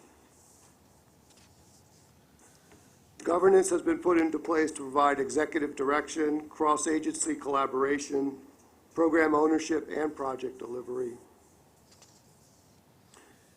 Implementing EAM is a huge lift. It is new, it requires big changes, and it is MTA-wide. Fortunately, we have tremendous buy-in from the chairman and his executive team and from our frontline employees. The benefits will be gradual and hard-gained, but we are confident it is the right approach to managing a $1 trillion asset. Thank you, and I'd be happy to answer any questions. This is a long journey, and even though we started it a few years ago, there's a long ways to go. There's some concerns that the Chief Financial Officer I have, and the agency have, and I want to make sure that you're aware of what those are and what we're doing to basically address them. One of which is whenever you attempt to go down an exercise like this, you have the potential of spending a lot of money for IT and for technological systems to help support the structure under which you're going to gather this data and then use it in terms of analyses. So we need to make sure that a couple things happen. One of which is we don't have separate platforms. We have one platform across the agencies. We don't let each agency develop their own separate system. for their own separate uses, and that's going on. Ownership at the lowest level in the organization that's reasonable, and I would say that's the person who manages that asset.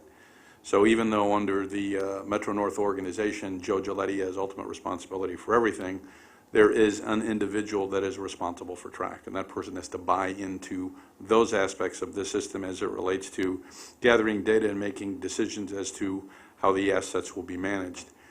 The other stream we need to move toward is, if you go back far enough in this organization, I do, we literally looked at financial issues and budgets as an operating budget and a capital budget. But in actual fact, we need to look at a financial plan that includes those elements, but you're making decisions not separate one versus the other. Because the decision as to whether or not you spend more money on maintenance, but extend a particular asset's useful life or subcomponent, versus spend more money up front is a decision that needs to be made in a holistic way across both. And I can tell you that the senior staff, the agency heads, we meet regularly on this and make sure we get alignment with the people one level down in the organization. Because Bob, as the chief financial officer, is critically concerned that we have the right structure in place to make sure we're spending this money wisely. And you will continue to hear updates on this program as we move forward. Any comments or questions?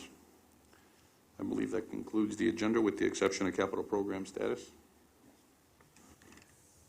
Commitments and completion goals, performance goals for January can be found on page 84 of your document. Commitments in 2016, agencies plan to commit a total of $6.6 billion, including 41 major commitments that we will track throughout the year. The MTA made 2 major commitments in January. New York City Transit's 138 standard CNG buses at $85 million, and Long Island Railroad's PTC Integrated Award for Phase 2 at $40 million. Agencies committed $251 million versus $323 million in January. MTA forecast meeting its annual commitment goal of $6.6 billion. Completions in 2016, agencies plan a total of $4.6 billion in completions, including 43 major completions that we will track throughout the year. The MTA completed 2 major projects in January: MTA bus time customer information at $11 million, and New York City Transit's purchase of 276 standard buses at $152 million, which was completed ahead of time and resulting in a favorable year-to-date forecast variance. Agencies completed $215 million versus $31 million in January's goal. That's January's goal. The MTA forecast meeting its annual completion goal of $4.6 billion. That concludes the report. I will be going up to Albany to testify at the annual legislative hearing before the Senate and the Assembly on our operating budget and our capital program on Thursday. So I'll have more information to you regarding the status of the capital program next month. I believe that concludes the business for the meeting today. And any further comments or questions? If not, can I have a motion to adjourn? Second? All in favor? Aye. Thank you very much.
Good afternoon, everyone. Why don't we get started? I think we're awaiting Michael.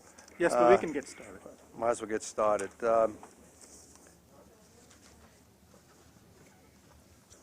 Do we have any public comments? None that I see. And no public speakers. Approval of the minutes of December 14th. There he is. Your timing is perfect. More meetings. On the next item? Sorry. The next item, Mr. Chairman, is the committee work plan, which is here in your book for 2016. So if you have any changes, suppose you'll let me know. Okay, no changes on my end either. So the next item is the goals, departmental goals update for 2016. Yes, and thanks, Naeem. There's a number of initiatives that we are currently working on, from the new training program starting up on March 3rd, to the paratransit program, to the Hudson Yards program, and the status is in the status column. And so all of them are ongoing, or they've been finished, like the Hudson Yards mentor program has in fact been implemented, and we're moving on.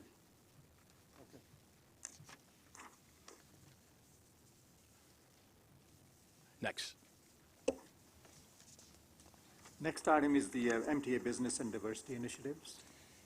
Thank you. In accordance with the 2016 goals, in January, DDCR hosted the new firm orientation session, which attracted close to 70 firms at the event. These sessions include MTA all-agency procurement staff and an overview of the small business mentoring program. Also, in keeping with the 2016 goal for MWDB outreach in suburban counties within the MTA service region, DDCR is in the process of finalizing events in March to be held in Orange County and in Nassau County, which will be hosted at the Farmingdale State College, and you'll hear more about our events during the Small Business Development Training Program presentation.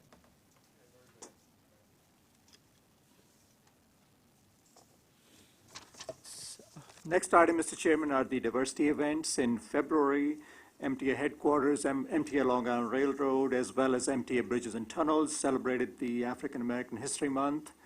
And for April, we have the Jewish American Heritage Month, which we will celebrate here at MTA headquarters.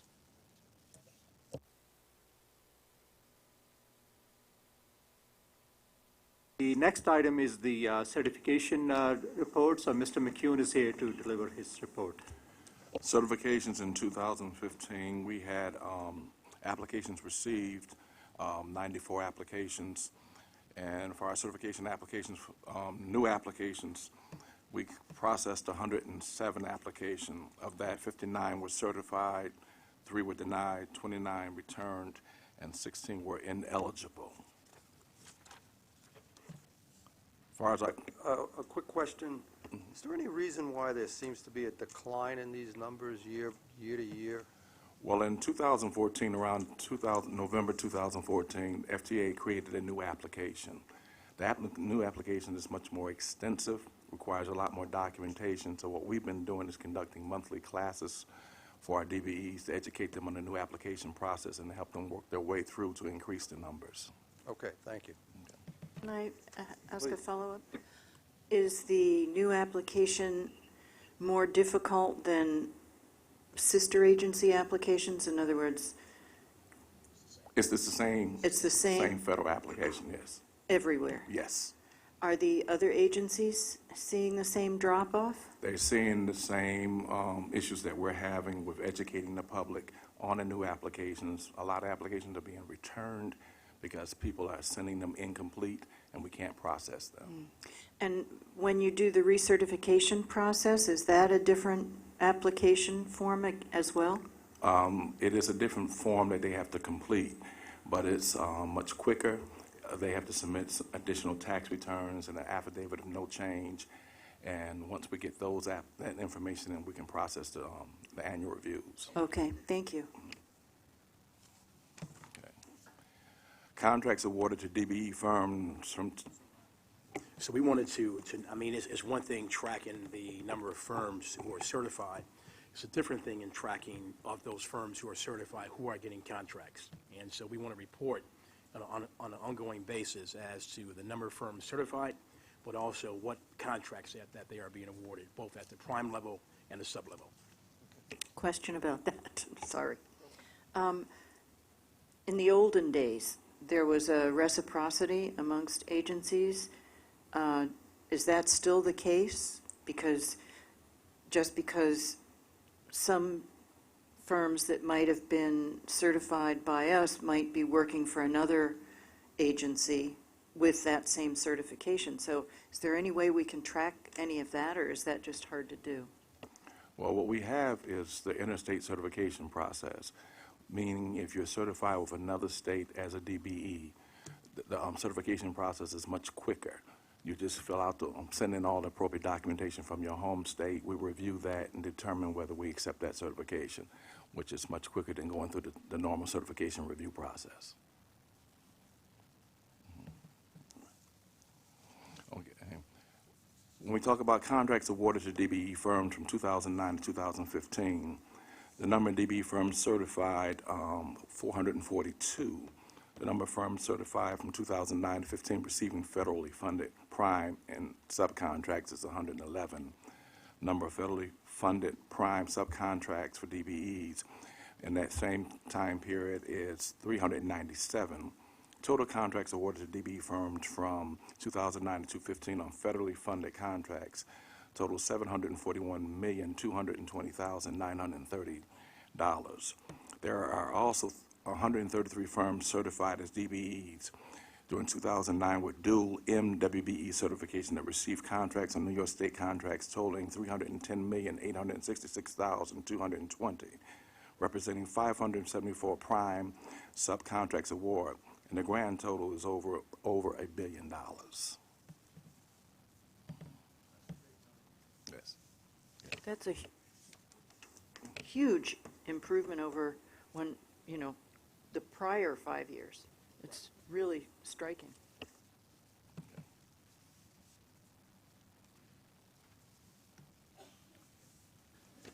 The next item, Mr. Chairman, is the Civil Rights EU Activities Fourth Quarter 2015 report, which starts on page 23. It's the MTA-wide utilization analysis for as of December 31st, 2015.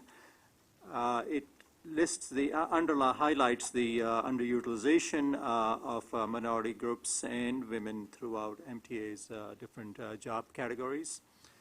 And just to summarize, there is underutilization of women throughout the agencies and officials and administrators and professionals, as well as technicians and administrative support job categories.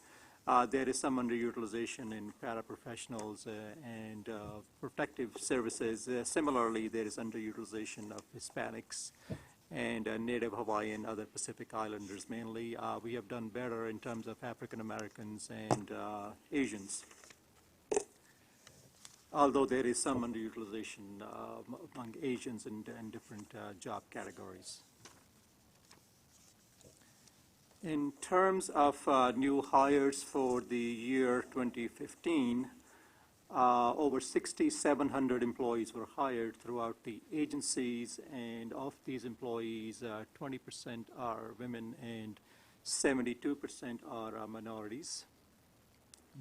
The New York City Transit Authority had a total of over 4,000 new employees hired, of which 21% are women and 80% are minorities.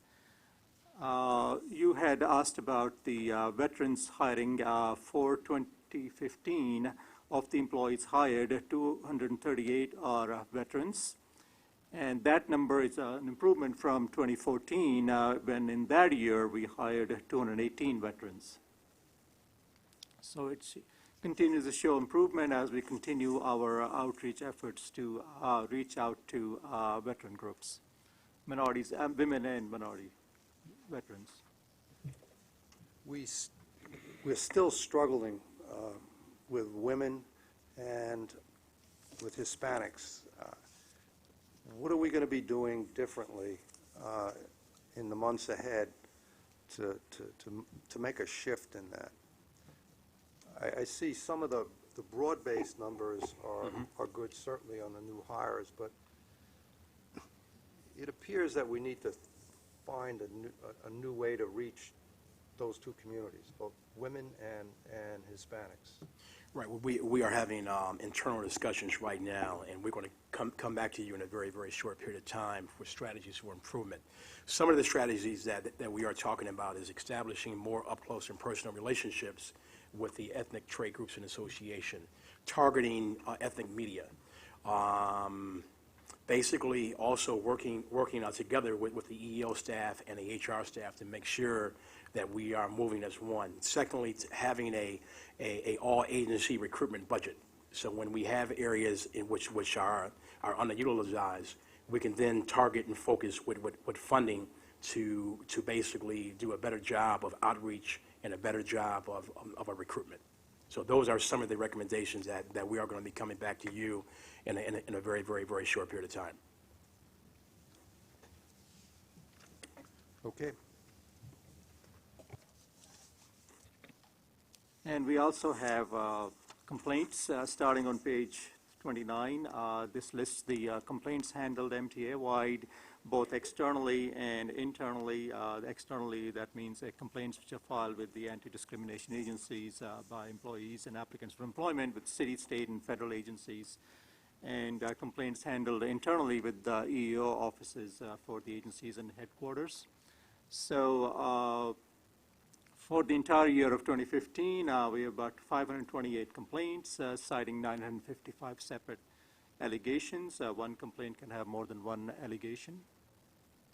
240 of these were filed externally, and 288 were filed internally. For the external complaints, most frequently cited basis for the complaint was disability discrimination, race, color discrimination, and other miscellaneous types of allegations of discrimination. For internal complaints, sexual harassment and other types of miscellaneous discrimination, as well as race, color discrimination, were the most frequently cited basis for complaints. The agencies also handle Title VI complaints, that's complaints about the way we provide service or other transit-related benefits. And for the year 2015, there were 169 Title VI complaints, and of these, race discrimination was most frequently cited as the basis for the complaint.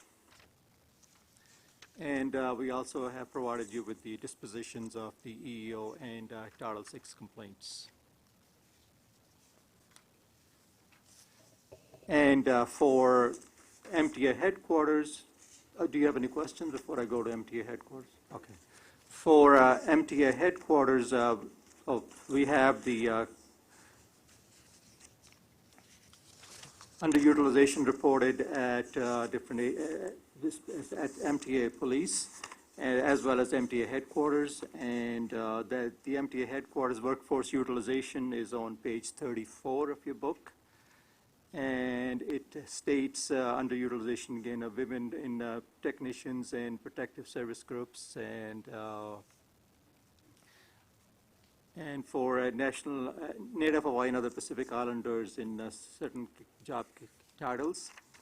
And it also gives a workforce utilization for MTA police, which is on page 36 of your book. And essentially it states that for MTA police officers, we have underutilization for women and Native Hawaiian and other Pacific Islanders, and it also outlines the underutilization for groups, for titles which are higher than police officers. However, I would like to mention that for other police officers, the one who we hire from outside mainly, and anything above police officers are internal promotions, which are from the ranks of police officers and up. All those promotions are conducted internally. Which means that we are working with HR to do an effective job of making sure that in prelude to the test that's going to be giving, it's going to be a far-reaching outreach to ensure that the pool that's going to be brought in is going to be a diverse pool, because in that pool, that's where the upgrades are going to be throughout the life of that test and exam. So we are going to be broadcasting on ethnic minority media and in print also as well, and going to outreach events. For MTA headquarters new hires for the year 2015, there were 948 new hires, of which 29% are women and 58% are minorities. In terms of EEO and Title VI complaints, just for MTA headquarters, that's on page 38. Total of 21 cases, 16 external and 15 internal cases, and there was actually one Title VI complaint as well at MTA headquarters, and the following pages gives you a disposition of these complaints. Great, thanks, Naeem. George, update on the Small Business Development Program. Okay, good afternoon. We're going to start on page 42. We got in the Small Business Mentoring Program, Tier 1, we got 135 firms that are currently in the program.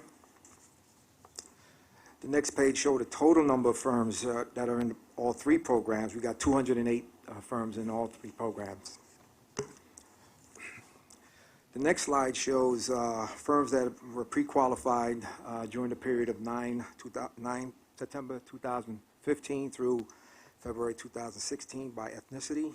We had 29 firms that were pre-qualified. The next slide shows firms that are pending pre-qualification. We got 43 firms currently in the pipeline. As you can see, 14 firms are blacks. We got 8 firms of Hispanic descent, and as you can see there, we're continuing to march and continue to generate new firms coming in the program. The next slide shows our total contracts that were awarded since the inception of the program up until 12/31/2015. We have 209 awards totaling $197 million. The next 3 slides shows contracts awarded in each of the program, Tier 1, Tier 2, and Tier 3 by ethnicity. In Tier 1, we had 109 109 million total awards. Tier 2, we had 24 million in awards. And the federal program, we had 64 million in awards. Page 50 show our loan program. We've had 68 loans approved, totaling 9.3, little over 9 million. The next slide shows our bond program, surety bonding, secured through the team of Willis, Ace, and Centaur for 10 firms, totaling single 24 million, in aggregate 46.5 million. The loans, are most of the people that go for the loans kind of pre-checked by the department, and is the success rate on the loans high for those that get it? So the loan program, as you understand, that there's still a national issue with access to capital for our emerging certified firms. So we've hired a bank, basically, that will look outside of the box in order to award a loan, because most banks don't like contractors, and they really hate small contractors. And so we are helping them to mitigate the exposure by almost ensuring a 2-party check until the loan is paid off by the 3rd or by the 4th invoice. So out of all of the loans that's been approved, we had one default where the owner died, and we have one currently speaking right now that we're trying to work out and mitigate. So we had a meeting last week with the bank where the contractor wants to walk off of his job, and the contractor had $1 million loan. So I'm sorry, $100,000 loan. And so essentially, out of 68 loans that we approved in this program, there's been 2 issues. But we make the bank whole? No. Basically, the bank understands that they are on the hook, but we do everything that we can to help them mitigate their exposure. And basically, the estate has a program that if a firm is a certified firm, the state comes in and they will pay off the loan. So the loan that went default because the owner died was paid off by the state? Yes, it was. Yes, it was. So it's almost like a loan guarantee program. But those that we recommend for funding and support, in general, those are approved by the party that handles it for us, Yes, they are. So basically, all the firms in our program, as you know, they are pre-qualified. And so when they are the lowest responsible bidder, then basically we will refer the firm over to the bank, and the bank goes through their application process and scoring process. And so if a firm scores high, they get a loan. If they don't, the bank then tells us no, and we don't push the bank. okay, so there are cases that... Yes. Yeah, okay, Right. thank you. Okay, continuing forward, page 52. These are some of our upcoming outreach events. Again, we're focusing on our marketing efforts to target a broader pool of emerging firms, including Blacks, Hispanic, and Asian group, as a way of bringing more diverse firms into the program.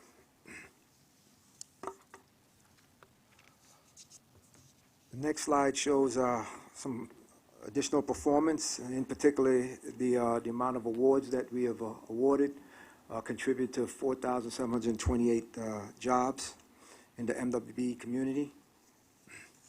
Next slide. Next slide. Our training class, next training session starts March 3rd. And over the next 5 years, we anticipate 430 projects being awarded, totaling roughly $501 million. And as a result of those contracts, we anticipate 12,000 jobs will be created. The next step for us, obviously continuing our contractors recruitment, looking at the ethnic trade groups and association advertising our program in the ethnic group and media outlets. Also, we're having several RFPs for the following service that will be coming up. Scope A, construction management services. Scope B, business development services, which includes business plan services and back office support services, as well as the loan program. And that's it. Gwen? Page 60, please. MTA's DBE goal is 17% from October 2015 to December 2015, which is the first 3 months of the new reporting period. MTA awarded approximately $142 million in the federally funded portion of contracts. Of this amount, approximately $17 million, or 12%, was awarded to certified DBEs. During the same reporting period, MTA paid its prime contractors $455 million, with payments to certified DBEs totaling over $64 million, or 14%. Page 66, please. MTA's MWBE goal is 30%. From April 1st, 2015 to December 2015, MTA awarded approximately $2 billion in New York State funded contracts, with $177 million, or 10%, being awarded to certified MWBEs. From April 2015 to December 2015, MTA paid $998 million on prime contracts, with approximately $237 million, or 24%, to certified MWBEs.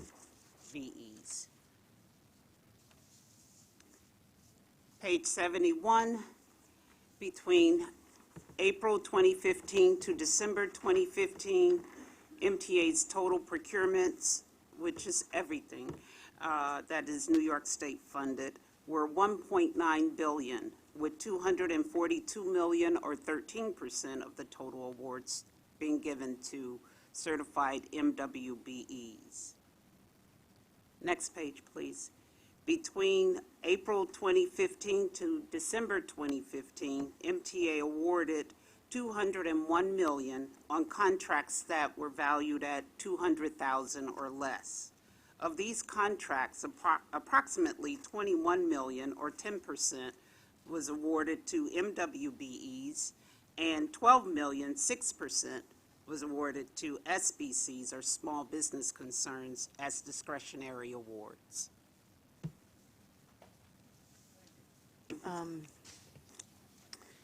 We have a ways to go this year. On the DBE results, we're only in the first quarter, the first 3 months. And you think we're going to make it? Yeah, I think so. On the DBEs. Okay. Yeah. The goal is 17%. Last year, we achieved 20. Yeah. I think a driver of that program, as you understand and know, is a small business federal program in which we allow our DB firms the opportunity to bid directly to us as prime contractors on contracts up to $3 million. But as John indicated in the last meeting, that we got to do a better job of bringing in a more diverse pool, meaning Hispanic and Black and Asian firms into the program, and we're currently working on that right now, looking at the pre-qualification model, making sure that the standards are not excluding firms. And so we'll be coming back around with a very, very short period of time with a pilot program that we think is going to assess opportunity, but also going to mitigate risk.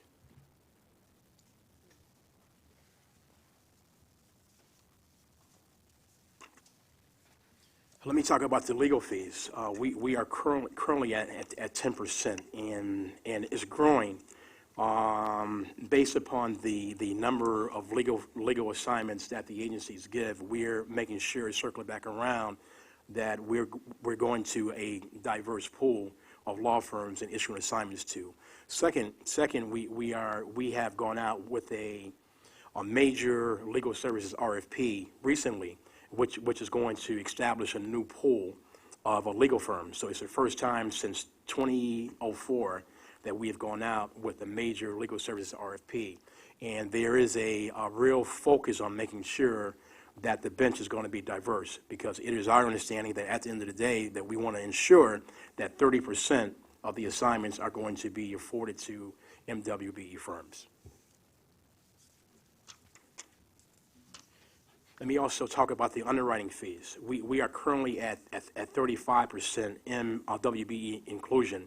The question that you asked last time was that why were the certified WBE firms getting such a small share, is because the current pool, the current bench that we have right now, there are a few certified firms on that bench. But we are also going out via a new RFP, and we're going to ensure that there's going to be a robust pool of underwriters in moving forward. Asset fund managers. I've had a conversation with Bob Ferran to see if we can essentially create a emerging manager program like the state controller has and the city controller has. And we're going to be having some internal conversations, and I will come back and report to you what those conversations have yielded at our next meeting in May. We want to make sure that basically that the $6 billion in assets funds that we currently have right now, that a diverse pool of money managers are going to be managing those pension fund assets.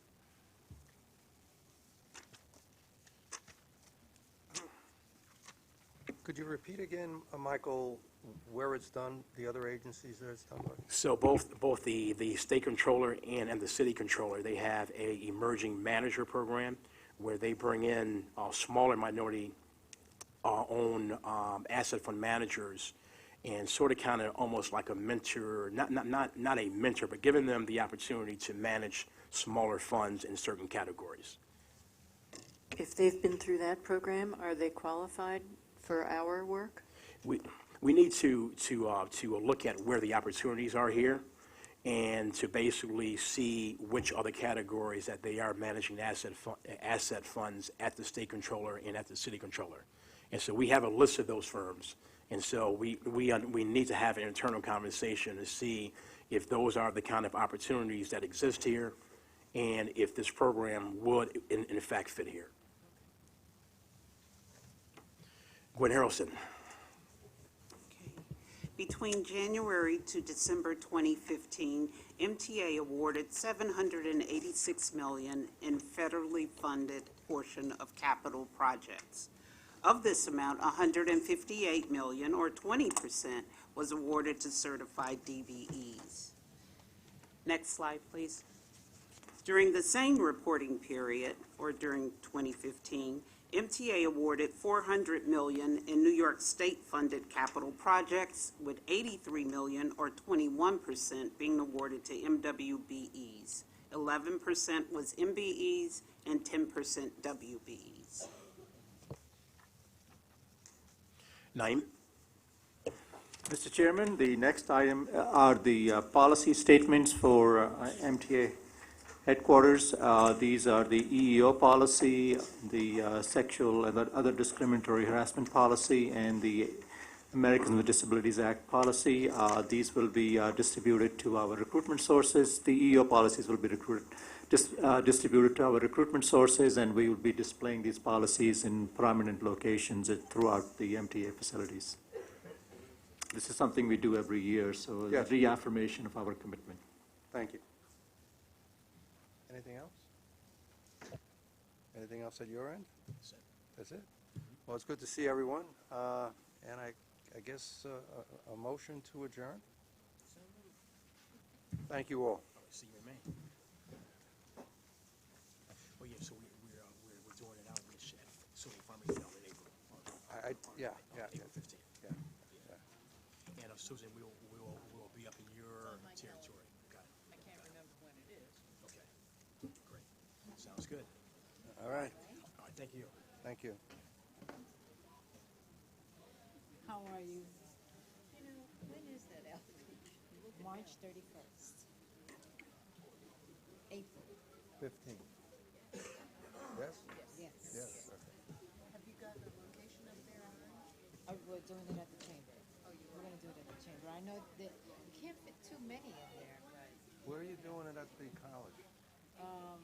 they have the auditorium. Oh, yeah, they got some nice They different do. rooms, They different do. sizes, yeah. Yeah, they do. And I think I've been to events there before, so we're gonna have all agencies are gonna attend. And then we're gonna highlight Metro North opportunities.